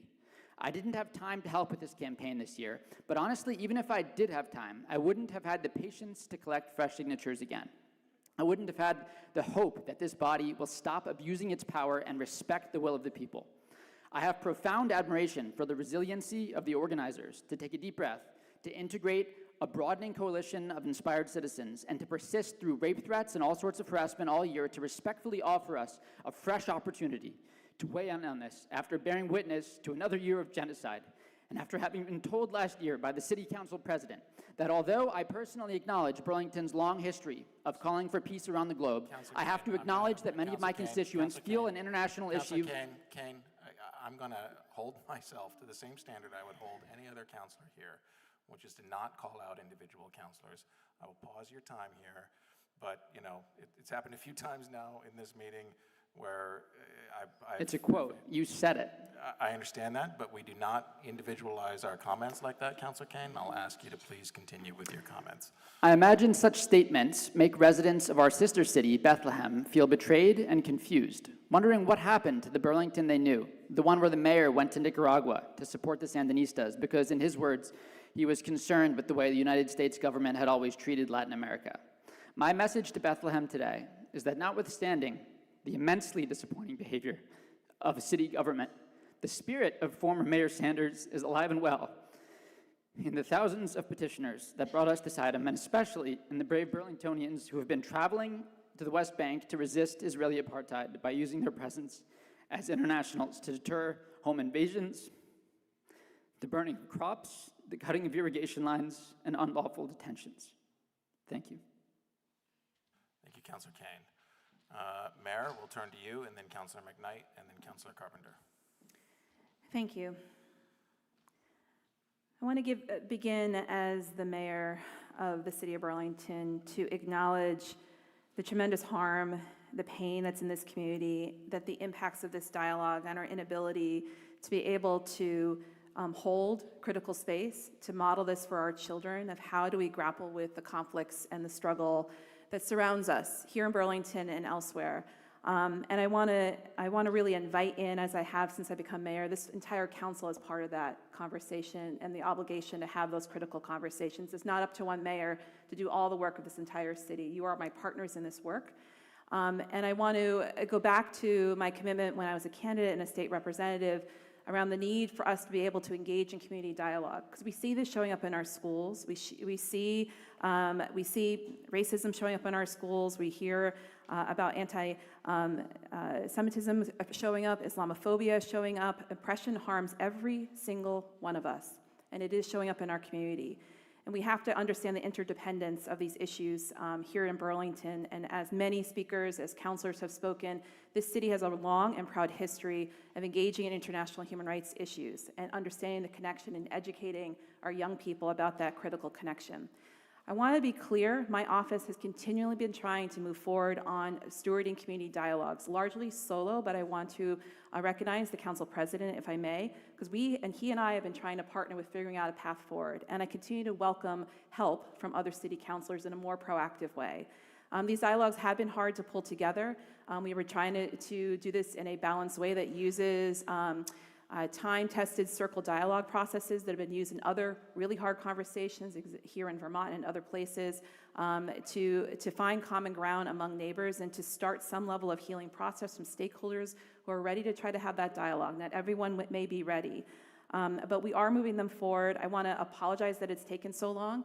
It is something that is truly, I know will be impactful. I know it is an important piece of the process we have yet to have really in a coordinated way here in the city. And yet we are still doing our due diligence to try to move this forward as quickly as possible, hopefully in January. This is a way for hopefully us to start building understanding and bridging understanding to foster the community connections that has been so harmed and so unraveled here in the city of Burlington. And while we can have these critical conversations around this issue, we also have a responsibility to our local democracy. And I've remained consistent on this position. And while I do not have a vote on this item as the mayor, I sit in advisement to the council. I believe that community engagement and the democratic process is one for which we have to protect. And when citizens rightfully collect enough petitions, it is in our charter, it is in state constitution that we place this item on the ballot. It's direct democracy. It is important for the people to be able to have their voices heard and for us to engage in this conversation in the community. And so if the council does approve this resolution to place this ballot on this question on the ballot, I will sign it because I strongly and have always supported direct democracy and the people's right to organize and put questions on the ballot. So I hope you will take this under advisement, and I'd like to set the record straight that we are moving forward with these community dialogues. I welcome the help, and I hope you place this on the ballot. Thank you. Thank you, Mayor. I have Councilor McKnight and then Councilor Carpenter. Are there any other councilors that wish to get in the queue on this item? I think that's everyone, actually. So we'll end then with Councilor Carpenter and go to a vote. Councilor McKnight. Thank you, President Travers. So first of all, I want to echo a lot of what Councillor Litwin and Councillor Shannon have said on this topic. I was not planning to speak tonight, and I'm going to take my comments in a bit of a different direction because hearing other councillors as well as the mayor just now talk about being willing to put any question that gets the required signatures, including a Point of potential... information. Not to interrupt my fellow councillor, but is that not in the same way that we're naming other folks at this table, which I thought we just interrupted another councillor in doing? I'm sorry, but what was your comment again, Councillor McKnight? I was just referencing the topic that was previously mentioned of potentially putting an anti-abortion measure on the ballot. Okay, I mean, I think it would be a point of order, not a point of information. I can continue I believe without you're naming. talking about the general concept of it, Yes. as long as you do not call out individual councilors by name, that is our standard. So please continue. Thank you. So that was really hard for me to hear just now, and I had a very personal reaction that I think is very illustrative of what many other people in the city are feeling about the measure that is actually before us. And as one of just a few people at this table with the ability to bear children, I feel that it's important to share this reaction because I think it'll give some insight into why I'm voting the way I am. You may not be aware of this, but when you get chemotherapy, you have to get a pregnancy test. And if you have a positive pregnancy test, you can't get chemotherapy. And if you have aggressive breast cancer, as I had 5 years ago, and you fail your you pass your pregnancy test, whatever the term is, you can't, you might die.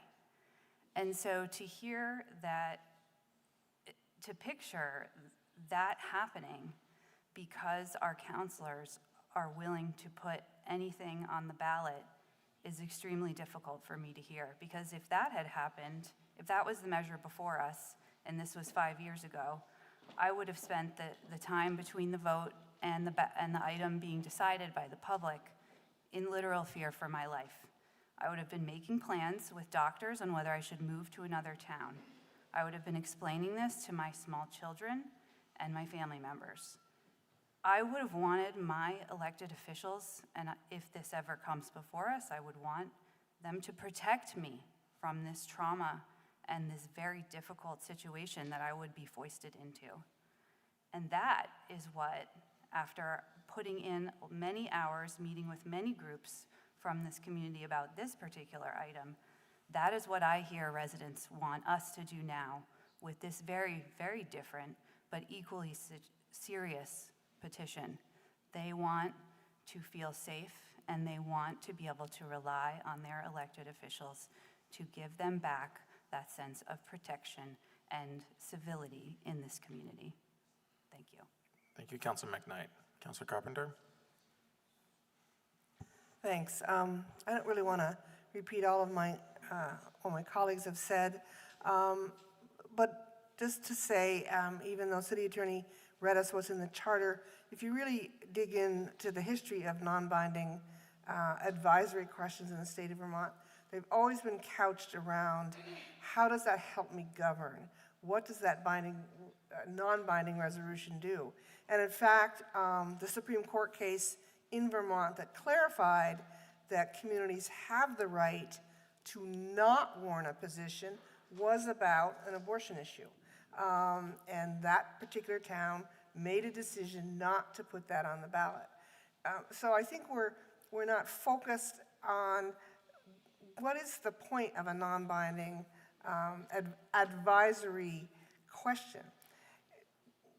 Moving forward to the one that's before us, I totally agree with most of it, but as was pointed out, it still doesn't translate into how does that help me govern? What specifically would this resolution do if it passes in terms of the governance of Burlington, Vermont? Would I boycott Israel? Would I get rid of the Sister City program? What is helping me govern by this particular action? The first three stanzas support much of the values that we have and would support many of the initiatives that we already have in the city, and we should robustly continue. It's really the pointed part of it around one country one country only. And I think we need to condemn all the violence. We need statements that can be translated into governance, translated into the U.S. government. That many have said, well, our tax dollars are going to support this, and I happen to disagree with that. This petition doesn't say that. It doesn't say stop funding the violence, and in fact, I wish it did. We need to take these initiatives as something we can turn into action, and I don't think this particular ballot item does that for us. And we don't live in a community that supports everything going on the ballot. Maybe that is a desire of communities, citizens, and in fact, a group, albeit a little bit different, that proposed Proposition 0 did request that, and it did not pass by the majority of the citizens. So I think it's fair for us to analyze what's before us, how to make it translatable, and put it into some action. And I think the most realistic action is to pursue other ways for us to get the community dialogue going. Thanks.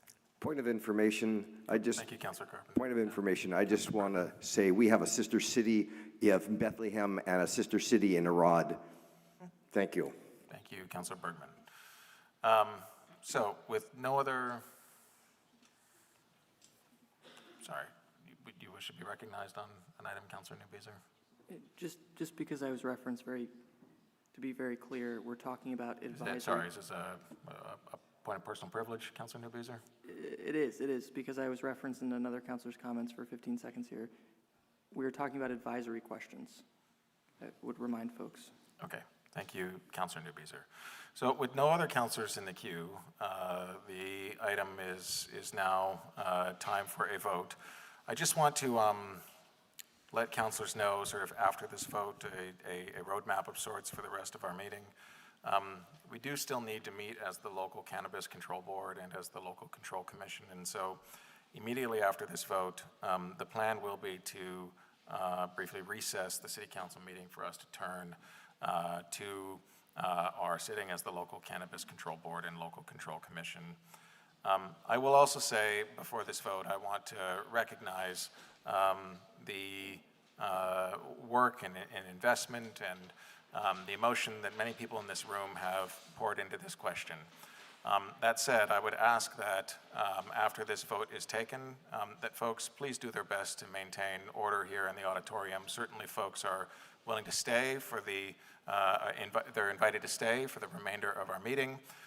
If you are leaving the meeting after this vote, I would please ask that you do so in an orderly fashion so that the council can continue with its business.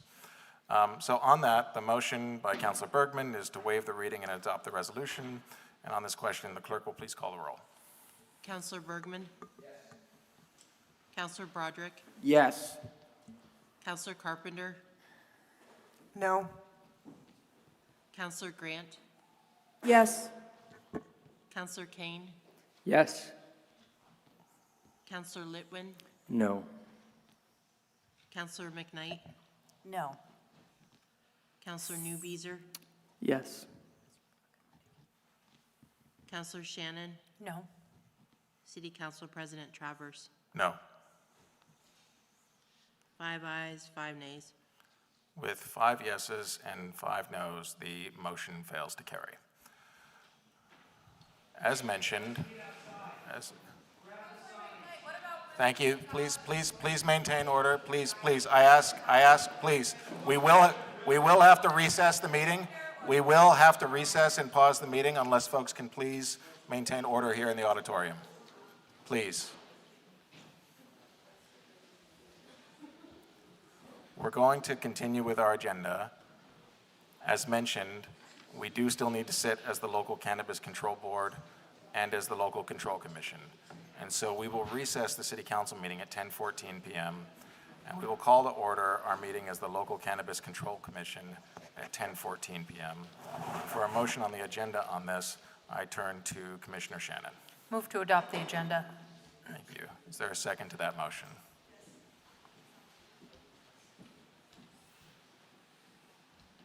Is there a second to that motion? Yes. Second by Commissioner McKnight. All in favor of that motion, please say aye. Aye. Any opposed? That carries unanimously. We only have a consent agenda as the Local Cannabis Control Board. Commissioner Shannon, I turn to you for a motion on the consent agenda. Move to adopt the consent agenda and take the actions indicated. Thank you. Is there a second to that motion? Second. Seconded by Commissioner McKnight. Any discussion on that motion? Seeing none, we'll go to a vote. All in favor, please say aye. Aye. Aye. Any opposed? That carries unanimously. With no other business before the Local Cannabis Control Board, we will adjourn that meeting at 10:15 p.m. Sorry, I said no, but my mic was off, so. Oh, on the consent agenda? Yes. Okay. That was the only no vote on that matter, correct? So the record will note that Councillor Litwin voted against the consent agenda with all other councillors voting in the affirmative. Thank you. Thank you, apologize. No, that's fine. So we'll now call to order the Local Control Commission at 10:16 p.m. For a motion on the agenda for this meeting. Commissioner Shannon, I turn to you. Move to adopt the agenda. Is there a second to that motion? Seconded by Commissioner Carpenter. We'll go to a vote. All in favor, please say aye. Aye. Aye. Aye. Any opposed? That carries unanimously. We now turn to our consent agenda. Commissioner Shannon. Move to adopt the consent agenda and take the actions indicated. Is there a second? Seconded by Commissioner Carpenter. Thank you. Is there any discussion on that motion? Seeing none, we'll go to a vote. All in favor, please say aye. Aye. Aye. Any opposed? That carries unanimously. There are 3 items on our deliberative agenda. Commissioner Shannon, may I turn to you for a motion on item 3.1? Move to approve the 2024-2025 first and third class liquor license applications for Delight Restaurant and Bar, LLC, at 1130 North Avenue with all standard conditions.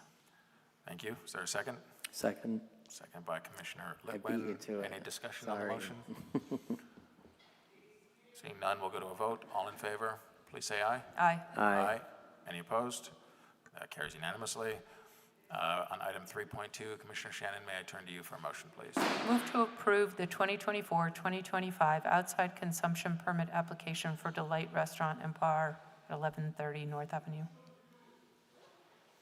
Is there a second to that motion? Second. Thank you, Commissioner Carpenter. Any discussion on that motion? Seeing none, we'll go to a vote. All in favor, please say aye. Aye. Aye. Any opposed? That carries unanimously. And on item 3.3, Commissioner Shannon, I'll turn to you for a motion. Move to approve the 2024-2025 first-class liquor license application for Namaste Kitchen Express, 471 Riverside Avenue, with all standard conditions. Thank you. Is there a second to that? Thank you, Commissioner Bergman. Any discussion on that motion? Seeing none, we will go to a vote. All in favor, please say aye. Aye. Aye. Any opposed? That carries unanimously. With no other business before the Local Control Commission, we will adjourn that meeting at 10:18 p.m. and return to our meeting for the regular City Council. We had postponed our motion on an executive session to immediately after item 7. I have spoken to the mayor and to the city attorney's office, as well as to Chief Murad, who I believe we're of common understanding now that if we were to postpone this motion to our next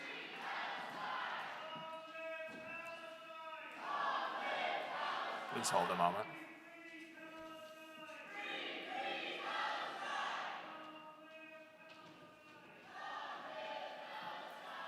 All right, we're going to continue with the meeting. I had spoken to the mayor and to the city attorney, as well as the chief, and there's an understanding that when we get to the chief's portion of the deliberative agenda, that the report would remain redacted, the presentation would stay within the redacted portions of it, and that we could address the redacted portions in an executive session at a later meeting. So with that, given the time, if councilors are open to it, I would invite a motion to postpone the executive session item to our meeting on January 13th. Okay, thank you, Councilor Bergman. Is there a second to that motion? Second. Second by Councilor McKnight. Is there any discussion on the motion to postpone? Just a question. Yes, Councilor Shannon.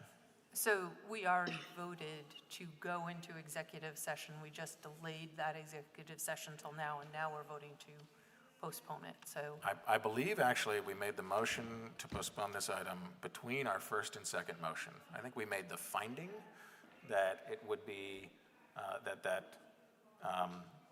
public disclosure of this would put the city at a substantial disadvantage, but we did not then make the second motion to actually go into executive session based on that finding. So what we would I thought we did. We did not. Oh, okay. We did not. So what we would be postponing here is that question. An executive session would be placed on our agenda for January 13th. And at that point in time, based on the finding we made tonight, we would have the right to then go to executive session at that point in time or not. okay. With that, I just wanted to clarify, because I voted no on going on the first part of the motion to go into executive session. I want to be consistent. But I agree to delaying that vote, which I will have an opportunity to vote no at our next meeting as well. So I will support this. Thank you. Yes, so the vote at our next meeting on this postponed item will be whether or not the council wishes to enter executive session based on the finding we made tonight. So the motion is to postpone the executive session item to a date certain of our meeting on January 13th. Is there any further discussion on this item? All right, seeing none, we will go to a vote. Actually, I'm so sorry, may Yeah. I just ask? I'm happy to do either tonight or the 13th, and I just want to make sure which would be preferable to the mayor and Attorney Brown. I would just like to know if you have a preference. Okay, Mayor and Attorney Brown, happy to I turn to you on already that. indicated, and as did the mayor, I think I can speak for both of us, that we indicated to Council President Travers that we had no objection to postponing this to January, with the understanding that any redacted parts of the report won't be discussed tonight. Okay. I just wanted to make sure that this wouldn't make your job harder to wait until January, so thank you. Councilor Newbeezer?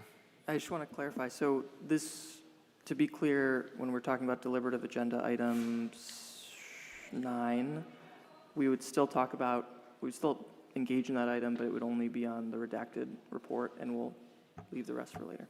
Correct. Okay, Yep. thank you. Thanks for the clarification. Yes, and I will also note that prior to this meeting, the city attorney's office had also circulated in response to councilor requests, a request from Councilor Grant as well as a request from Councilor Shannon, documents with respect to exit interviews from the police department, and I do believe that this provides us some additional time to review those documents as a council too, which would continue to be a part of the executive session if we wish to do that at our next meeting.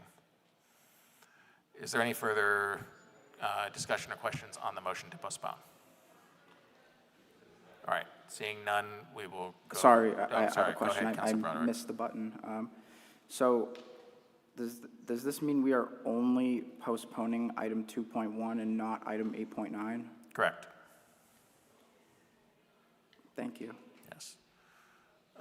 So the motion is to postpone item 2.1, which is the executive session on the redacted report attached to 8.9 and exit interview documents, as I just mentioned. All in favor of that motion, please say aye. Aye. Aye. Are any opposed? Let the record note that Councilors Grant and Broderick voted against the motion, but with 8 yeses and 2 noes, the motion carries, and that item is postponed to our meeting on January 13th. That now brings us to our deliberative agenda. I will note the time of 10:24 p.m. At this point in time, we have items 8.1, 8.2. We have the public hearing on the emergency shelters notice, a presentation from the mayor's office on emergency housing, We have an indoor entertainment permit, the energy benchmarking ordinance, and the police chief's report. I would invite a motion at this point in time to suspend our rules to complete our deliberative agenda. So moved. Thank you, Councillor Newbeezer. Is there a second to that motion? Second by Councillor Broderick. As we discussed earlier, a motion to suspend the rules is not debatable, so we will go to a vote. All in favor, please say aye. Aye. No. Sorry, No. I asked for the yeses. I don't know, I just followed Becca. Okay, I asked for the yeses. All in favor, please say aye. Aye. All opposed? No. No. No. Okay, we'll need hands. Who were the yeses? 1, 2, 3, 4, 5, 6, 7. The noes? There are 3 noes, so with 7 yeses and 3 noes, the motion does not carry with the 2/3 required, and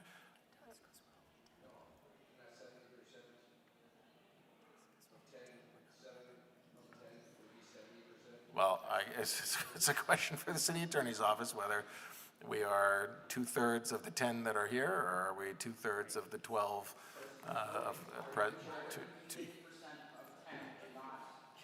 Okay, Councilor Broderick, let's. So 7 is obviously more than 2/3 of the 10 who are present and voting. And that's what you need, 2/3 vote. It's rule number 18 of the council rules. For rules to be suspended, it has to be 2/3 vote of those present and voting. So with Okay. 7, it passes. Thank you for clarifying that. So with 7 in the affirmative and 3 against, that has the 2/3 necessary to suspend the rules to complete our deliberative agenda. That takes us now to item 8.1. And this is with respect to the Winooski Bridge project, and I deeply appreciate the patience and the time of those here for this project. And Director Spencer, the floor will be yours if you want to introduce the folks still here and to proceed with your presentation. Great. Thank you, President Travers and the full City Council for having us on this important topic. So I am joined by Josh Olin, and we have Senior Engineer Laura Wheelock and a great group of V-Trans representatives as well this evening. So we are here to provide a brief update on the Winooski Bridge and related intersection project. I want to thank everybody for their feedback at the November 18th City Council meeting and the subsequent productive conversations with each and every one of you.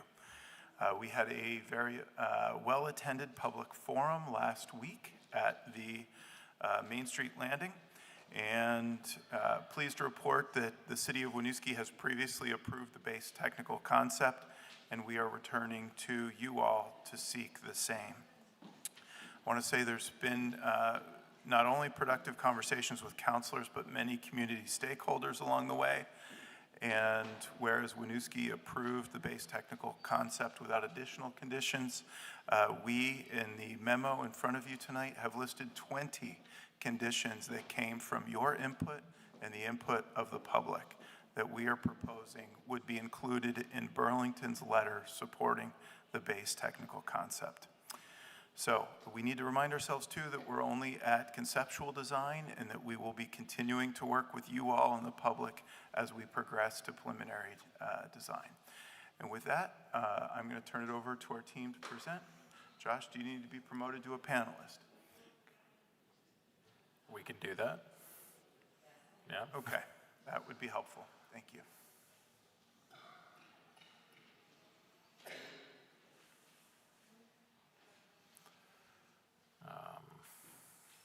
Sorry here, just a moment.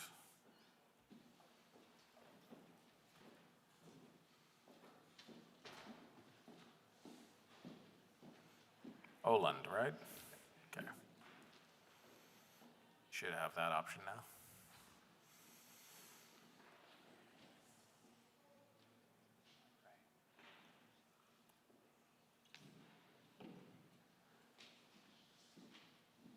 should have share screen capabilities as well. Okay, great, thank you. All right, appreciate it. Thank you for that. So yes, we're here once again to discuss the Burlington-Winooski Bridge project and intersection. Joining me tonight, obviously, Laura Wheelock. I've got Bob Kleinfelter here from V-Trans Structures Group, as well as Carolyn Coda and Mike LaCroix. We'll just jump right into things. So the purpose of the meeting tonight is to seek approval on the base technical concept and the approach towards developing the contract documents for the overall project. Just going to briefly go through some of these slides. Just the schedule that we're looking at here. The project did start back in 2017. It did go through a scoping phase, came up with alternatives that were approved, and the project was restarted back in 2023 with that same approved scope, trying to further refine the alternatives and actually advance it towards construction. We've been actively working on the project for just shy of 2 years now, trying to advance and refine the project, and here we are nearing 2025 and about a year and a half away from our obligation date with the federal funding that's been awarded to the project through a RAISE grant application. That gives us roughly 18 months to put together the remaining documents, the remaining coordination, the permits, et cetera, in order to actually push this project outward towards construction. However, construction would last several years, likely wrapping up in the 2030 timeframe. Going to go through some project recaps and updates, things that we've been working on. I've mentioned this before. We have been actively engaging the public with this project for really the duration of the project, whether it's been public meetings, government meetings, stakeholder outreach, websites, surveys, you name it. Most recently, just this past Wednesday at an open house as well. Been getting a lot of feedback that have been helping to shape the project and further refine how we're moving forward.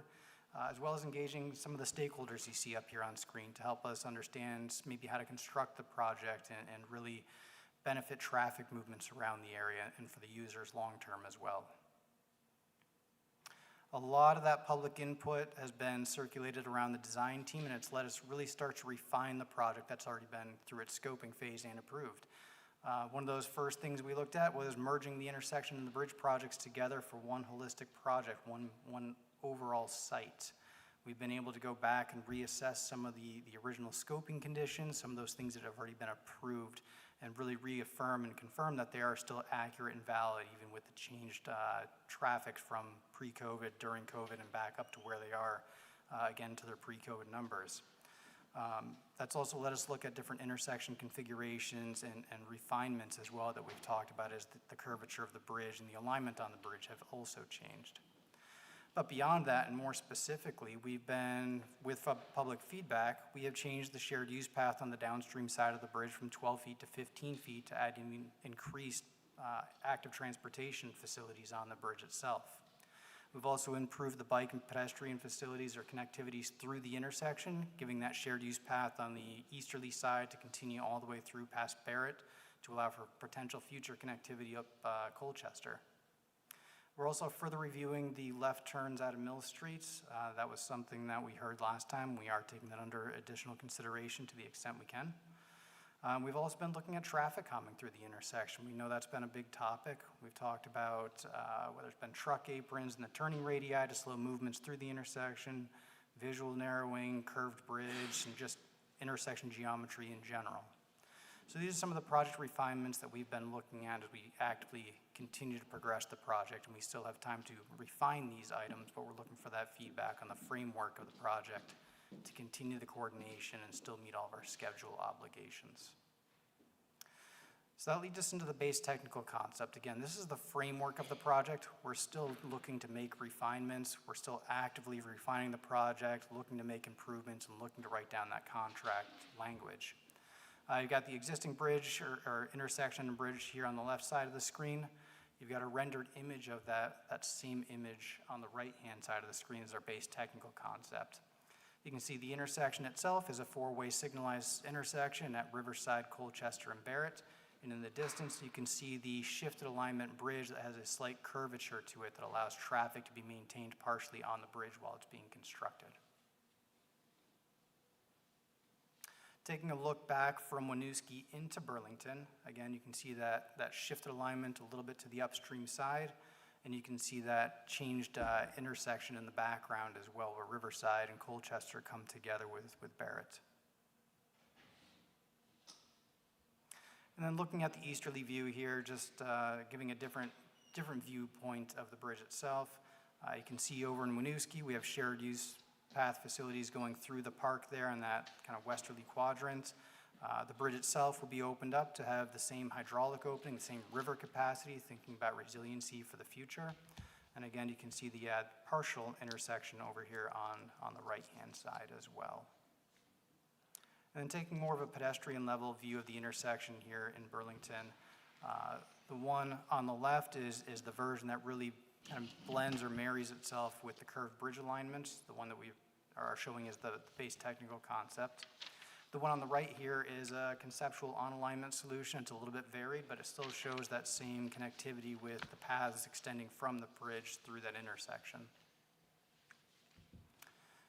The bridge cross-section itself, I already kind of mentioned this, but it will be a 4-lane structure with those shared use paths on either side of the bridge with barrier separation from vehicular traffic as well.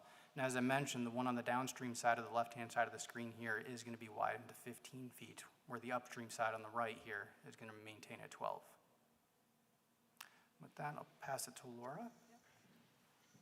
Laura, I'm going to take a little privilege here. We'll interrupt folks right now to say that we just found out that the UVM men's soccer team just won the national championship, so that's pretty good news. And congratulations in particular to our colleague, Mark Barlow, not here in North Carolina with his son who plays for the team. So sorry to interrupt, but did want to take that moment to pass along that congratulations. Well, you know, I can multitask here. I think honoring them at a future might be in order. All right, we'll continue. Sorry to interrupt. Laura, the floor is yours. Well, nothing I have is going to match that. Last time we talked a little bit about prescriptive and flexible requirements that the city can put into our letter agreements that are going to go back to VTrans, who we have our finance and maintenance agreement with. Prescriptive being items that are more specific about the project. These are items that are in the letter already, but we will add to them. Flexible being the goals and the things that we need to continue to work on, refine as the design progresses through its 60 and 100%. So with that, specific to the bridge, the feedback that we've heard in addition to the letter that already is crafted and included in your packet are including things like promoting slow vehicles and narrowing of the lanes. Sorry, it's hard to, different directions. Visually narrowing across the bridge, you'll see this repeated again through the intersection. This is to help with the traffic calming. We're not able to do traffic calming within the actual structure, but trying to allow vehicle traveling between the two communities to understand that they're in this place and that they're not on a highway.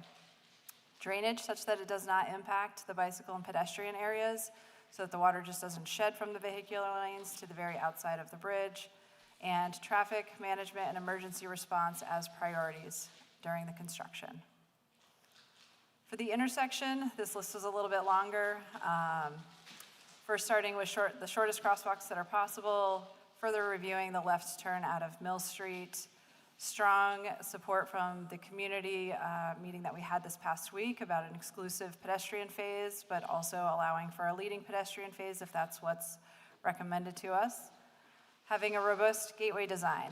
The curved bridge really provided new opportunities for having kind of an equal gateway on both sides of the bridge that the previous scoping study didn't have, making sure that we have street aesthetics and street trees in mind as we do accept proposals for this, as well as asking for undergrounding of the aerial utilities. And while this is something that the design team has been looking into, we want to write this down. Similarly, as we continue on the intersection, things that the city of Burlington wants to have written down, we want to design on the intersection that slows vehicular speed through the use of either truck aprons, tight turning radiuses, or visual narrowing of the lanes.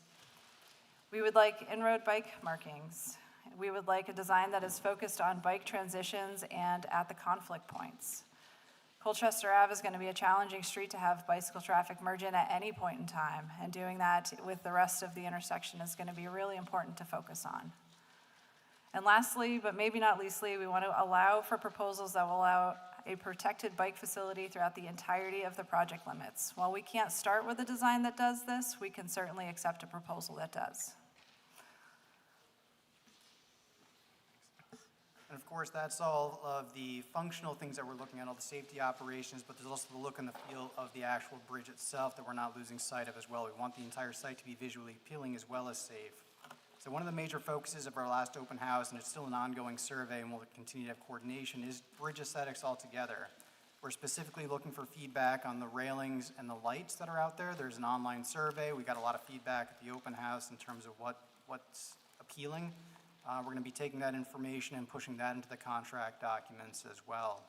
I think we've already had well over 60 or 70 online surveys taken as of close of business Friday, so it's gaining traction. And we're also accepting other comments on other features. We had sticky boards at the open house. There's open-ended questions. We're receiving public comments of perhaps wanting bump outs on the bridge, both from an aesthetic standpoint, but also a safety standpoint for letting people, pedestrians, stop and pause on the bridge, and bicyclists can continue to go by and they don't become a hindrance. There's also comments about balancing historic and modern spaces, adding greenery, adding flowers, etc. And finally, we did also receive feedback on the under-bridge path on the Burlington side that we've noted in past discussions. Seems to be a lot of input here that's positive. A lot of people want to see the under-bridge path happen. They just want to make sure that it has good lighting and securities, and that any sort of staircases actually include some type of ramp as well for walking a bike up and down in case you want to actually walk it up and down the stairs.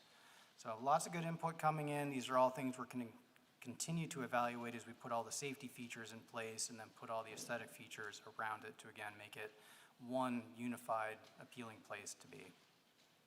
And with that, I'll open it up for questions. Thank you very much. And again, thank you for being here at this late hour on this important project.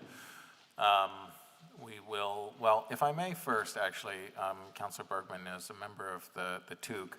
I will note that if you look on Civic Clerk, there is an underlying motion, and then there's bolded language on the agenda that I believe Councilor Litwin may be presenting as a proposed amendment. So I think if you stick to the language as it was originally on the agenda, Councilor Barlow, minus the bolded language, that's what we should begin with. And then I believe Councilor Litwin may have an amendment to the motion. Could you repeat the last part about bolded language? I have in front of me the motion on Civic Clerk related to the recommended action. Nothing is bolded, and I'd be happy to. If you were to update Civic Clerk on our agenda during the course of this meeting, there was some bolded language proposed by Councilor Litwin that was added to the proposal.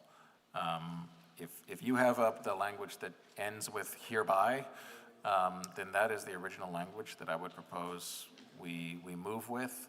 And then I would flag for councilors that if they refresh their agenda, there is some additional language presented by Councilor Litwin. But I wanted to make sure, Councilor Bergman, that if you were reading the most recent copy, that it does include some added language from Councilor Litwin.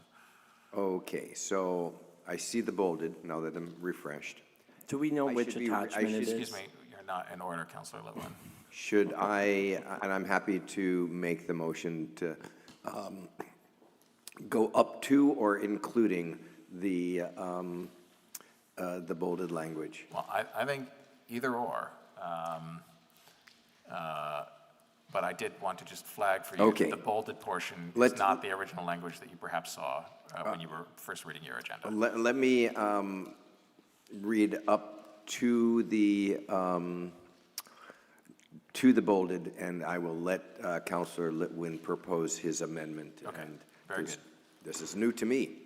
So I would move to authorize the Director of Public Works to execute the Burlington Winooski BF Raise 2 Bridge 150 on U.S. Route 2 and 7, or 2/7, also known as Riverside Avenue, over the Winooski River, and Burlington STP 5029 is in parentheses, dash Colchester Avenue, Riverside Avenue, comma, and Barrett Street intersection base technical concept forms from the Vermont Agency of Transportation for design and construction of the bridge and intersection, and to take other such actions and execute such other instruments approved as to form by the city attorney as may be necessary or convenient to implement the transactions contemplated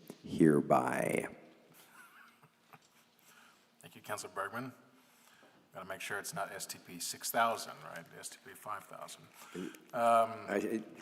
Yeah, I didn't say, did I say 6,000? No, you didn't. I'm just, there were a lot of numbers there. Don't confuse No, me sorry, at sorry, such a late a understood.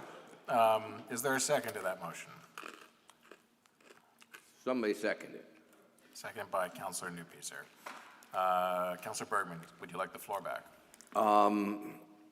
Just briefly, I had many questions over the last 2 years regarding this project, and many of them have been addressed, you know, I think as best as the limitations that we have got, and as 30% documents with both the prescriptive and the other items, I think we have the opportunity to continue to improve this project and to do it in a way which, as people in the public said today, can make this part of a re-envisioned transportation system. So I want to thank staff and everybody there for taking the time to do this. The TUC has looked into this over the last 2 years, and I think that I am personally ready to move forward and support it, and I hope that we do so unanimously.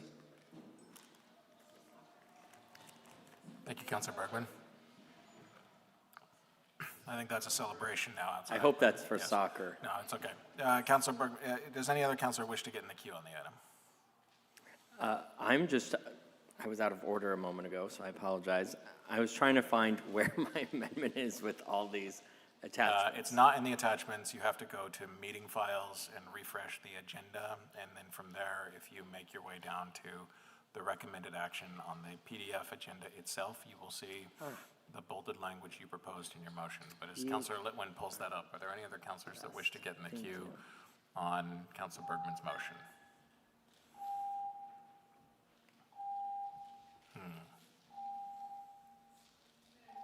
Lori? Got it. Lori? Sorry. Sorry about that. So, Councilor Litwin, the floor is yours. Thank you kindly. I was reading it in the original document. So I would just add to that motion. Let me know if I'm out of order. And thank you for everyone on this side of the table who've worked with me on this.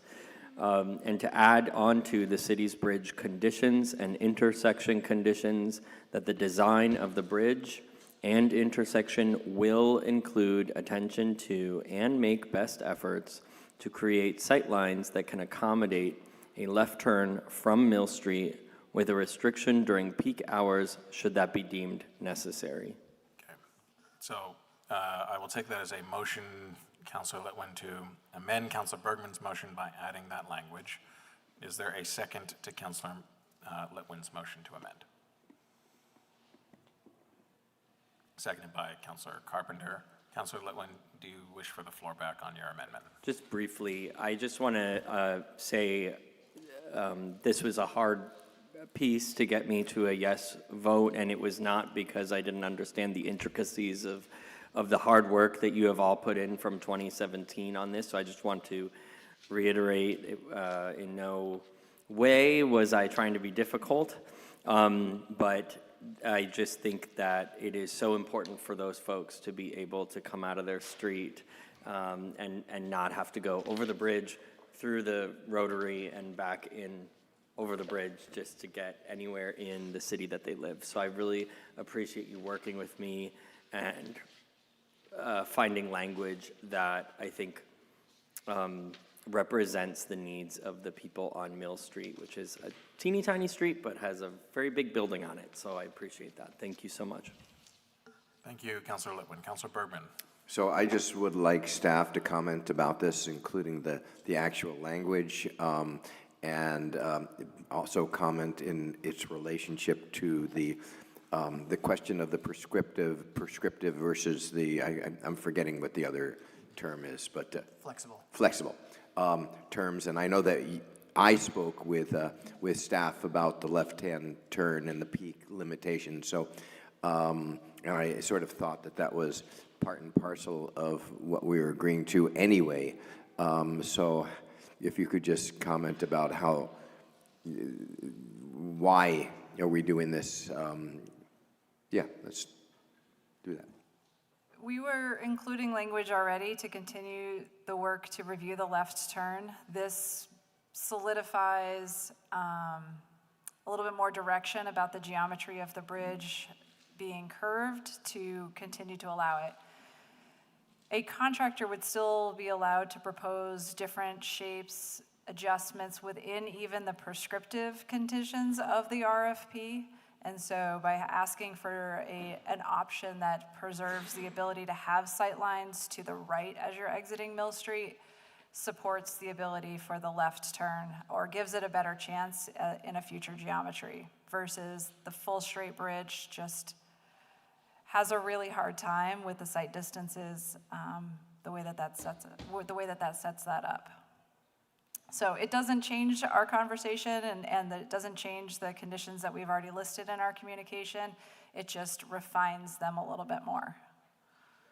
And you would say makes it more solid in terms of what a contractor would be looking to do.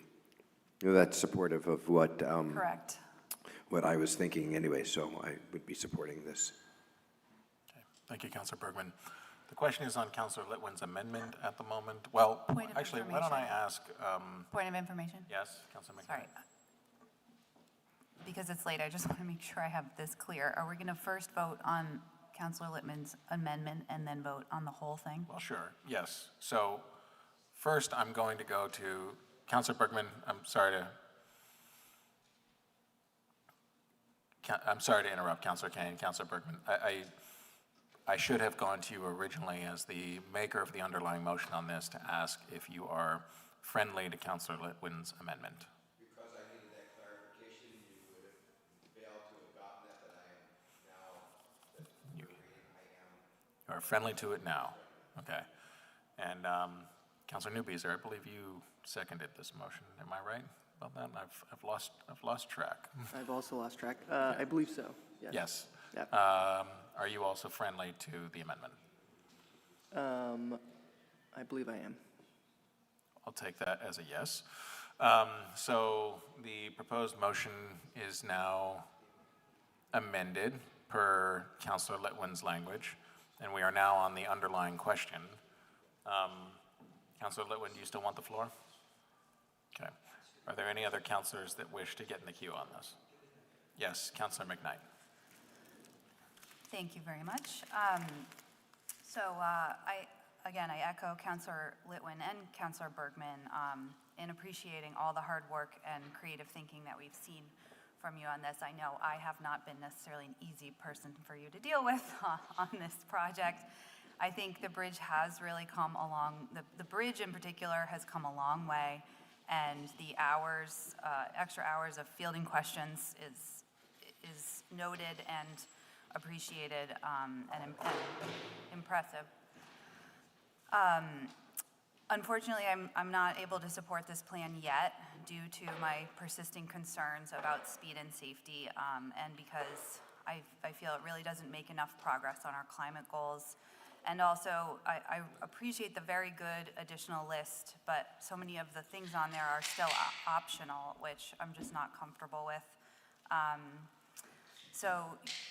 As I see it, we're adding this second downhill lane on Colchester Avenue. We already know the studies are showing us that speed through this intersection is already an issue, and we still have this language that says, if speed is an issue afterwards, we'll deal with it.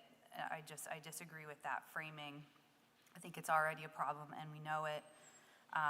We don't have enough physical protection for the bike lanes on Colchester Ave. They're just painted lanes.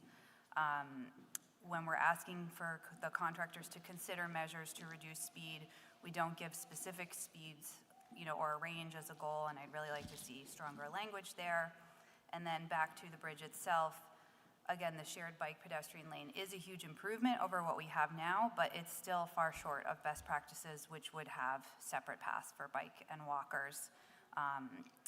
And so, I see overall this project is, as some other critics have said, I think it's sadly a missed opportunity to create a structure that really is innovative and leads Burlington towards our transportation goals, which, are stated and written down. And I'm confused about how after years of process and consistent public input on so many of these topics, we have still ended up here.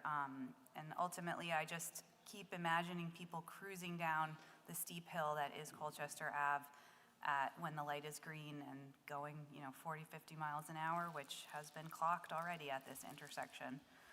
We just can't continue catering to cars and trucks alone, and I want us to shift to a more human-centric model of transportation, both for the future of our planet and for the safety of the people that live here.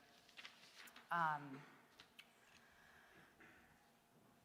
feel like I'm sharing a lot of personal things tonight, so sorry to go personal and dark again, but I do need to share my motivations here are somewhat personal, but also universal as I see them. Earlier this year, a 4-year-old girl named Gracie, who is the daughter of a former colleague of mine, was killed in a traffic accident, not here in Burlington, but at another East Coast city. And the circumstances of that accident feel really kind of hauntingly familiar in the context of this plan. It was at an intersection that was well known to the city planners for years for having poor design that led to the high speeds that caused this accident and the difficult visibility for both cars and pedestrians. And in the wake of this unthinkable tragedy, her parents have taken the admirable step of trying to turn their pain into power and advocating for safer streets and asking people in their community to do the same. So today I'm compelled to vote no for Gracie, which I see as a vote for all of us. And I hope that my no vote will send a message to VTrans, all of our city transportation experts, and really anyone who's watching, that there are city leaders who value pedestrian and biker safety more than millions of dollars in grant money, and who want to see human life and the future of our planet prioritized above convenience and speed for cars and trucks. I want us to do better. Thank you. Thank you, Councilor McKnight. Councilor Kane, I had you on the list. Did you want to be in the queue here? All right, so we'll go to Councilor Kane, then Councilor Broderick, then Councilor Newbeezer. So since the amendment was friendly, and now that's what we're talking about, I would like to better understand it. So it's prescriptive to pursue good sightlines for this left turn, if possible, with as few restrictions as possible. So I see in one of the memos attached, 5B, the project has proposed restricting left turns exiting Mill Street due to safety concerns. So are we, with this amendment, pushing you guys in a direction that undermines safety?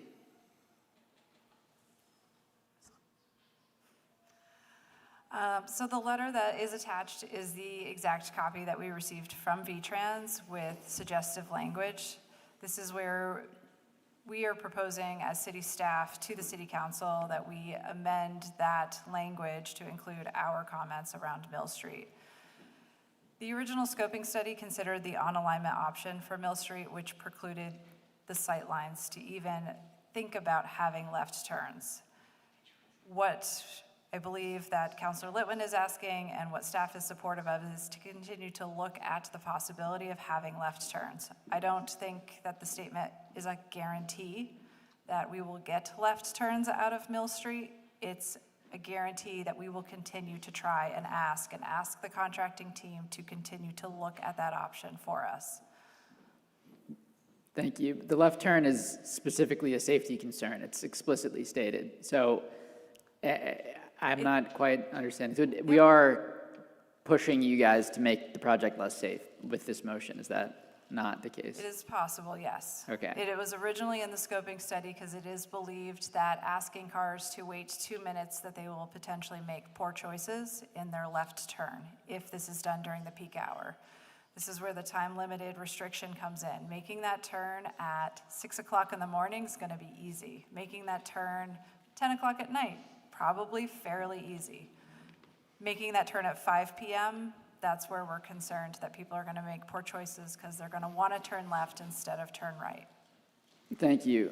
Your answer was clear enough that I'll be voting against as proposed, but I was going to actually support, and I will support if it returns without the amendment. I am disappointed with the public process. I think the public process could have prevented a number of frustrations from the public. There were public engagement sessions, one in January, people asking repeatedly about the 11-foot lanes, the roundabout. The answers were not clear enough. The answers in previous sessions here were not clear enough. The public does not have a high level of confidence in the project team, that the project team is carefully examining options for safety primarily. The bike pedestrian advocates in particular are frustrated. I have actually gone back and forth quite a bit and have gone through painstakingly the reasons why the roundabout will not work, the lane widths. I do understand that with the volume to capacity ratio projections that the roundabout really would back up. I understand that that given the way Section 106 works, that the touching historical properties there, they would need to be touched to a larger extent, or in particular 460 Colchester Ave under the roundabout than under the signalized intersection. This is really important information for the public to know. And it, I believe, is now in the memos. So my message now to members of the public is, if you're still feeling like things haven't been explained carefully enough, there are a number of answers to safety concerns. For instance, it's not cut and dry that a roundabout, especially one that's kind of hybrid towards 2 lanes, without a clear, pedestrian phase, is going to necessarily be safer than a signalized intersection with a clear pedestrian phase. There's data, the project team has provided it. So I am at the point where, I don't love it, and I think with a better public engagement process earlier in this project, I think, I'm not sure we would be where we are right now in terms of, perhaps the roundabout, perhaps the lane widths, perhaps other, tweaks we could have made to make this project somewhat safer, to give counselors a little bit more confidence about vehicle speeds and safety moving forward. So, there was a lot of confusion about different projections and different reports. There were a number of different consultants' reports over the years, inconsistent, conflicting numbers that have the public heads spinning a bit, and that just has not been resolved adequately. So there's a lot of people, I think, that are watching this or will watch this later, or who are just too frustrated to tune in, who are just not feeling good about where we're at. And so, I think there are lessons here, and I would be happy to have further conversations with you all about just how to make sure the public feels more heard. That's part of the reason I'm on council. So thank you, guys. Thank you, Councilor Kane. Councilor Broderick, and then Councilor Newbeezer. Thank you, and thank you for all the work you do, as always. I second Councilor McKnight and Kane's comments. I would have, I was also heavily debating with myself and the folks around me in the public about whether I would let this go through for the sake of the bridge, which I know we need, and saying it's just a $9 million grant, we can bring a new design later. But after deliberation and this amended motion, which upon reading the memo, I do have concerns with us going forward with a commitment via motion to exploring something that could potentially be a safety risk in the form of that left turn. But yeah, like I said, I second Councilor Kane and McKnight's comments on the public process, and I still don't feel confident enough in the intersection, doing enough to stem the safety hazards that are there now and would be upon its construction. So yeah, but thank you again, but that's how I stand. Thank you, Councilor Broderick. Councilor Newbeezer? I have a few comments and a few very, very quick questions. Can I just provide a point of clarification about the most recent comments?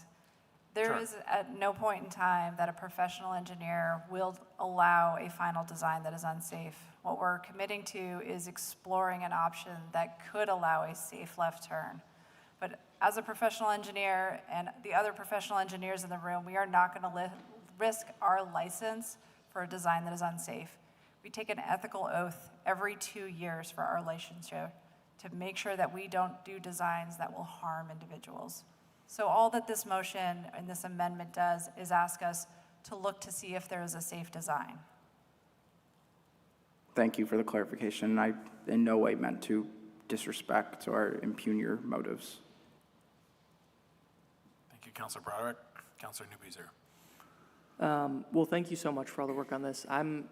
Have been thoroughly impressed and also appreciate and recognize in talking with Local Motion and other folks who have been really following this project from sort of day one, years and years back, that you all have really advocated, and you're also working with the state, other stakeholders that also sort of have a say on a lot of these decisions. And I do feel confident from talking with folks who know more than I do that you all have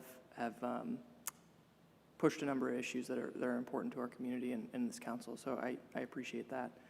My quick question is, and I apologize in advance if I take back my time because of the 5-minute thing, how much, just to make sure that the public really understands this point, because I think it's critical, how much is the total cost of the bridge, the intersection? Yep, total project cost for the bridge itself is estimated between 70 and 80 million total, and the intersection at, I believe, 7 to 9 million total off the top of my head, with the intersection fully federally funded. Thank you, thank you. So to clarify, of that, well, we're getting up to $90 million for both projects. I'm bad at math, so don't quote me. How much are taxpayers out of that pot on the hook for? Local municipal property taxpayers. 3.8 million for Burlington. So I say that to say that I have, the first thing I ever worked on was trying to get bike lanes on Colchester Ave, and when I was in college, and went and knocked doors up and down Colchester Ave to build support for bike infrastructure and safer infrastructure in our city. And there's a reality facing taxpayers that I really want the public to appreciate and this council to appreciate. We don't have the opportunity, we don't have an opportunity to do this in the future, especially with the change in administration. And the sidewalks on the bridge are literally crumbling before our eyes. I drive it every day. Wally's daycare is up in Winooski by the school. So what I'll say is that I am happy to support this. Obviously, more narrow lanes, more dedicated bike infrastructure, making sure there's interconnectivity between bike lanes and bike infrastructure in general, all things I support and have a long record on. And what DPW has showed me with this project is that you're taking very seriously as staff that we are in a huge financial crunch and are really doing an amazing job leveraging resources outside of the city. And so I want to recognize that. And again, I don't know if you would have it in front of you, and I'm putting you on the spot, but if we were to not move this forward, what are the implications in terms of covering the costs, getting to that $80, $90 million?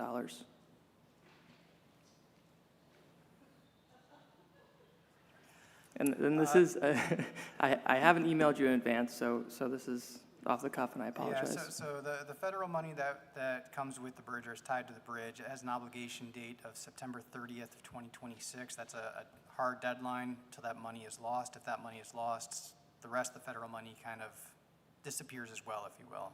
It's all being pushed together from the state level to support this project and advance this project, but if a portion of it, literally half of it, goes away because of a missed deadline, the rest of it would be deferred as well.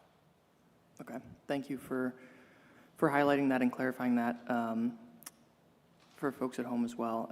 Again, I'll stop ranting, it's late at night, but I really do appreciate all the work. I think it's incredibly impressive, the amount of money that we're responsible for versus total cost. And I don't think we have an option as a city not to move forward with this project. Thank you. Thank you, Councilor Newbeezer. I do not have any other councilors in the queue at the moment. Councilor Bergman.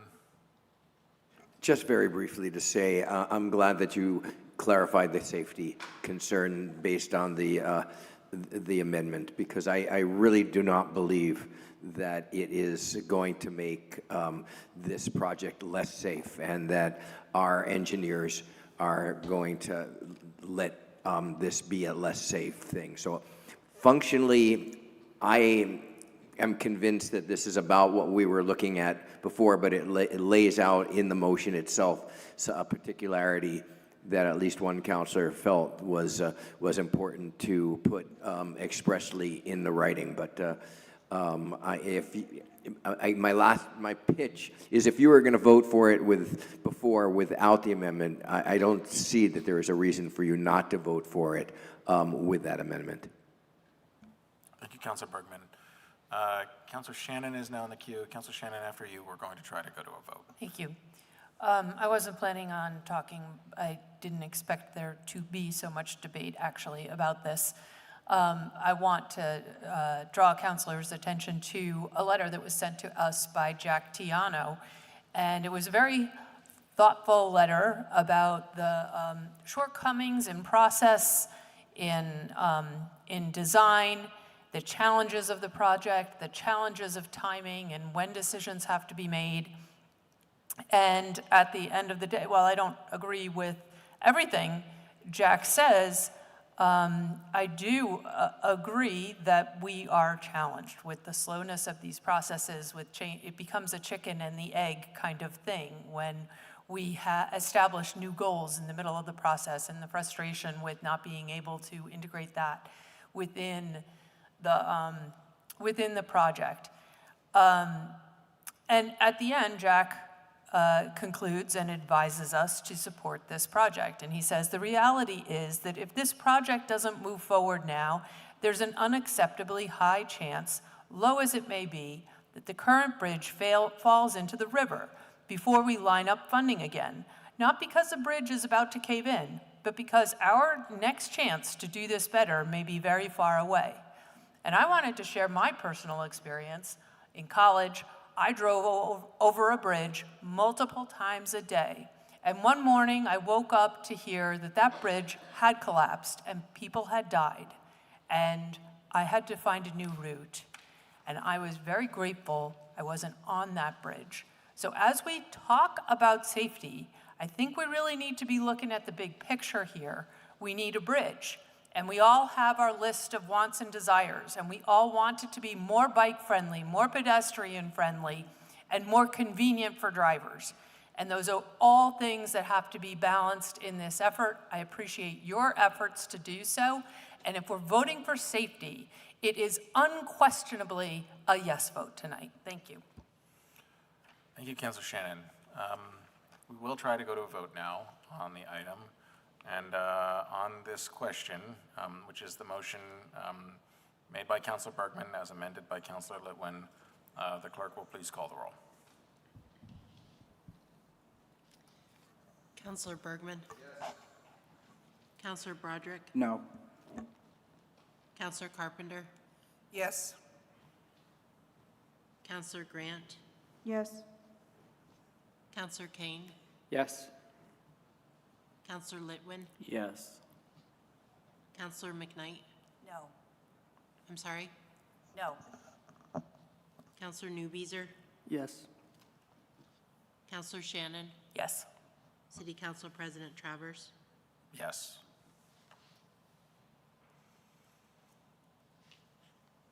Eight ayes, 2 nays. With 8 yeses and 2 noes, the motion carries. Thank you very much again for being here at this late hour. That brings us to item 8.2, presentation from Burlington Water Resources. We have Director Spencer and Director Moyer here. I will say that as they get set up here, my goal, perhaps aspirational, is that we may be able to get out of here by midnight. And so would ask councilors to please be mindful of that in their comments on these items, if at all possible. I do know that on a number of these items, there will be another opportunity for folks to come back before us in time between now and then to reach back out to staff. But I appreciate, for the sake of the council and the sake of the public, that you're here to provide us another update. Director Spencer? Oh, and I will promote you, Megan, yes. Great, thank you. Thank you all for having us. There is significant new information in the presentation tonight. We have been continuing to work to refine and reduce the bond requests through phasing work, through optimizing borrowing approaches, through refining the design as we advance the design work. Additionally, as you'll hear from Division Director Moyer, we've taken very seriously your comments about affordability and have a process approach to lay out for you tonight. And with that, given the timing, I'm going to pass it over to Megan Moyer.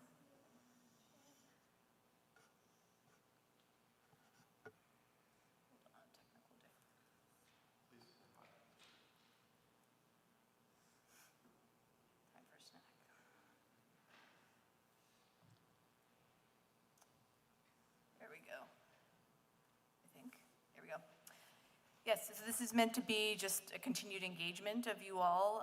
Now that we've done a lot of public outreach, we've heard some of your comments and concerns, and we wanted to demonstrate to you the ongoing work that is occurring. First, and perhaps this is more for the public than for you all, but I want to try to remind folks that getting on the ballot it is a yellow light. It is not the green light. We're sort of at the red stage where we're trying to define the project, the need, trying to communicate the outcome, the potential outcomes. And really what we're going to be coming to you with in January is that decision to play yes or no on the ballot. We get to the yellow light when the community looks at that ballot item and also decides that they support the general scope of the project and the desired outcomes. With a revenue bond, we need a 50% vote, so there's a little bit of a easier test than for some other questions. And this yellow light is important because it'll allow us to proceed without risk on the final design of the project scope, where we can further refine the costs to inform the final magnitude of the bond issuance. Certainly our intention is to get the bond number as close to what we think we will ultimately need to issue, but I want to remind all of you, hope you know, that the green light only comes when we go to issue that debt. And so many things, many questions, if there are outstanding questions, can be answered in between that yellow and that green time period. And just, I'm trying to keep this in mind because there's lots of moving parts and pieces, and wanted to make sure that the public also kept this in mind. It is not a blank check. If they supported the ballot item, it would be just a, yes, we believe wastewater, drinking water, stormwater are important. We believe that we need investments, and we're going to trust the council to make sure that all of the details are worked out and that the I's are dotted and the T's are crossed before we issue any amount of substantial debt. The other important piece is with the scheduling of a bond vote and the success of a bond vote, it actually increases our priority point ranking in the state revolving fund loan process, which is a critical piece to trying to clarify some of the grant opportunities that could come through us with that list and that funding source. We've been, I feel like I'm a fundraiser right now, we've been pushing or flipping all of the rocks over for looking for possible grant opportunities, as well as having other important funding conversations. We did submit a community change grant application in November. Unfortunately, we learned, I think last week, that no Vermont projects had been funded. So that was an opportunity we tried for, not successful, not gonna stop. I had a great meeting with Representatives Hedrick and Duke on possible strategies at the State House, including really focusing on increasing the magnitude of the pollution control grant funding.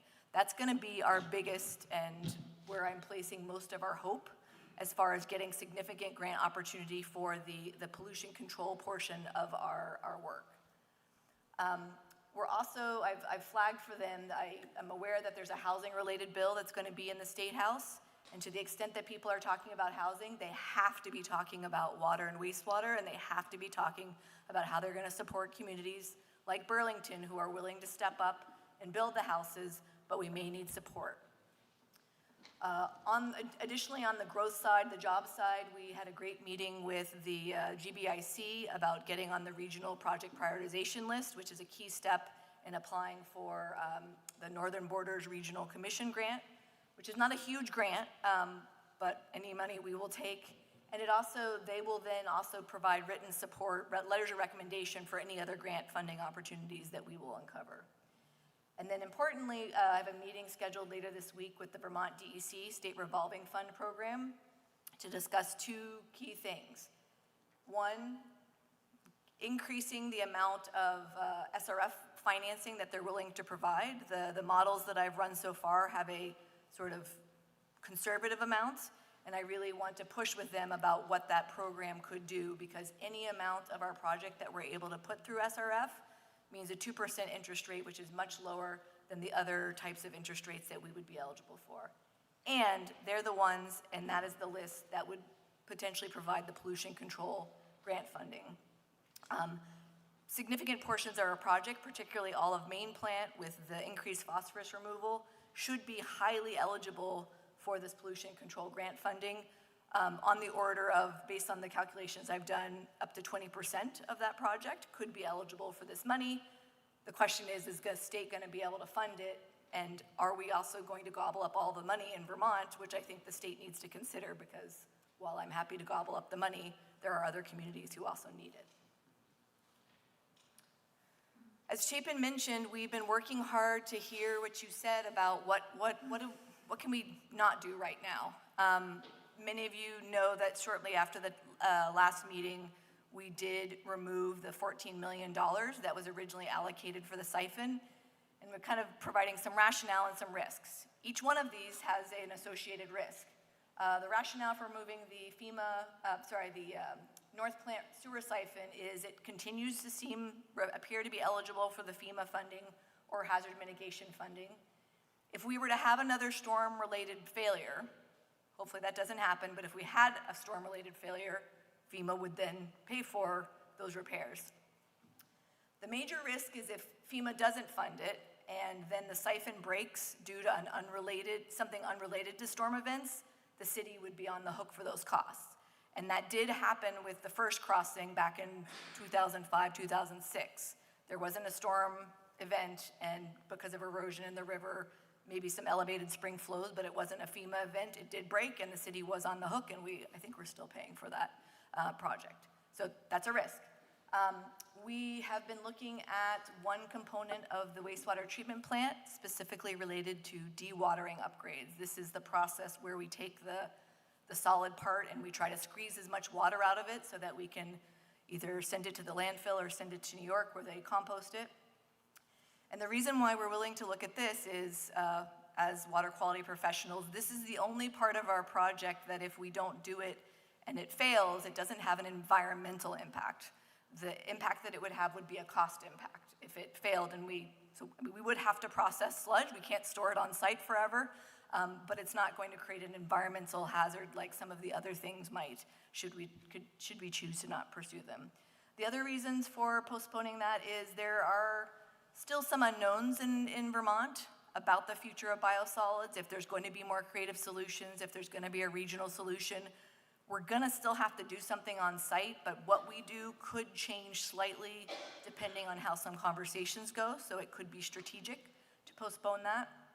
And in particular, we're going through an evaluation right now to kind of look at this really hard and figure out what the 5-year keep it running costs are, and make sure that we're not going to be having so many sunk costs that it doesn't actually make sense for ratepayers. But if all that pans out, we would be potentially willing to remove $8.7 million of the original bond proposal. The risks of that on that side is if the cost of biosolids disposal escalate rapidly.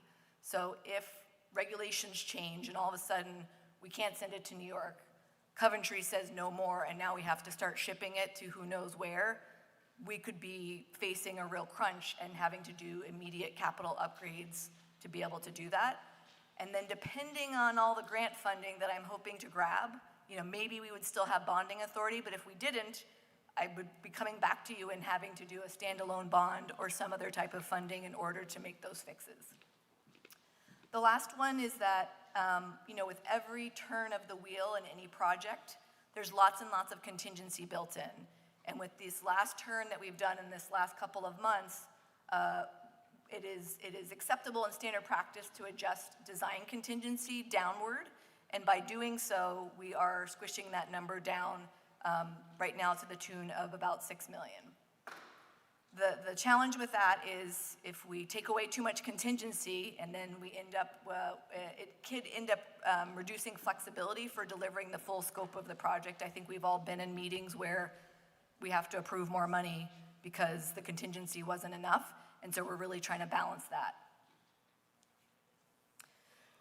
When we apply these reductions, we are, the original number I reported to you all was $204 million, and we're getting down to the $175 million mark on the wastewater side.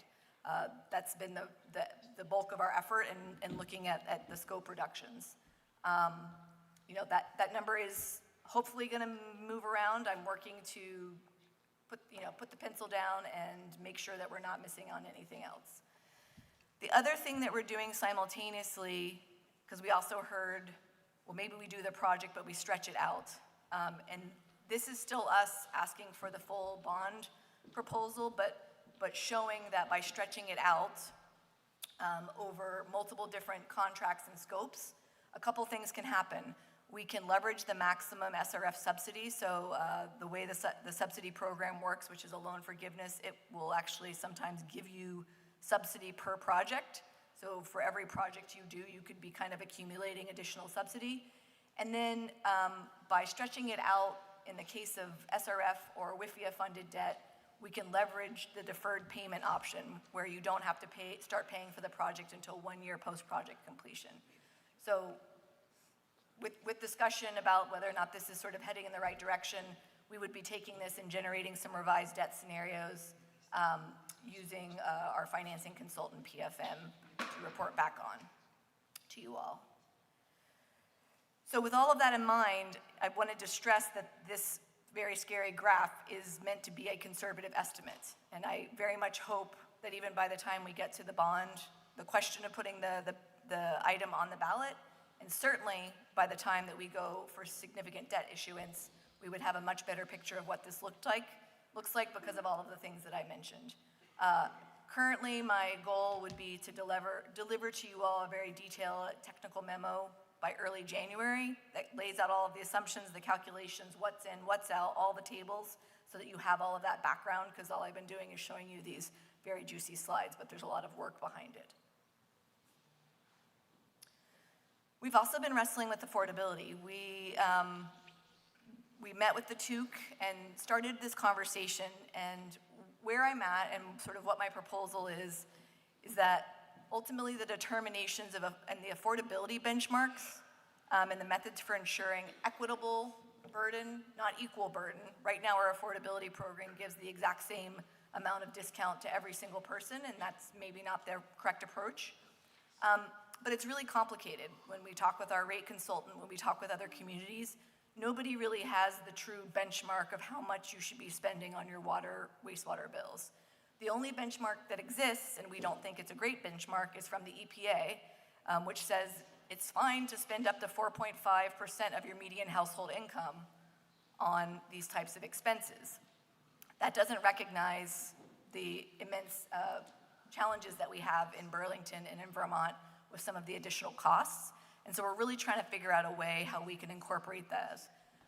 Because frankly, when you look at our rate increases, even those big rate increases compared to this 4.5% mark, we don't have an affordability problem, and I don't believe that that's reflective of what people may be experiencing. one of the things I wanted to remind some of you who weren't around in 2018, but when we put the $30 million bond on, because we had this remaining question of affordability and how to try to help the people pay their bills, part of the resolution that authorized the vote actually had this snippet that I've clipped out that talked about needing to develop alternative rate structures and to relieve the cost burden on income-constrained small users.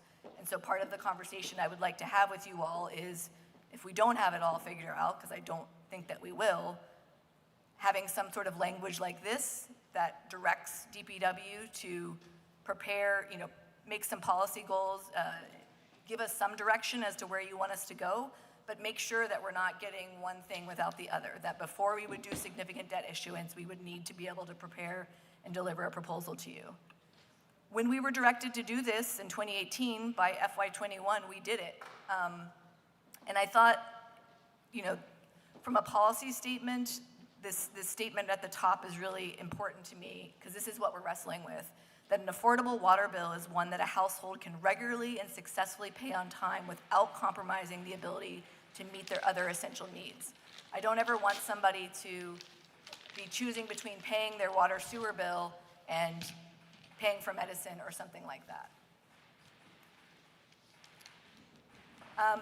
More as a bit of information, because of that rate restructuring that we did, is it fireworks? I'm not sure.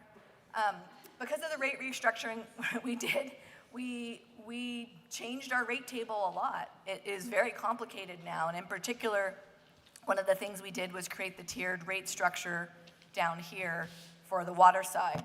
We have the ability to do that on the sewer side. In the supplemental slides, you can kind of see what the impact of that is. If we do it for the residential classes, we do have the impact on other rate classes. So it's not something that we want to just jump to do in order to get this item on the ballot.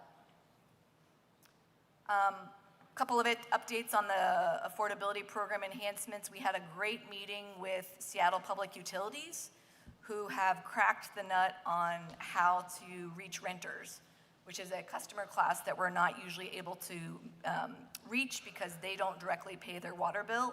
And so we're continuing work with BED to see how this might work for Burlington, which would be basically Water Resources giving Burlington Electric the money to provide credits on their electric bill, thereby helping those customers who would likely be experiencing increased rents as the result of our rate increases.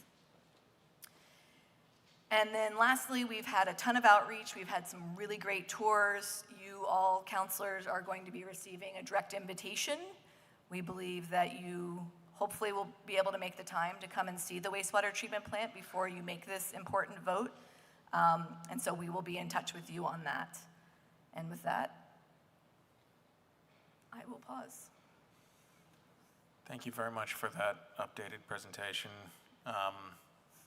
Again, with a note to counselors that we do know that you will be back again in January and that there is time between now and then, certainly for folks to continue to ask you questions and go on tours. Megan, what was the name of the tour that you were going to be regularly doing? Didn't it have a name? Do you mind my...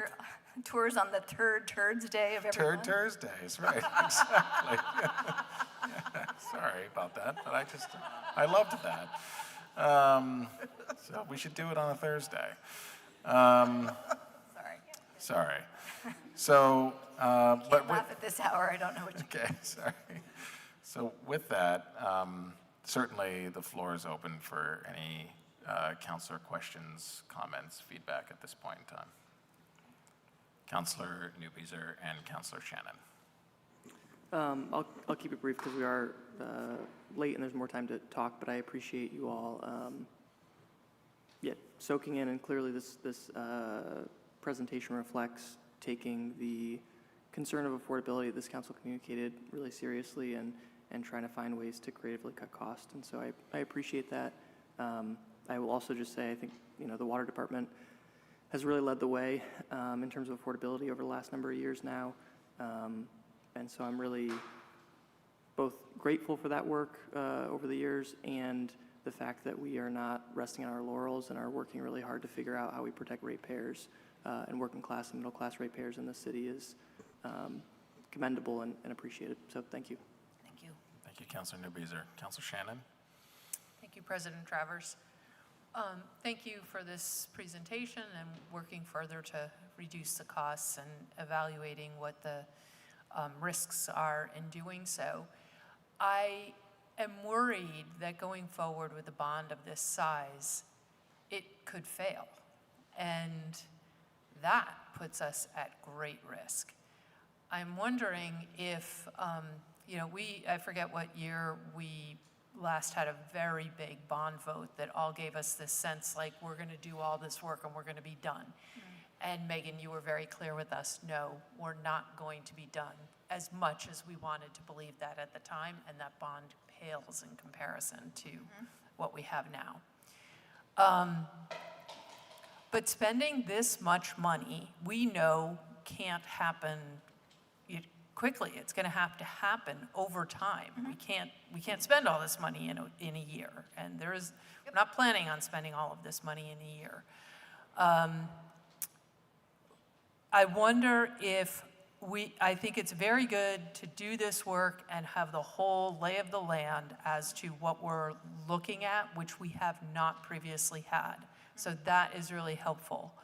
But I wonder if this can't be prioritized in such a way that we come forward with, these are our priorities and what we expect to get done in this period of time, and then we're gonna continue to look for money and other sources of funding for these areas. But unless we identify funds for that, this is what's coming next. Because while at the last vote, you were very clear that, this system is reaching the end of its life. And we're in this position because we paid for a system, we built a system that we did not pay for until the end of its life, when we should have been financing a new system. We were financing the system that was obsolete, which is the act of people, none of whom are currently at this table or in this room, that was really kind of unconscionable. And I'm glad that we're doing the work today to make sure that doesn't happen in the future. But I would just ask to think about if we can go forward. We need to understand that the whole thing is in need of a replacement, but since we can't replace the whole thing at once, what are the things that we're planning on doing first, that we have to do first, and what's going to be coming second, possibly presenting it that way, possibly having, dividing this in such a way that there's more than one vote on this ballot, possibly dividing it in such a way that there's one thing we put on this ballot, and with the expectation that there's more to come. Thanks. Thank you, Councilor Shannon. Are there any other councilors that wish to get in the queue? Councilor Bergman? I just want to say that I think that there is a sensibility to laying out a big plan, but then looking to then ask for the first items on it and making that the ask, the request, and the authorization. I think that as long as the messaging keeps the big picture in play, and you're not doing projects that need to be done when they need to be done, and so if more than one project needs to be done at the same time, then then that's what you're going to do. But there is, I think, a logic, because in essence, this is likely to be sequenced. So the consideration of that, I think, is worthy of further thought, and then letting us know what would do. I wouldn't think that you should be responding tonight on that. Just to give it some more thought is my request on that. Absolutely. It is something I've given some thought to, and can perhaps give you some risk analysis, via email, just so you can marinate on that, and or we can have continued conversations, because have kind of gone back and forth, but there are some potential risks to that model. Otherwise, I would have already gone that direction. So, but I appreciate the comment. Thank you, Councilor Bergman. I do not have any other councilors in the queue on this item at the moment. Any further comments from either you, Director Spencer, Director Moyer? We appreciate the opportunity just to keep talking about it, and what you're hearing from your constituents would be important to us. If any question comes up, do not hesitate to send it our way, and we will send you back, I think, a 3 to 4 page tome. No, I'm just kidding. Please send us your questions, and we will get back to you very quickly. Thank you very much. Councilor Carpenter. Just a comment, what we hear back from our constituents. I'm not really sure my constituents are very clued in on this. And so I just say that as a caution. So I don't know what marketing you're planning, but we will be, this is not it. We are going to be putting something in, certainly the water resources bill, the newsletter, if not the BED bill. We're working on a citywide postcard that would go to every single mailbox so that people aren't finding out about this too late and then panicking and then rushing you all with all of the questions. There's also going to be a town hall on January 6th that we're inviting the public to. We hope that would be a good opportunity for people who haven't been able to make it to an MPA to come and talk directly to us and hear not just about the water resources proposal, but also the general fund capital proposal. Thank you, Councilor Carpenter. Yeah, we very much appreciate that comment, and it's not lost on us. We are also gearing up a coordination with the general fund needs so that we are not disjointed in our communications. Tomorrow we'll have a mayor's television show on CCTV where we talk about both the general fund as well as the water together, so that we really do have a coordinated message that the public can consider. Great. Thank you very much for the presentation, and we will see you back in January and be in touch in the meantime. Thank you. Thank you. The next item on our agenda was 8.3. That item had been removed from our agenda, a presentation from Town Meeting TV, and we will look forward to hearing from them in January. That now takes us to item 8.4, again with great thanks to the Mayor's administration and Sarah Russell for being with us at this late hour. But I know that your office, Mayor, has a presentation here on emergency housing. In just a moment, yeah. I will, although the emergency shelters ordinance, the deliberative item, has been moved, I know you'd like to provide this presentation to the council now, and then we will turn to the public hearing, at least, on the emergency shelters after this. So, Mara, should I turn the floor to you or to Sarah? Okay, Sarah, thank you very much. Thanks for having me. I know Point of order. a little bit that's going to come out of my mouth here, but I'm excited. Sorry, just one moment. President Travers, I don't know if this would be an appropriate time to, it is getting so late. We have so much left on this agenda, and I don't know if this would be an appropriate time to offer potentially an amendment to our agenda and what we might be taking up at this point. No time like the present, Councilor Shannon. I asked the chief if he would mind coming back at our next meeting for his presentation, which is billed on our agenda for 40 minutes. I, for one, don't think I can handle that at this hour. I don't know if there is anything else on this agenda that we might be able to postpone until a following meeting, but I would make that motion on the police chief's report and am happy to consider other items that anybody thinks can be postponed without adverse ramifications. Well, if I may just make an offer here. We do have the presentation here. We will have the public hearing. Item 8.6 has been removed. Item 8.7 is an indoor entertainment permit that I believe should be very quick. And Councilor Bergman, item 8.8 is the energy benchmarking ordinance. Could I just ask you, my understanding is that perhaps that may not need a ton of time, but I certainly defer to you. I hope it does not need hardly any time, and it would be very important to get this going as close in time to the January 1st date that we had set up. I believe that was Councilor Barlow's wishes as well, that we. Okay, Councilor Litwin, I'm sorry. The floor is Councilor Shannon's for a motion here. I just make the motion that we postpone the police chief's report to our next meeting. Okay, so Second. there's a motion on the floor to postpone the police chief's report to our next meeting. A second from Councilor Bergman. Is there any further discussion? No, that on was the motion? Litwin. With apologies to Councilor the Litwin, chief. excuse me. Is there any discussion on that motion? Okay, with apologies to the chief for taking all of your time this evening, and great thanks for your being here tonight, and a commitment to have you towards the beginning of our agenda when this comes back on January 13th. Is that the date certain when this would come back, Councilor Shannon, pursuant to your motion? Yes. Okay.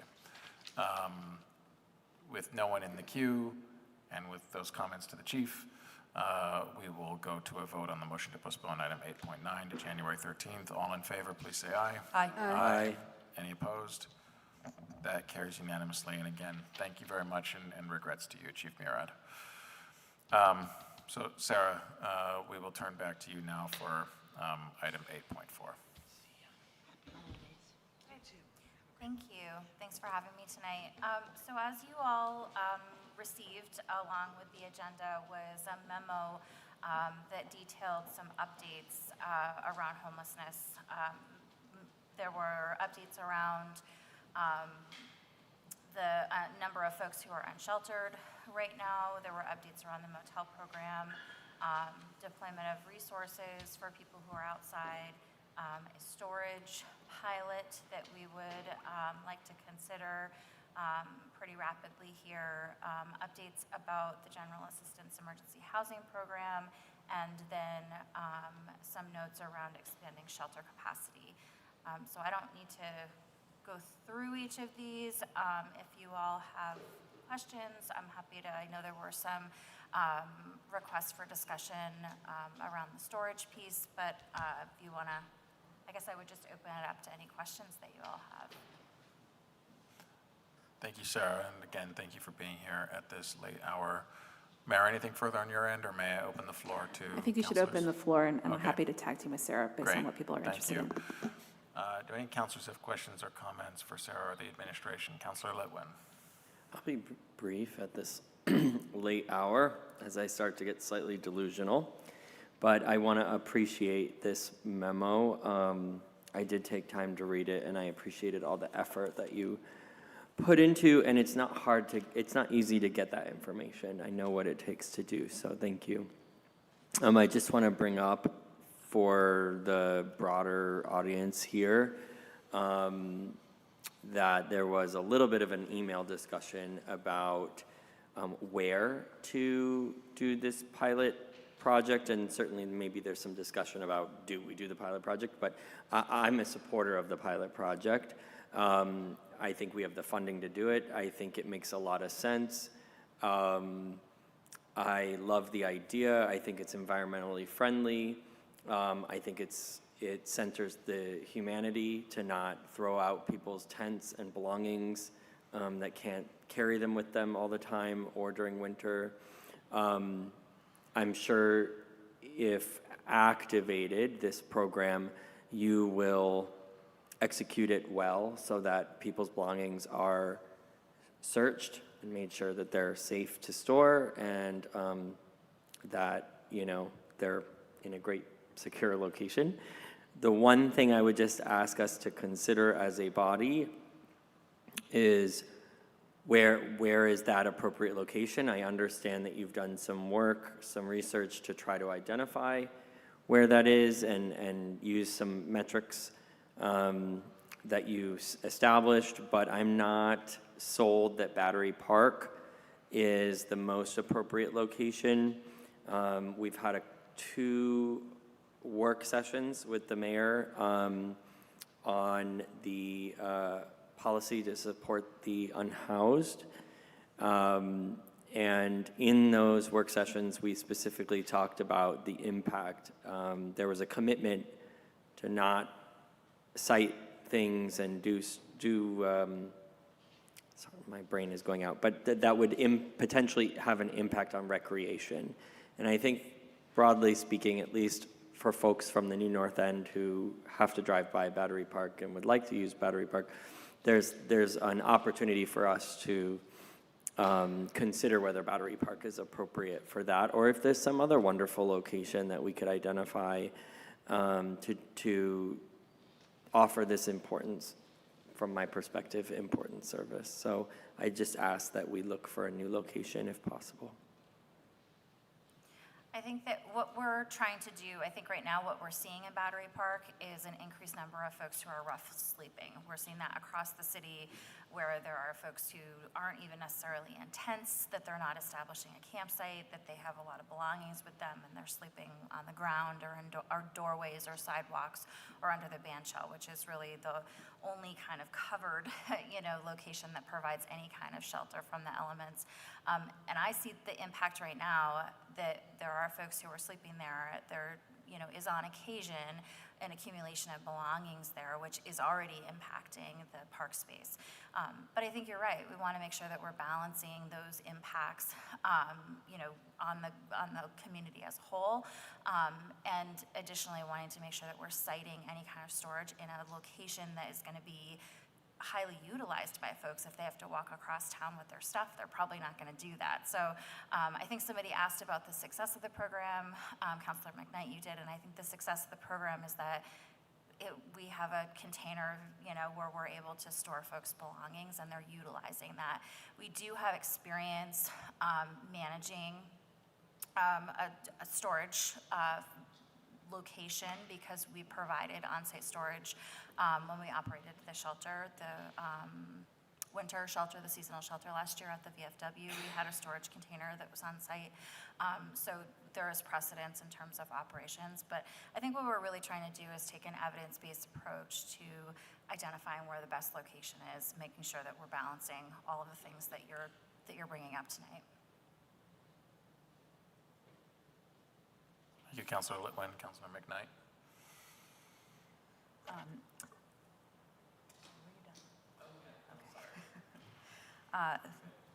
Thank you, Sarah, for your answers to my email as well as these comments here. I have two questions.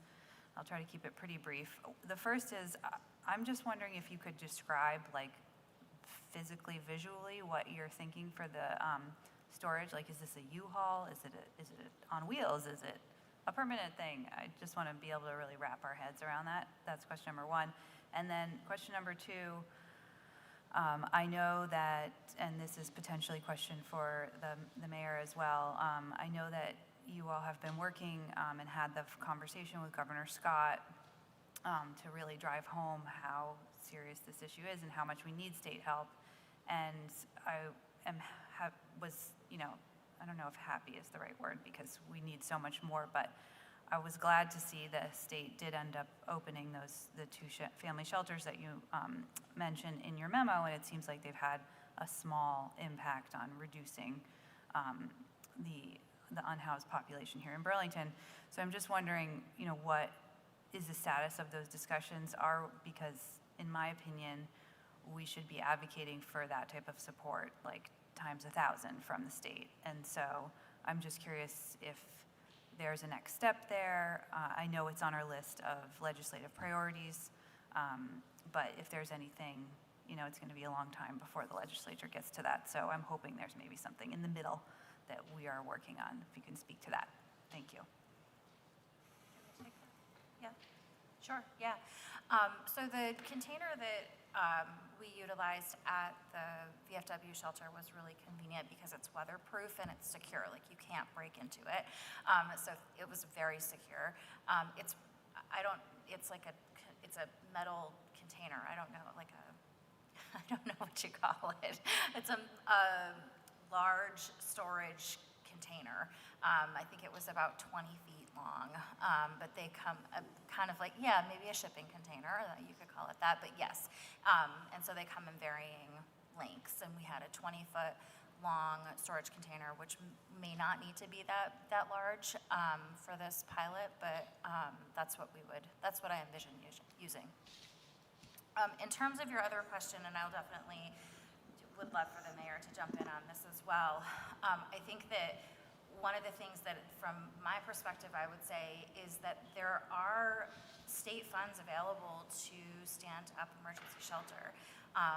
And we see service providers maxed out, not able to do that. So I think that funding for shelter capacity, to increase shelter capacity, remains somewhat available to providers if they have the staffing and human resource capacity to be able to open those shelters. The last thing I would add is that the cost, the amount of grant funds that nonprofits receive from the state are nowhere near the amount of money the state has put into operating these two shelters for families. So, I would love to see an increase in funding for providers to be able to pay their staff better, to have, more staff on site, more services on site, and a more supportive environment with additional funding. And I will add, thank you, Sarah. I will just add that we have been doing beyond the meeting we had with the governor, which was now almost 2 months ago or so. We've been really putting our shoulder behind the legislative priorities and starting to work with stakeholders on the legislative side of things. I mentioned very briefly earlier, I met with the current Senate Pro Tem, Phil Baruth, on this and went through the 5 items. And it's becoming very clear that the legislature needs to be more specific with the GA emergency program, as well as an actual transition and off-ramp for folks, because left in the more open-ended way it's been left for the last several years, the administration, meaning the governor, does not implement the intentions of the legislature. And I will say that as a former legislator and now as a sort of a witness to what continues to go on. And Sarah is one of the co-chairs of a task force that was created from the last session to create a set of recommendations of what could policy look like in order to create that kind of more, frankly, sane and humane approach to sheltering folks who are unhoused. And so the administration has been present but not participating in those conversations. So when those recommendations come out, which will be a January 15th report, I've already engaged our delegation and again Senator Baruth right now to really make sure that that is prioritized for a hearing, that they get play early on in the session, that there's tangible solutions that come out of it that include potentially developing workforce solutions. I used to serve on House Commerce, and there's models that have worked in the state for critical occupations. And we have met with housing providers in the county, with other town managers and leaders in the towns around us, and that was a very clear need for there to be funds, but funds that in particular support these low-paying jobs so that when we have shelters open, it can be staffed. And that instead of spending $3+ million sheltering these families, about a dozen families, which is important, but that is the wrong and irresponsible way to steward public funds for these pop-up emergency shelters that are often contracted out with out-of-state providers, and we can do much better than that. So we're working all angles, but I really just want to be clear that we're ready to offer solutions and have already, and I really appreciate Sarah's leadership on that task force in particular. Thank you, Mayor. Sarah, all set. Councilor McKnight? Does any other councilor wish to be recognized? We'll go to Councilor Bergman and then Councilor Kane. Thank you, Sarah.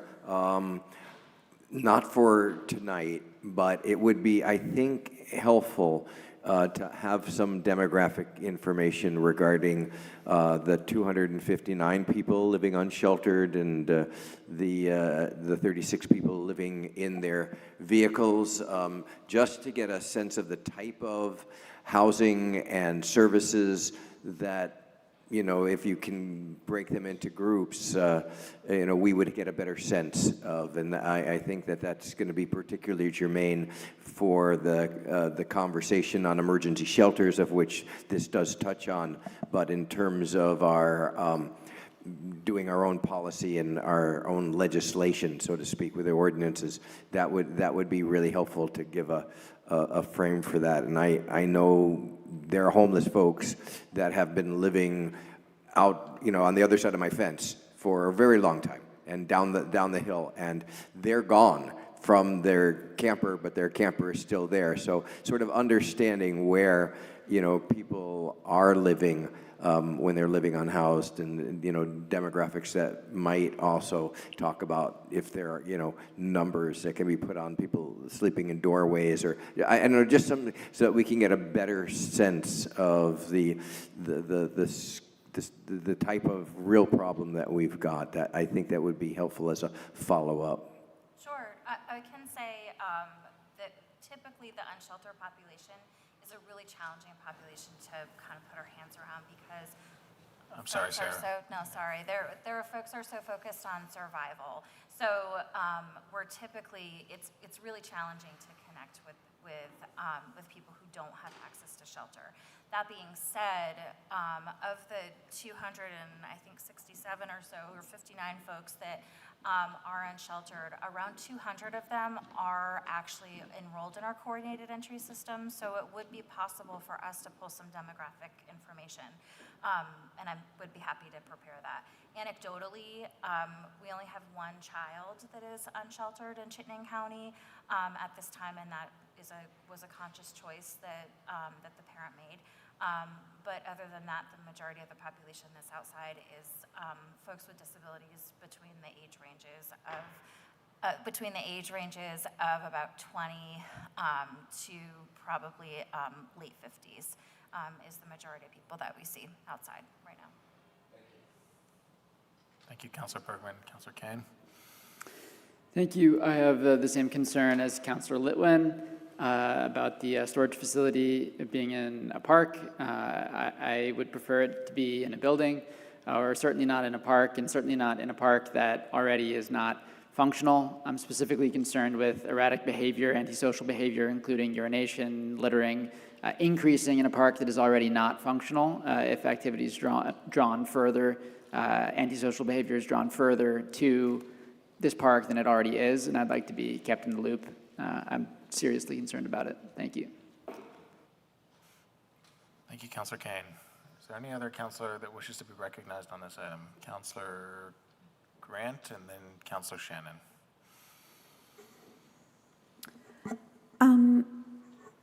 To the best of your knowledge, how many people have died outside? I know there have been reports on a few deaths across Vermont, but I don't know that the numbers varying. I don't know if there are going to be autopsies to verify certain things, but I was hearing something like 7, 8 so far. Thank you. There have been 3 deaths that have been publicized in the media.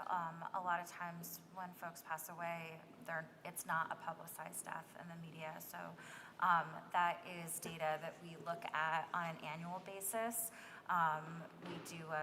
There is a report that we pulled together to identify the number of folks who passed away over a 12-month period, but we typically don't report on that. I think we don't report on that from a service provider perspective because I think there's some question around confidentiality, even though the person's passed away. Some agencies have different thoughts, different feelings on that. So I don't have that data tonight. Okay. I guess during this time, I would think about it differently because of the number of vulnerable people, and people with disabilities, and the people with severe medical conditions that are not qualifying for emergency housing. Yeah, that's it. Thank you, and thank you for your work. Thank you, Councilor Grant. Councilor Shannon? Thank you, President Travers, and thank you for all that you're doing. I just want a clarification if the 259 is the number of people homeless in Burlington, or the number living unsheltered, rather, in Chittenden County, or what's? That's a Chittenden County number, but I think it's safe to say that majority of those folks are in Burlington. Thank you, Councilor Shannon. Are there any other councilors that wish to be recognized on this item? Okay, any further comments from you, Mara or Sarah? Okay, really appreciate your being here. Thank you, councilors, for those good questions, and we'll look forward to our continuing to discuss this item. All right. It is 12:03, so we are a little past midnight now. But I think we have just a few more items on the agenda here. And I know we've had some folks that have very patiently waited for the next item on our agenda, which is the public hearing regarding the proposed zoning amendment 2403 regarding emergency shelters. I am aware of two individuals here in Contoy's auditorium who wish to speak during public hearing. As is our past practice, we will, for anyone else who wants to speak on it, open the floor here in person as well as online. If there are any individuals online that wish to speak during this public forum on emergency shelters, would ask that you please use the raised hand function. But we will go ahead and open the public hearing at 12:04 a.m. And the first individual who signed up for public forum, this public hearing here in person, is Representative Kate Logan. Representative Logan would welcome you to come to the table. We will then have Erhard Mahnke as the next individual. And I did see a raised hand briefly online, but if you're online and would like to participate in the public hearing, please raise your hand and we'll get you in the queue there. Representative Logan, thank you again very much for being here at this late hour.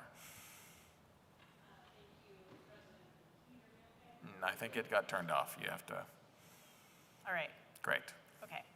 Thank you, President Travers and members of the City Council, for your willingness to hold a public hearing so late in the evening and as well to deliberate further on 2403. Really appreciate that and appreciate all that you do for the City of Burlington here. Well, we're here at midnight on a Monday. I'm State Representative Kate Logan. I represent the Chittenden 16 district. That's the central Old North End, downtown, and part of the Pine Maple neighborhoods. I'm also a parent who lives in one of the zoning districts where emergency shelters would be prohibited as a permitted use on the Ordinance Committee's proposal. I'm also the director of the Vermont Coalition of Runaway and Homeless Youth Programs, a federally funded network of 9 youth-serving agencies throughout Vermont that provide shelter, housing, and case management to homeless youth aged 12 to 24. We are able to serve a fraction of the youth who are homeless in Vermont annually right now, a number which has tripled in recent years. In 2023, the legislature passed Act 47, the Home Act, which aimed to make immediate changes to state law that would help to address our housing crisis. I had the opportunity to work directly on this legislation in my committee, and I strongly supported it. Among many changes to state law, Act 47 requires municipalities to have at least one district with zoning for emergency shelters and further limits permitting requirements for emergency shelters to those used for other similar types of development, like churches and schools. This element of Act 47 was targeted at municipalities that had denied permits for any emergency shelter or denied permits for specific emergency shelters in their communities, often due to character of the area. Act 47 immediately began to have positive effect, allowing 3 previously blocked projects to go forward that are now providing an additional 50 shelter beds in the Lamoille Valley, NEK, and the Upper Valley. As Burlington amends its zoning ordinances to bring them in line with the requirements of Act 47, I've been dismayed to learn that some of our councilors are opposed to allowing every possible opportunity for human services providers to conceive of and develop an emergency shelter system in Burlington that meets the needs of those experiencing the worst of the housing crisis. Shelter providers are professionals who employ best practices to integrate services into our communities. I would not recommend that our council make a decision that would prevent, for example, a family shelter being located within walking distance of a temporarily unhoused child's elementary school. We can trust our service providers to do what's best for all of us in determining the optimal location for services. And I would encourage you to take testimony from some of those providers like CVOEO and CHT. Given how late into the evening this hearing has occurred, there are a number of community members who could not be here to provide testimony, and they'll provide their comments via email. Thanks so much for your time. Thank you very much for being here, Representative Logan, and thank you for noting that as well. There were some other folks that had indicated that they were interested in speaking, and certainly if you could let them know to submit comments in writing. And of course, with the postponed deliberative item, there will be another opportunity at the meeting then to discuss this. But the next individual we had signed up for the public hearing is Erhard Manke. And then online, I see Missa Aloisi with their hand raised, and we'll turn online after that unless there's anyone else here in person that wishes to participate in the public hearing. Thanks, President Travers and council members. Appreciate the opportunity, even at this late hour, to comment. For the record, I'm Erhard Manke. I live in Ward 1. I've been a city resident since 1976. And thanks to you folks, I was appointed as a planning commissioner over the summer. So worked with planning staff and my fellow commissioners on this. I'm also, as I think many of you know, a retired, longtime housing advocate and spent approximately 25 years as a legislative liaison working on behalf of affordable housing interests and homeless interests in at the State House. I'm here to speak against the Ordinance Committee proposal to prohibit emergency shelters in low and medium density residential neighborhoods. I would urge you to allow their use in the RL, RM, the Cambrian Rise Neighborhood Activity Center, and the Enterprise Light Manufacturing Zone districts. What your Ordinance Committee has proposed is decidedly not what the Commission recommended to you. Now, I don't expect you to ratify everything that the Commission sends to you in their recommendations, but what you have before you, in my humble opinion, and as a longtime housing advocate, is a shameful example of the kind of NIMBYism that I believe the legislature sought to prevent with the HOME Act. At a time when we have the second highest per capita rate of homelessness in the country, frankly, this is downright embarrassing. We have seen mass unhousing from the shelter of motels by action of the governor and General Assembly, which has led to unprecedented numbers of people sleeping unsheltered and rough all over the city in life-threatening temperatures. And we have seen the tragic deaths of 3 unhoused individuals sleeping rough in central Vermont and Lamoille County. How can you, in good conscience, restrict options for locating shelter in this way, especially at this juncture? We have a long and proud history here in Burlington of locating shelters and transitional housing for many different kinds of vulnerable people, whether those are folks without housing or survivors of domestic or sexual violence or people reentering the community from prison in our residential neighborhoods. We have done this for decades. What your Ordinance Committee has proposed is downright discriminatory and flies in the face of state statutory intent to lift zoning barriers by municipalities to prevent the location of desperately needed emergency shelters.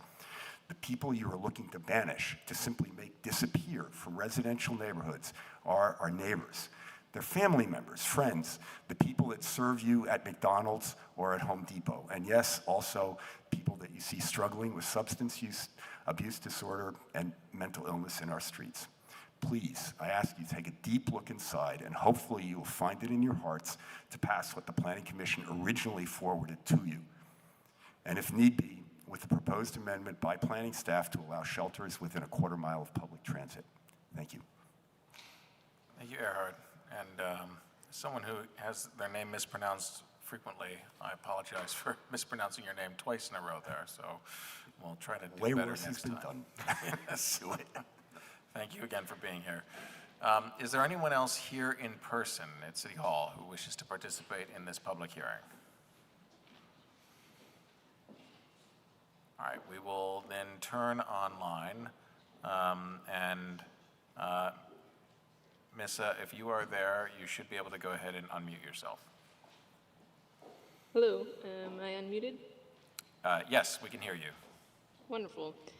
Thank you all for your dedication in being here at this late hour.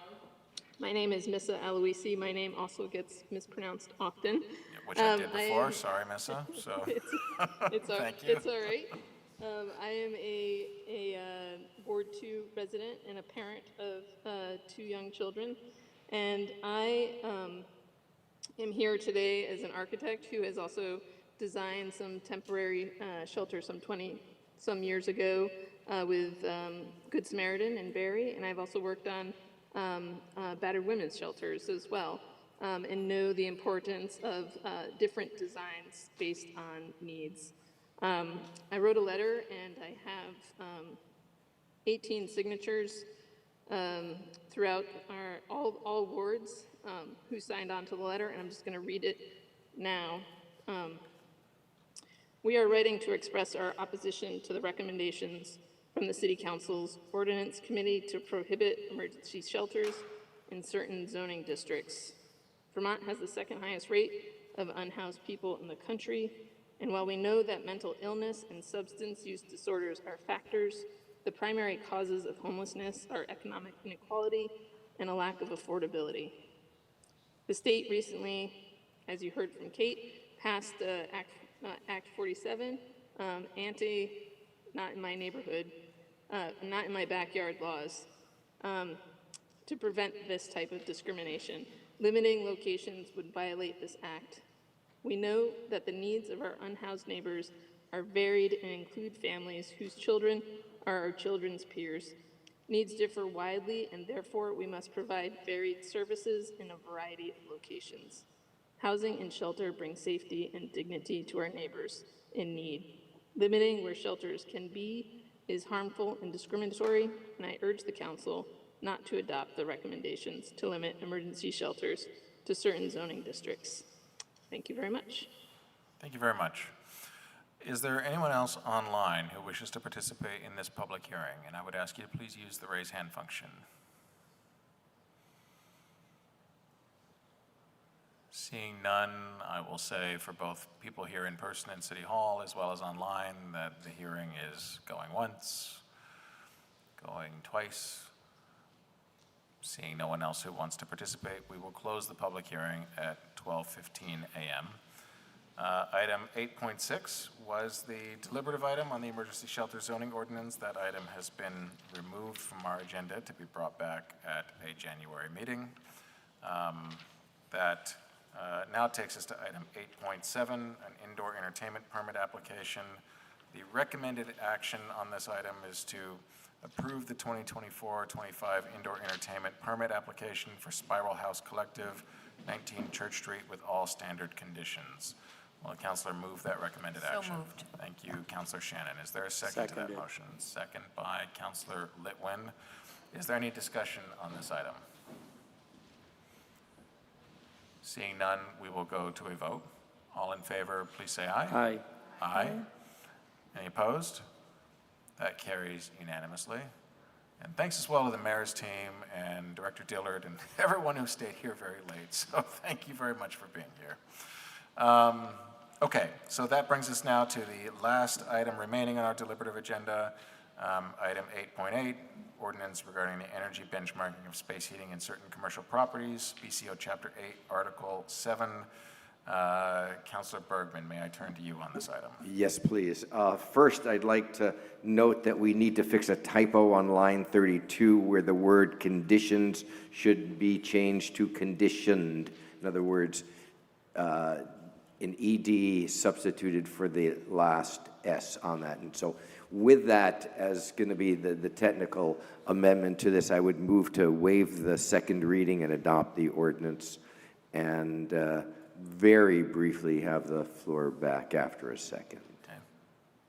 Thank you, Councilor Bergman. Seconded by Councilor Broderick. Councilor Bergman. You'll note a memo from both BED and permitting and inspections that speak to certain considerations we're going to have to look at, but are in support of this as it being a really important piece of groundwork, foundational work for the energy reductions that we need to do in the thermal sector.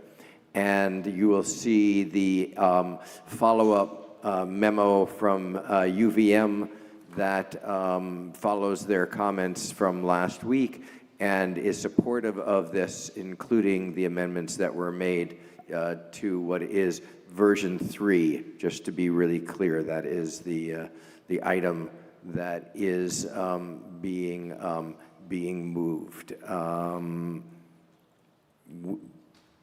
Yes, 12.9 says it's the version 3 PDF, not the first reading one. So I think I'll leave it there, considering how late it is, and hope that we can unanimously support this. And I know that, as Councillor Litwin said, Councillor Barlow is in favor of this and was a drafter of amendments that then we further refined. And I look forward to a unanimous vote. Thank you. Thank you, Councillor Bergman. So to clarify for councillors, the motion is on the version of the ordinance listed on Civic Clerk as Energy Benchmarking Ordinance Amendments 12.09, 24, V3, version 3. Are there any other councillors that wish to be recognized on this item? All right, seeing no one, then we will go to a vote on this item. All in favor, please say aye. Aye. Aye.